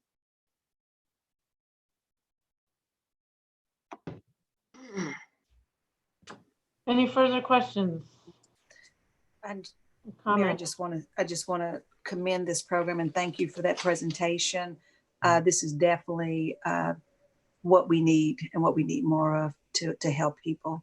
I just wanted to say thank you. If I may have one more statement to make, I'd like to say that I'd like to thank Knoxville Police Department. Without them, we could not be as successful as we are. They've been amazing. They make the majority of the referrals. They've done an amazing job. Of course, the Sheriff's Department as well as the DA's office, and we meet regularly to review. We've got individuals from other states reaching out to us to learn and model off our design. We met today, and there was an individual that a success story that we were looking at that for years was going and was being arrested 20 to 30 times a year. And that individual, after the program, has been doing well. She was arrested 3 times last year, and so far this year, none. So it is making a difference, and I appreciate all you all's support in that. And it makes us, well, I think we're all doing a really great thing for the citizens in our community. Thank you so much. Any other questions or comments? Seeing none, please conduct a roll call vote. Councilwoman Ryder, Yes. Councilman Roberto, Yes. Councilwoman Singh, Yes. Councilman Smith, Yes. Councilwoman Testerman, Yes. Councilman Thomas, Yes. Councilwoman Fugit, Yes. Vice Mayor McKenzie, Yes. Councilwoman Parker. Yes. Okay, motion carries 9-0. Next item, please. 11J is a resolution authorizing the mayor to execute any and all documents necessary to apply for and accept a grant award from the Tennessee Highway Safety Office in the amount of $12,000 with no required local match to provide funding for overtime costs associated with enhanced motorcycle safety enforcement during weekends from June through September 2020. Move to. Motion made to I'll- approve by Councilwoman Testerman, seconded by Councilwoman Ryder. Yes, second. Any questions or comments or discussion? Seeing none, please conduct a roll call vote. Councilwoman Testerman, Yes. Councilman Thomas, Yes. Councilwoman Fugit, Yes. Vice Mayor McKenzie, Yes. Councilwoman Parker, Yes. Councilwoman Ryder, Yes. Councilman Roberto, Yes. Councilwoman Singh, Yes. Councilman Smith. Yes. Motion carries 9-0. Next item, please. 11K is a resolution authorizing the mayor to execute an agreement with KMF3 Services LLC to perform lawn and landscape maintenance at the Phil E. Keith Training Center located at 6388 Cement Plant Road in an amount not to exceed $27,860. Move to approve. Motion made to approve by Councilwoman Ryder, seconded by I'll second. Ms. Fugit. Any questions or discussion? Seeing none, please conduct a roll call vote. Councilwoman Ryder, Yes. Councilman Roberto, Yes. Councilwoman Singh, Yes. Councilman Smith, Yes. Councilwoman Testerman, Yes. Councilman Thomas, Yes. Councilwoman Fugit, Yes. Vice Mayor McKenzie, Yes. Councilwoman Parker. Yes. Motion carries 9-0. Next item, please. 12A is an ordinance to amend Section 2-450 of the Knoxville City Code to adjust the City of Knoxville's classification and compensation plan for general government. Move approval. Motion made to approve by Councilwoman Ryder, seconded by Second. Councilman Smith. Any discussion? Seeing none, please conduct a roll call vote. Councilwoman Fugit, Yes. Vice Mayor McKenzie, Yes. Councilwoman Parker, Yes. Councilwoman Ryder. You're muted. Yes. Yes. Okay. Councilman Roberto, Yes. Councilwoman Singh, Yes. Councilman Smith, Yes. Councilwoman Testerman, Yes. Councilman Thomas. Yes. Okay, motion carries 9-0. Next item, please. 12B is an ordinance to amend the Knoxville City Code Appendix B zoning code, Article 1.4.g to clarify applicability of previously approved plans in non-residential districts, Knoxville, Knox County Planning applicant, all districts. Motion, are you, I have questions for question. Mr. Green and discussion. okay. Wait, wait, Guys, Go ahead, go ahead, ask your question. Yeah, sure. okay, guys, I know it's late. It's really late and we're all tired, but Mr. Green, I've had conversations with you and several questions about this today, and I understand. I guess if you want to explain it briefly, and then I'll ask some questions. And one of the things when I spoke to you today is I obtusely, because I couldn't talk about it, referenced the appeal we had a while ago, and I know everybody saw how we struggled with that. I feel like there's some things about that appeal that tie to this, and to me it takes all these decisions out of any public light and puts them in a way that the public is not noticed that decisions are being made. And that's where I struggle with it. So I would rather find a way to not delay development, but to make sure the public is aware that development is occurring. And I think Gerald Green, Director of Knoxville, Knox County Planning, and I think respectively disagree with you. I think everyone knows what the standards are. We had hours of city council meetings where we went line by line over the standards. The standards are written. Previously, the standards were not known. Developers came into this community and planned districts with no idea of what standards would be imposed on them. The community could ask for things, never knowing exactly what their grounds for asking were. In the 5 years I've been here, 4.5 years of those, we dealt with planned districts. Never were there public comments on any of the projects we received. Most of them were approved by consent based on planners' perception of what was required. Some of the older ones did have community input. What we're doing is going to an objective-based plan approval process where everyone is subject in the same district is subject to the same standards, not a piecemeal approach, subjective that would take up to 4 months for approval for a small project in a previously planned district. Okay, Mr. Ryder? Yeah. I'll let Mr. Roberto ask a question while I find my notes that I have here. Okay, Mr. Roberto. Thank you. I guess a little bit more detailed history, I think, is good here to walk through. And you know, I agree. It's late, so everyone wants to talk about zoning right now. I know that. Basically, what we're talking about here is former planned developments that were in the former zoning ordinance as PC1, PC2, SC1, SC2, SC3, I1, and P1.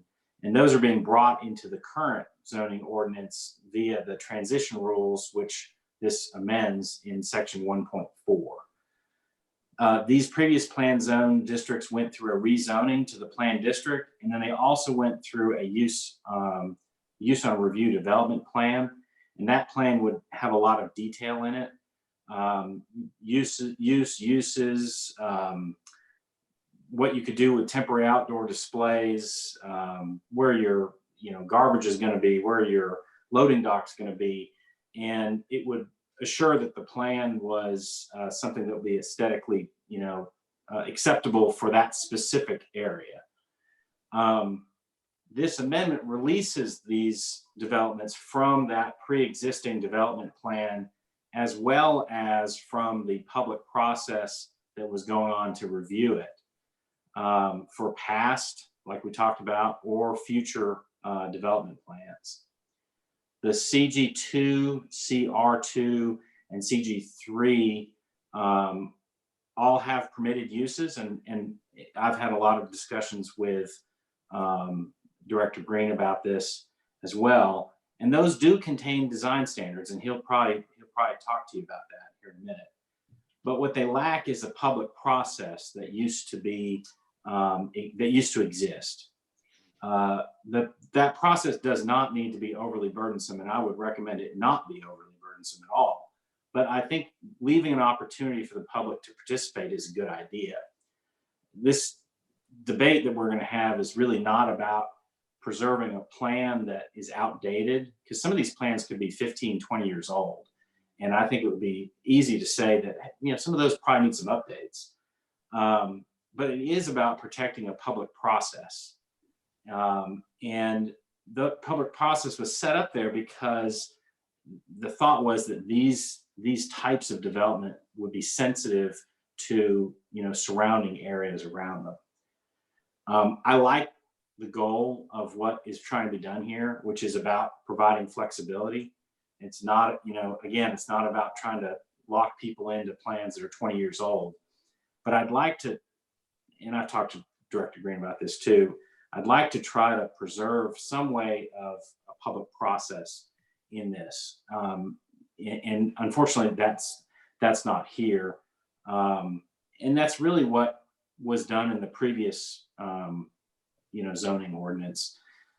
So the idea is to provide flexibility, but then not to remove the public process that was in place. There's examples of these, all over the city. So it's not just in any one district. That's where I struggle with this one. And I'm sure if I misstated something, Director Green will let us know. Councilmember Roberto, I think you made some very good points, and I appreciate that. I think looking back at the history, the reason that the plan districts were put in place was because our standards overall were so lacking. These areas were identified as places where additional review was needed. With the new zoning ordinance, we've taken the standards that were commonly placed on development in the plan districts, the design standards, the architectural design, the pedestrian access, the landscaping, the lighting, the restrictions on temporary uses, restrictions on outdoor entertainment. They're all a standard part of the zoning ordinance now, and especially in the CR2, the CH2, the CG2, the CG3 zones, where those enhanced design standards and even material limitations are embedded. So we have those protections. We do not have the public process on a case-by-case basis. We had the public process when these standards were vetted, when the zoning ordinance was vetted. What we've done, as I've stated before, overall is to raise the bar for development standards. And in exchange for that, we've made the process a bit easier. And I think that we've reached you spoke about a compromise. I think we've reached a great compromise where we upgraded the standards, made the standards much better than under the old ordinance, and made them uniform and objective for all districts. We made them easier to enforce. Councilmember Ryder asked me a good question today that these plan districts, they were supposed to have restrictive covenants. Well, I guess they have them. I've never seen them with any of the plans that have come for the Planning Commission since I've been here. It's always a condition, whether it's actually complied with or not. I don't know. I've never seen them. If you ask me where they were for any development, I would not be able to find them easily. To them. They may be in the file somewhere. I'm not sure that the city as a governmental entity is enforcing restricted covenants on a private development. I think I'm not quite, I'd have to defer to to Mr. Swanson on that, but I think there are several challenges in the old zoning ordinance that we overcame with the new zoning ordinance. And a lot of those challenges resulted in the creation of the plan districts and a case-by-case review, which is not an efficient way to review development and to allow good development to occur in the city of Knoxville. Ms. Ryder. So, Mr. Green, I agree with you that we obviously, I stuck it out till 1 o'clock in the morning some nights for us to go line by line, that we have a better zoning code and we have higher standards now. Included in that line by line review was this transition rule that we're asking to remove. And I went through one of the plan developments, not in my district actually, because it's just one that rose to the top and was easy to remember and find, was the Kroger in Fountain City, which is technically in the 5th district.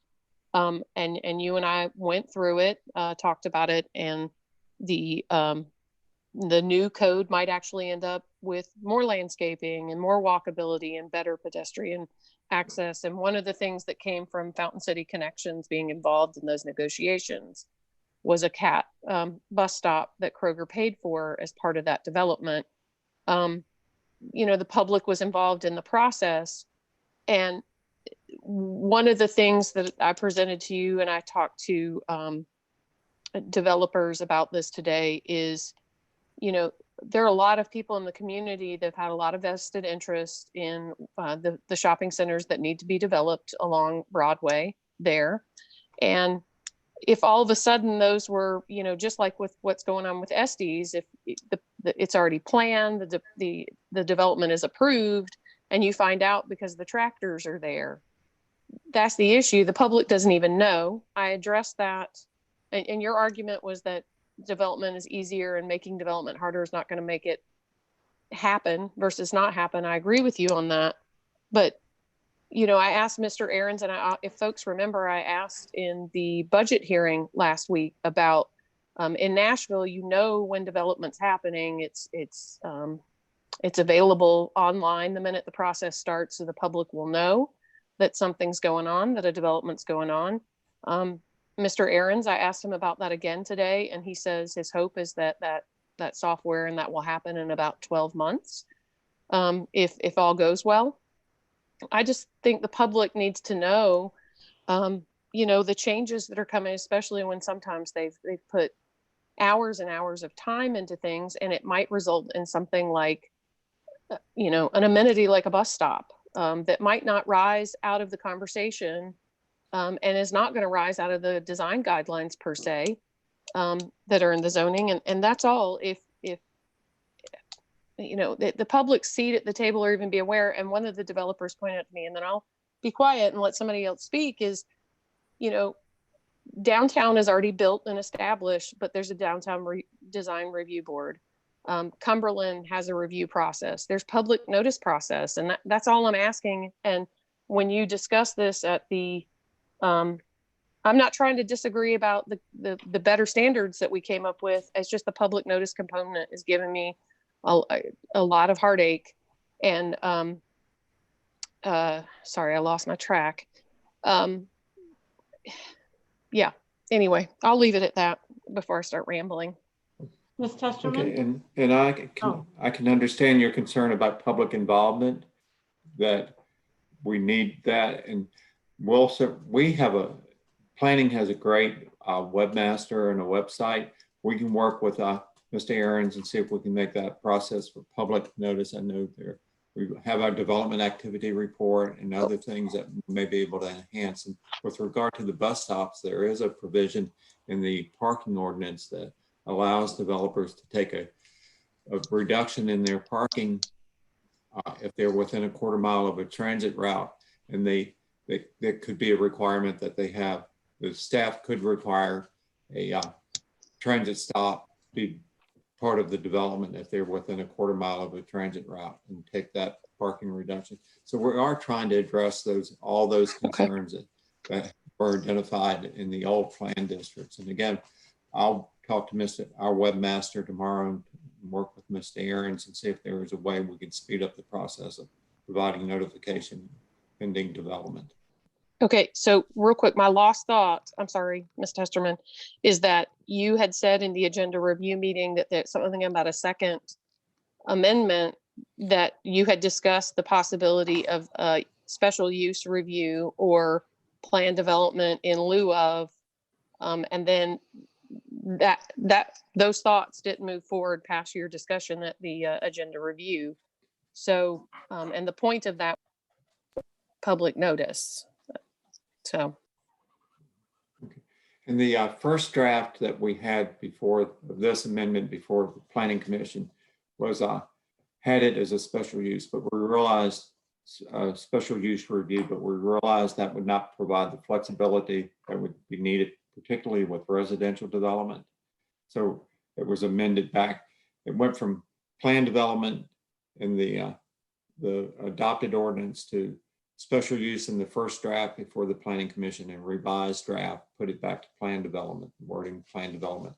And the draft that had special use would apply only to, again, it had exempted the non-residential districts and would apply only to residential districts. And we felt those districts, because of the desire to maybe protect steep slopes on a development site, might require more flexibility that would be provided through the plan development review process. Thank you, Director Green. Ms. Testerman. I'm sorry. I think we're ready to go to Mr. Did you have more that you had to say right now, Mr. Green? No, I'm fine. Thank you. Thank you, Mayor. Mm-hmm. Ms. Testerman.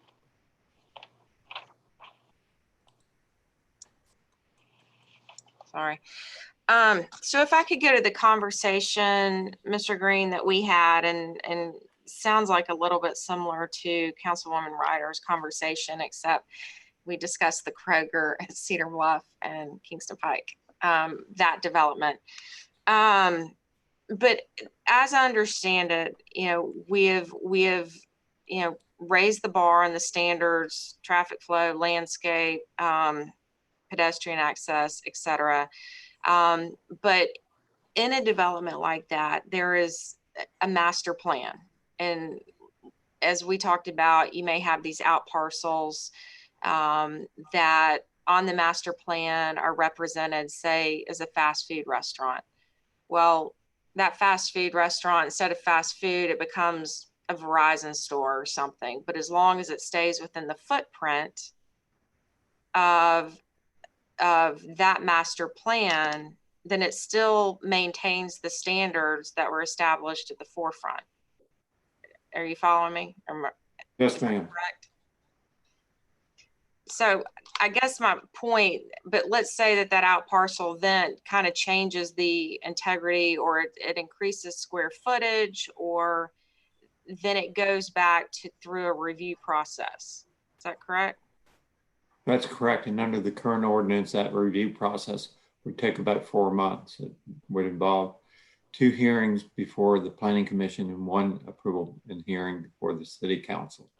But if you've got an out parcel that's really just essentially keeping with the character of the master plan of what was originally approved, the design process, then I guess in my point, we've got to be able to expedite that process as we're trying to do, if you're really keeping within the confines and the character of what was originally established and went through the review on the front end.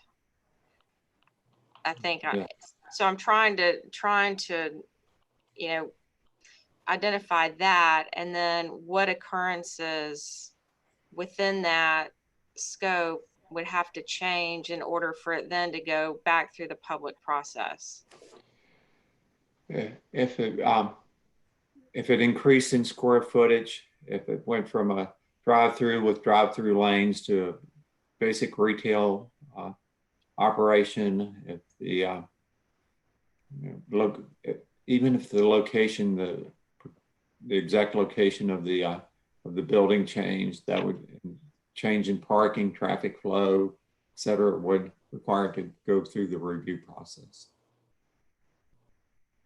But then if that didn't happen, then that's when we're trying to expedite the process if it's staying consistent with the original master plan. Am I communicating that correctly? Well, yes, and we're doing a bit there. Even if it changes from the master plan, the ordinance would allow it to be reviewed by staff if it met the standards of the zoning district. But because we've elevated those standards, having, I guess, a level of confidence in what's been redefined. I think that's correct. That level of and you stated it well, having a level of confidence in the standards that have been adopted by the city. Thank you. Sorry, that was long-winded. No, it's. Council members, is there a motion? I don't think there's a motion. Sorry, I'm going to lower. No, ma'am, we don't have a motion. Okay. Is there any further discussion? I'm sorry. Does someone want to make a motion? Councilwoman Ryder. I'm willing to move to approve. Okay, motion made by Councilwoman Testerman to approve. Is there a second? I'll second. Seconded by Councilwoman Fugit. Any further discussion, Ms. Ryder? Green. Whoops, sorry. So if someone has a development like the Kroger at Cedar Bluff, and apparently somebody wants to change something that's not fitting with the plan development, so I'm trying to follow along here. So the answer is for us to remove this transition rule so that they can move forward with the zoning that we had under recode? Is that Under what's that- up in the air? The Is that zoning what under what the need is? Yeah, the zoning under the City of Knoxville zoning ordinance. Right. So if we approve this tonight, then they can go forward and do a development or something that doesn't meet the before agreed to plan development, correct? The in this particular case, the ag parcel was not shown on the master plan, so Right. So they can't meet the plan development. So in order to do it, we have to change the transition rules so the plan development doesn't apply anymore, correct? or and again, the ag parcel wasn't shown as developed on the original plan, so would be an addition.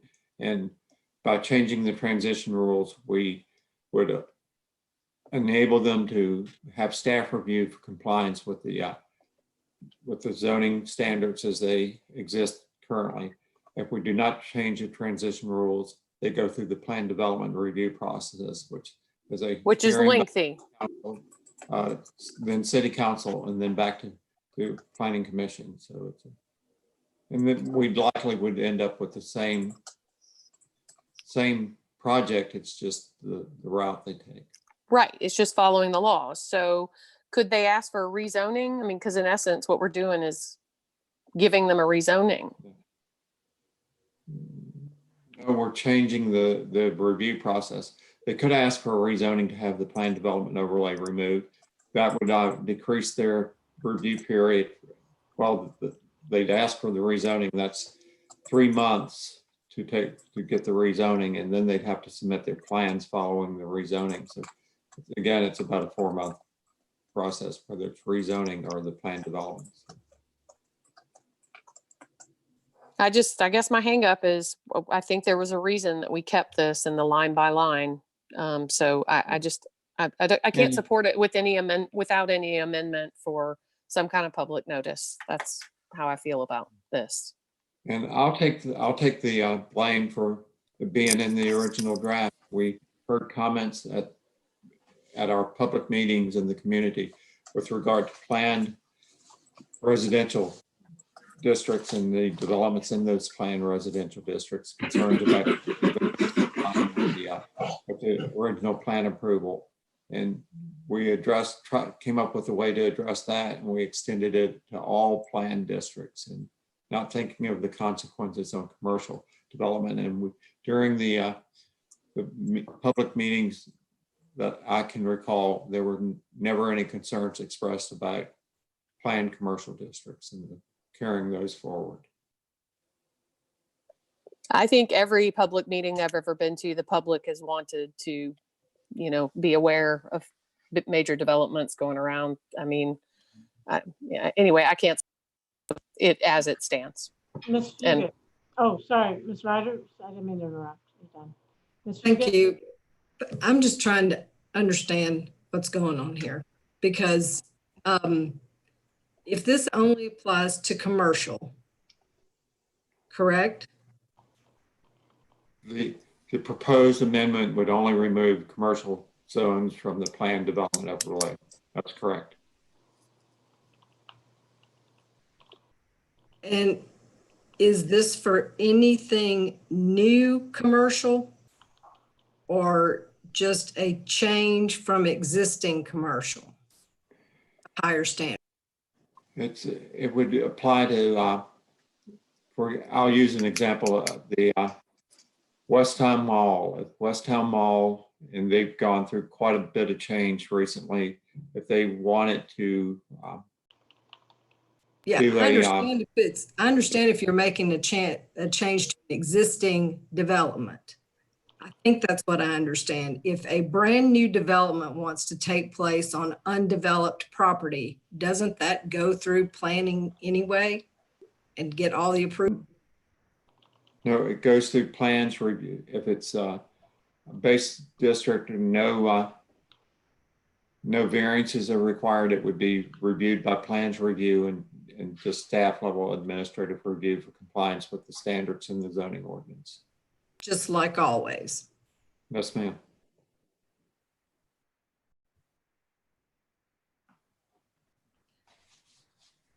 Any further questions? I have a question for Ms. Ryder. What do you mean by public process? There's a difference to me between notice that something's about to happen and a community process to get involved. I'm trying, because I've heard both words.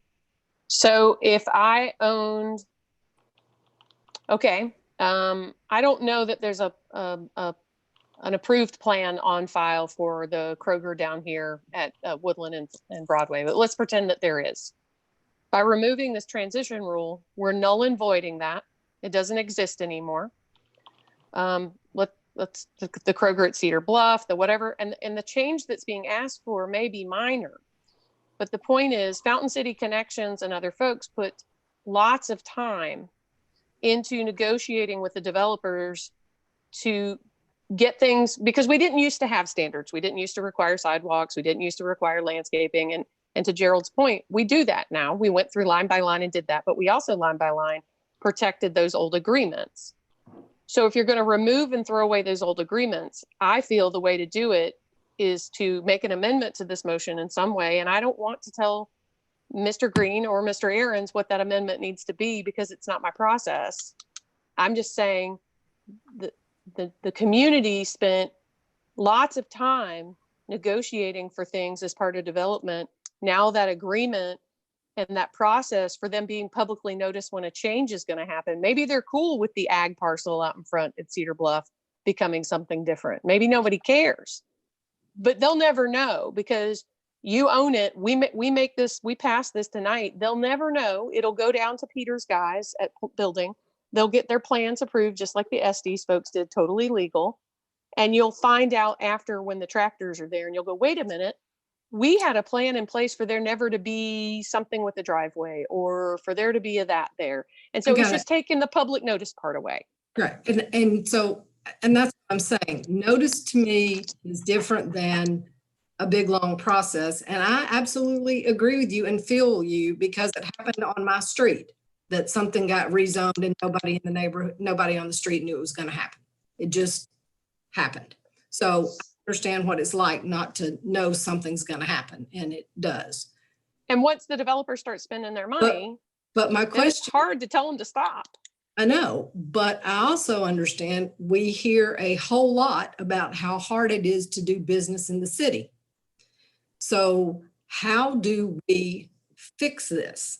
And if, I don't have a magic answer, but I think they're not mutually exclusive. But I do know developers need some degree of certainty and how long something's going to take. So, which is why I called architects and developers to have this conversation today. So, and people were agreeing with me that there should be some public notice process. And what I got from Mr. Aarons is in 12 months, hopefully we'll have some software to make it publicly out there that something's coming. And the other thing is, I don't want to tell Mr. Aaron's staff that they got to run around and go stake a sign out there at Cedar Bluff and Kroger. The other answer is you buy an ad in the newspaper, which is part of the public notice process. But but an ad in the newspaper is not worth it at all. That is not public notice.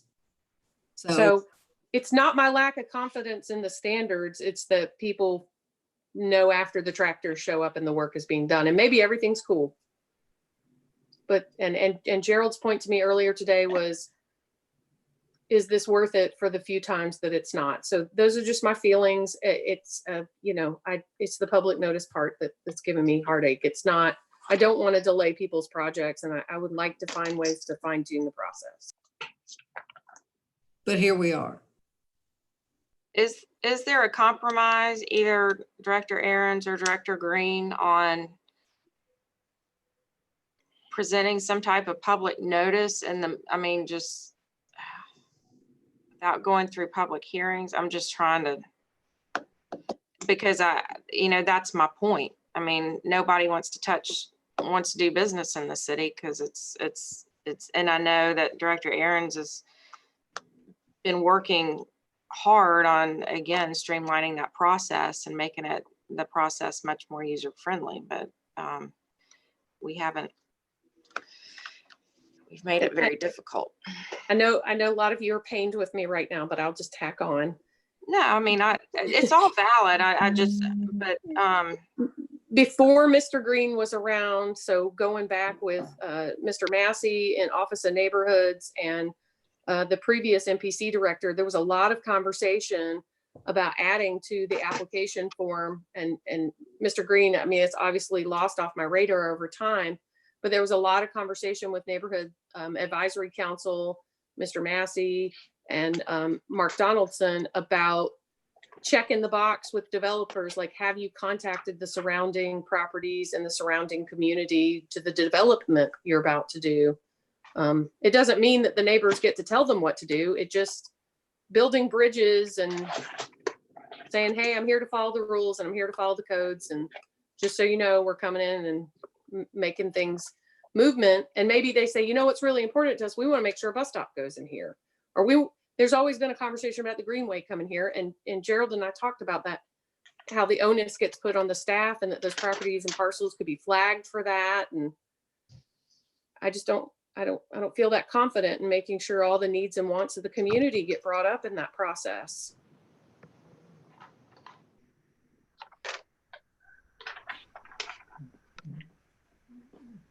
Planning does require, we have on our application a handout to all who make application for anything with us, a card advising them that they should contact the surrounding neighborhoods, let the community know what they're doing. I'm still trying to think of a way to provide public notice of development that's coming. And again, I'll work with Mr. Aarons to see what we can do, working with our webmaster and our website to identify those areas on which building permit requests or development requests have been received. Council members, if it would help, I mean, if you decide it would be better to postpone this, you know, we have Harold Cannon coming in as the new director of engineering in June, and he could work with Mr. Aarons and Director Green and you know, some of the stakeholders you're talking about, and maybe come up with some solutions that you think would be better for the community. Is there any urgency on this, Dr. Gerald? I'll let Mr. Aarons answer that if he's still awake, because he's the one who gets the development request. There's Peter Aarons, Director of Plans Review and Inspections. There's always some level of urgency. There's always a customer that's trying to move forward. And each time things are postponed, it does have an impact on the customers. Obviously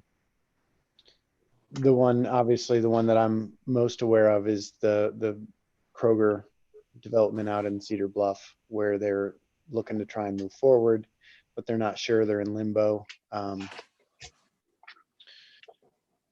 So however urgent you feel that is, I guess that's up to you. How long would it take them if they had to file for a rezoning to get from underneath the planned development? They would submit the end of this month. For the July meeting, it would go to City Council in August. So they'd be, depending on they need 2 readings. So depending on the timing and the advertising, it'd be late August, early September, zoning were approved. So if we could do something in June, that's faster. Yes, ma'am. So I'm so out of order here, Mayor Kincannon. I just apologize. I'm just out of order, and I know. Go ahead. Go ahead. I'm just trying to work for a solution here. So would it be amenable to sort of do what Mayor Kincannon says, which is wait a month and be able to vote on something in June that provides some semblance of notice, if that's what it's going to take to have everybody be okay on this? I would prefer not a divided kind of thing. I think it'd be better for the community if we could come to some consensus that gives notice, but not a burdensome one. And my experience with developers is they'll do exactly what you ask them to do. They just want to know what it is and be assured that it's gonna not change. I have no objection to that postponement for, and we'll, ask all the appropriate people to help work on it. Ms. Testerman would have to withdraw her motion. Other than that, we have to vote on her motion. Well, we can vote on a postponement. Apparently that's a priority motion. Yeah. So I can make a motion to postpone, and that's a priority motion. Because Mr. Swanson said so earlier tonight, and I remember. Stephanie Welch wanted to speak to speak to this. Stephanie. Yes, thank you so much, Mayor. Thank you, council members. Just a question. I want to make sure if this motion changes and passes, that I understand what the request is. Is council going to make a request that we have a public notice process for any development on commercial property? What exactly are we noticing? Under what circumstances? So these are properties that had previous negotiations and Correct. previous use on review properties. Correct. I asked Gerald, Director Green, today how we would know how to find them. There's no overlay to find them. And so apparently Mr. Aarons or Mr. Green can correct me. I think they only come up as someone walks through the door and says, hey, I want to pull a permit to do XYZ. And then it's like, oh, you have a planned development, and under the transition rule from the old code, that means it goes through this process. It's just, I don't even know how many properties we're talking about, and I don't know how easy it is to ask, but I'd rather postpone for 2 weeks to have an answer. It's just that people are expecting, they negotiated certain things. If you go back and you look and say, all they negotiated was sidewalks and now we require sidewalks, then maybe this is a non-conversation. So again, I'm just trying to clarify. So this would be public notice for any property that is currently That's affected by this change. Correct. When the developer, okay. I think we'll try to come up with something. If that's what passes. I just wanted to make sure I understood what the request was. Thank you so much, council members. Thank you, Mayor. Thank you, Ms. Welch.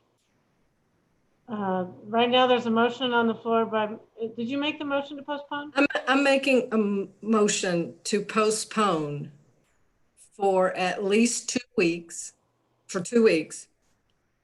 and ask city staff and MPC to come back with with something that addresses Ms. Ryder's point about public notice on plans that, what do we call this, that had previous planned development.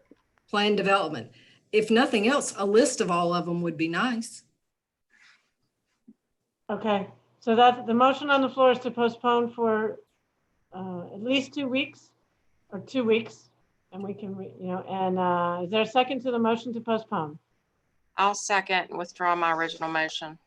Okay, seconded by Councilwoman Testerman. Any further discussion? Seeing none, please conduct a roll call vote. Councilwoman Fugit, Yes. Vice Mayor McKenzie, Yes. Councilwoman Parker, Yes. Councilwoman Ryder, Yes. Councilman Roberto, Yes. Councilwoman Singh, Yes. Councilman Smith, Yes. Councilwoman Testerman, Yes. Councilman Thomas. Yes. Is that everybody?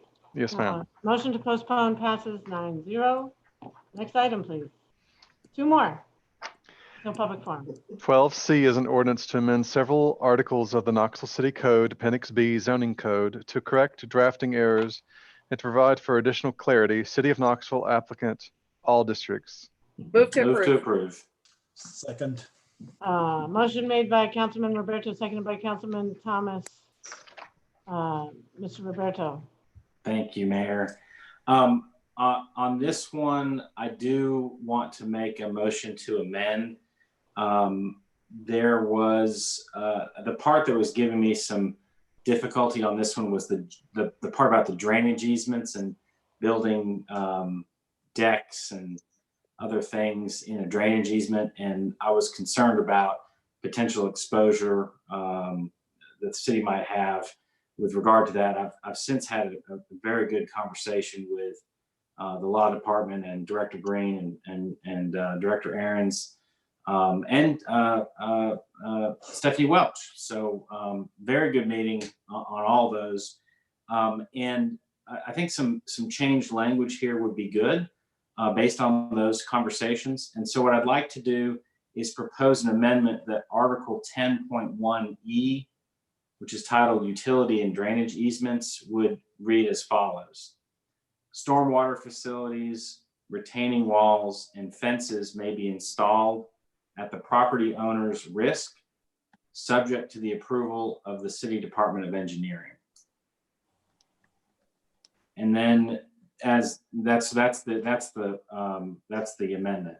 I'd also like to extend the opportunity to do this one on emergency, because I understand from those discussions that there are some urgent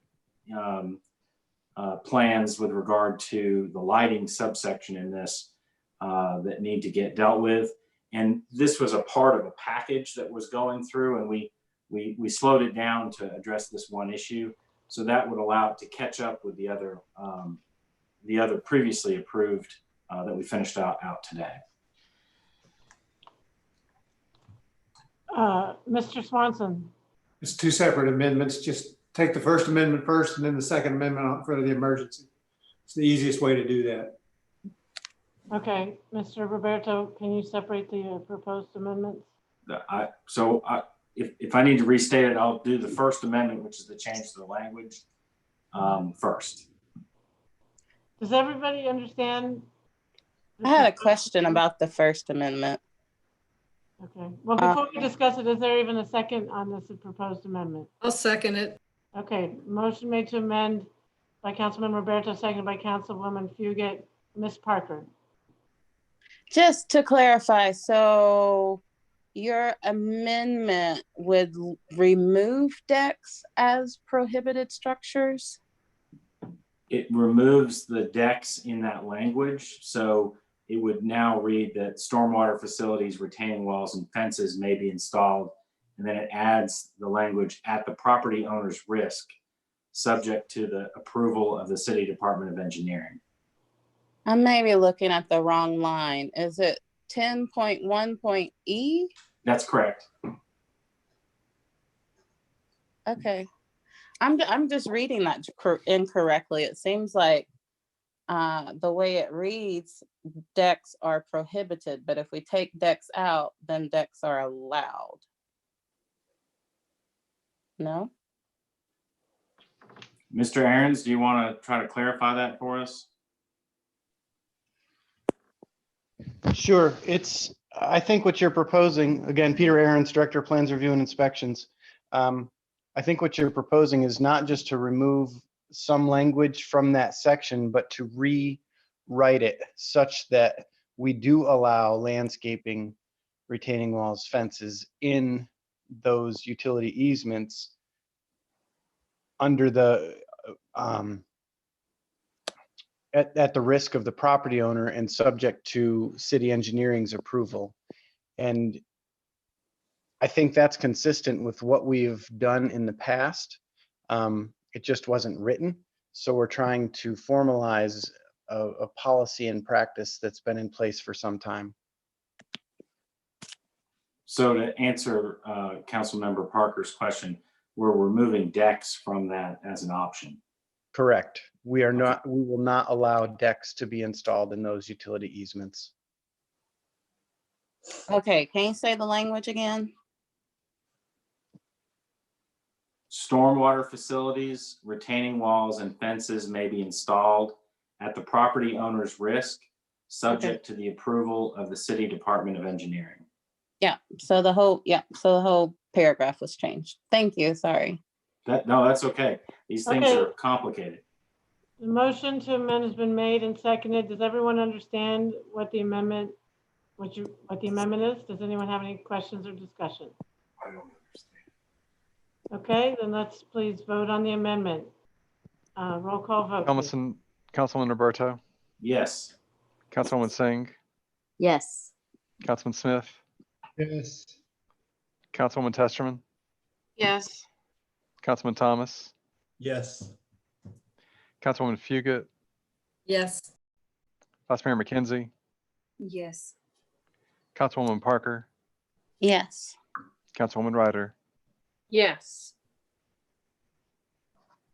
Motion And to the amend. second motion would be to move it on Motion- well, let me just- emergency. It passed. Good job. Okay, sorry. I think I'm Sorry. supposed to say that. Okay, motion, now your next motion, Mr. Roberto? Is to now take the amended language and do this on emergency so it catches up with the previous group of amendments. Second. Okay, motion to read it on emergency was made by Mr. Roberto, seconded by Mr. Thomas, I think. Everybody, any questions or discussion? Seeing none, please conduct a roll call vote. Councilman Roberto, Yes. Councilwoman Singh, Yes. Councilman Smith, Yes. Councilwoman Testerman, Yes. Councilman Thomas, Yes. Councilwoman Fugit, Yes. Vice Mayor McKenzie, Yes. Councilwoman Parker, Yes. Councilwoman Ryder. Yes. Okay, motion to read on emergency passes 9-0. We're back to Now back to D. the original motion, Yes, ma'am. right? Okay. Any further discussion on the motion as amended, reading it on as an emergency? Seeing none, please conduct a roll call vote. Councilman Roberto, Yes. Councilwoman Singh, Yes. Councilman Smith, Yes. Councilwoman Testerman, Yes. Councilman Thomas, Yes. Councilwoman Fugit, Yes. Vice Mayor McKenzie, Yes. Councilwoman Parker, Yes. Councilwoman Ryder. Yes. Okay, motion carries 9-0. Next item. 12D is an ordinance to amend the Knoxville City Code Appendix B zoning code, Article 12.8, to clarify buffer yard requirements, City of Knoxville applicant, all districts. Move to approve. Second. Motion made to approve by Councilman Roberto, seconded by Councilwoman Ryder. Any discussion? I don't know if I'm calling on you. I don't blame you. I don't blame you. All right, Councilman Roberto. Thank you, Mayor.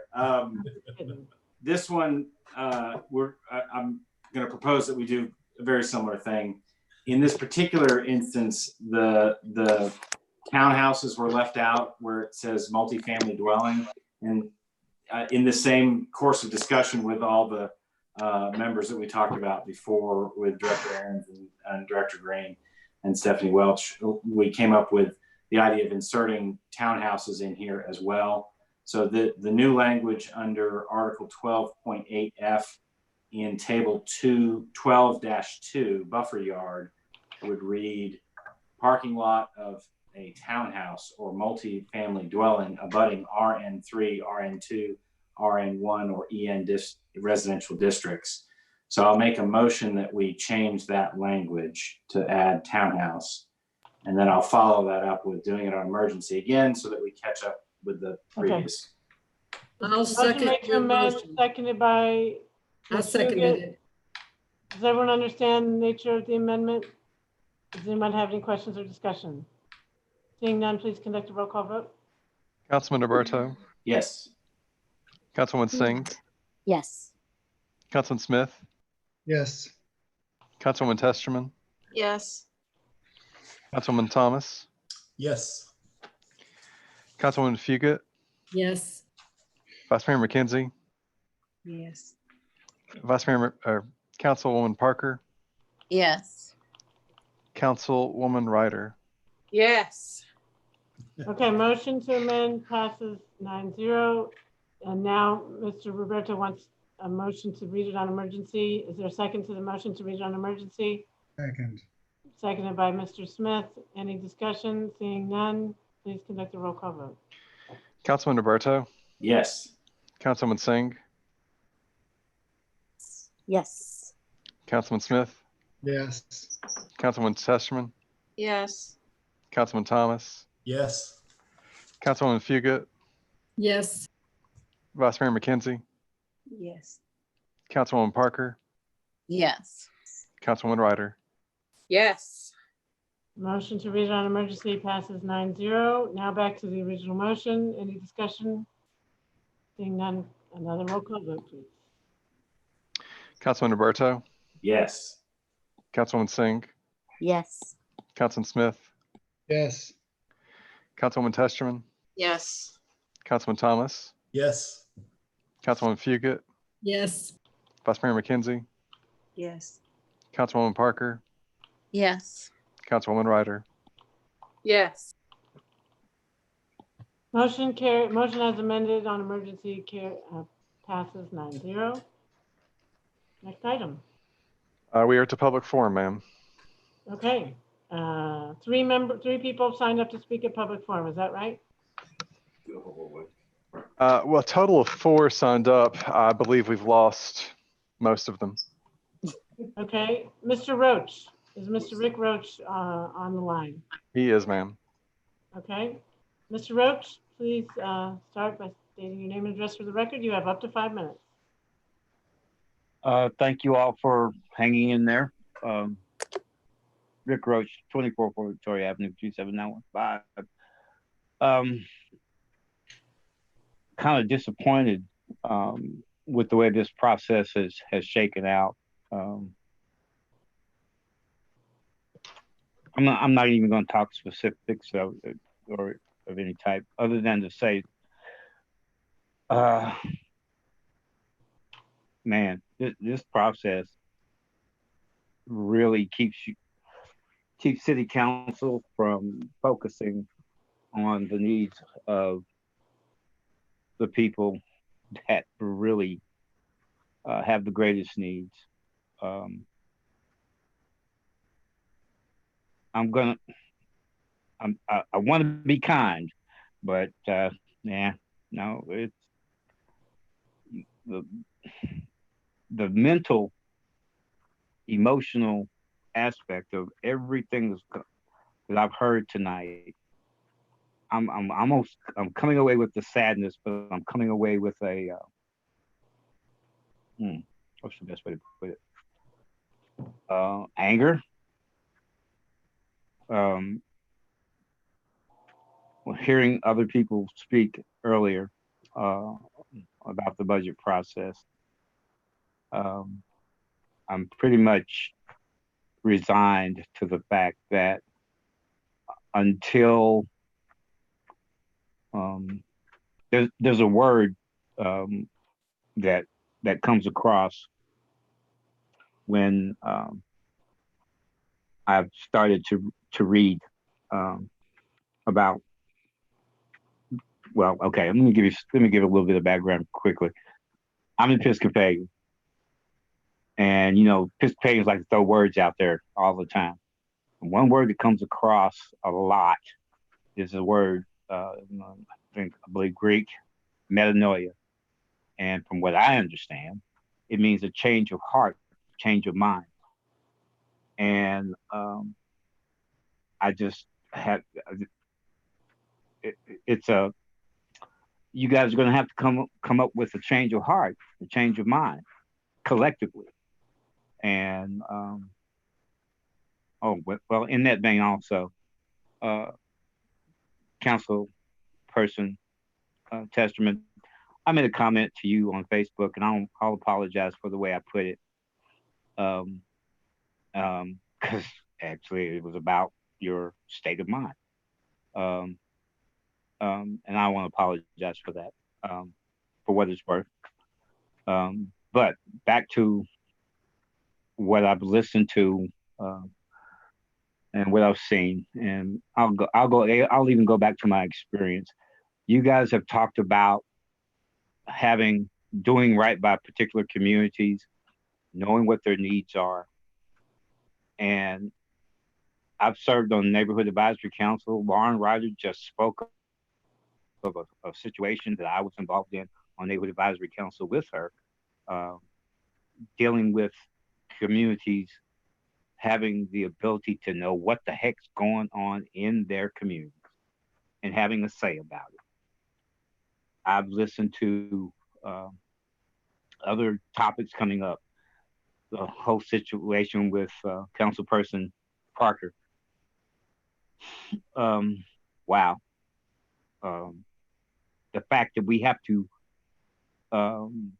argue about that, or if there's a doubt about what she experienced, that necessitates, in my mind, that some people need to have a change of heart, a change of mind.